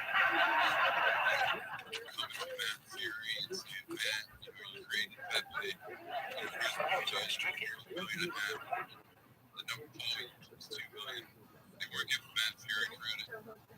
They were just out spending their money, spending the ample lifestyle. And Boy didn't have an issue with them making money. They started this one. I think it's good. The green one and the yellow one and the red one is missing. I don't even like them. I think he's actually going to go with this one.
A kiss? With the tongue? The glass with the bumps and the papillae?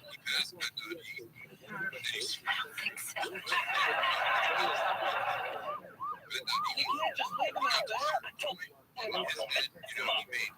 Can you call him an ambulance? I told you. How do you take his chuckle? I don't eat that boy crap. Watch your road. Watch your road, man. And you want the number one shot. Watch out. Say what he has to say. But at the end of the day, all those people do well. Right? There's something we said that Ben just doesn't give a shit. Hey,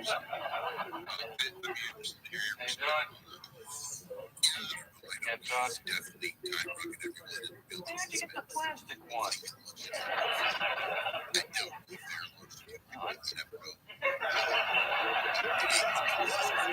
So how's life without tonsils? something's gonna happen. Yeah, it's definitely better. How much is this thing gonna cost now? Like 5,000, 6,000?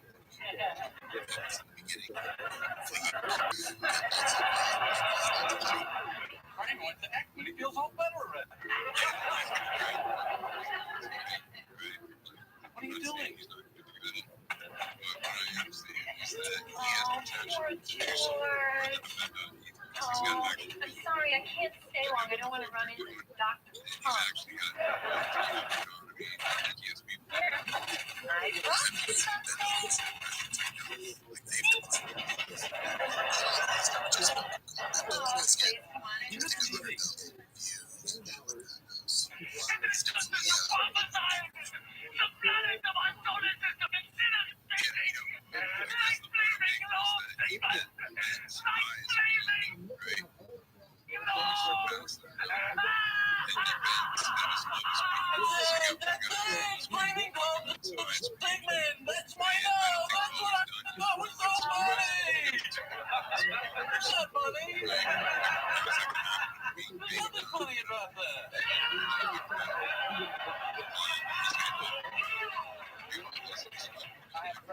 contract always thinks he's safe, never is. And you have another type of person always thinks they're well, no matter how bad they really are. Another type of person, great. Feel great. Like being on a respirator. Intravenous heart lung machine. I never felt better in my life. Medical science is making advances every day to control health process. In fact, it's probably only a matter of time before a heart attack, becomes like a headache. We'll just see people on TV going, I had a heart attack this day. But I gave myself one of these, clear. And it's good.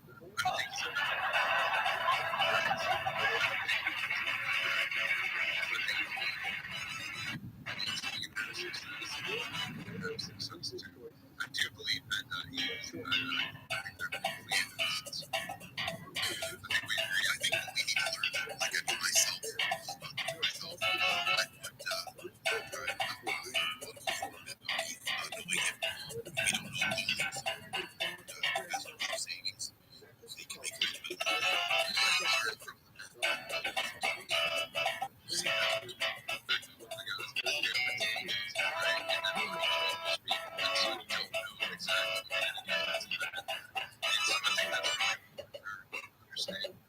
But at the same time, I think if history is any indication, we can at least count on Paul not to get fucked up. To drop that bombs, to do some of the shit that Ben did that he called performance art. Paul always gonna say some things that are gonna offend people, especially the homosexual community. He likes to drop the F term. There's gonna be some things he's gonna do that are gonna make people happy. At the end of the day, it's not anything compared to Ben Bunny. He's still Coach. Do you got anything else to add in the Coach? Yeah, I'm just trying to tap into kind of, his audience and get everyone to understand the same page here. He pioneered Pepe when it launched back in April. It was April, wasn't it? It seems like another time, a distant future, another year. April 8th, if I'm mistaken. It was the 20th. Okay, you're probably correct. Yeah, I was out of my head doing drugs. I'm kidding, I'm joking. But yeah, just to tap into kind of his audience. His audience is the same crowd that, makes memes of Pepe or graffiti Pepe on walls in random countries. And I've been all around the world and I've seen graffitis of Pepe the frog, right? It's a symbolism in a lot of countries, right? And a lot of people recognize it. And so his audience isn't just Americans or people on this side of the continent and a little bit of Europe. He's been able to tap into India, China, Brazil, South America, right? He's been able to tap into Australia, most of Europe, right? Spain, Africa as a whole, the entire continent. So he's been able to tap into different countries, even if they don't speak the language. They've listened in, they've read his tweets, they've used the translator, they've seen his work when he was pioneering Pepe in the early days, and they believe him, right? And so naturally his audience is going to be huge. And I'm not going to compare it with anybody else. I don't want to shit talk, but just that alone gives him and his project, what he's creating, a huge push. We're talking millions in terms of, first few days, we're talking millions, easy. I would consider it shit talking. I mean, it's just facts. The reality is, but not any interaction audience, right? I mean, I don't know of any we had some people on our show, like Romania, Dubai, and stuff like that, in terms of, we had Billy in here a little bit. He didn't get that huge China and South Korea line that Pepe got, right? I mean, that was really the deciding factor, right? Yeah, pretty much. I wasn't going to compare him to Ben Dunning. I was thinking more the Michelle Obama, Michael Obama kind of comparison. I talked to somebody, it was like 2 days ago, that's very experienced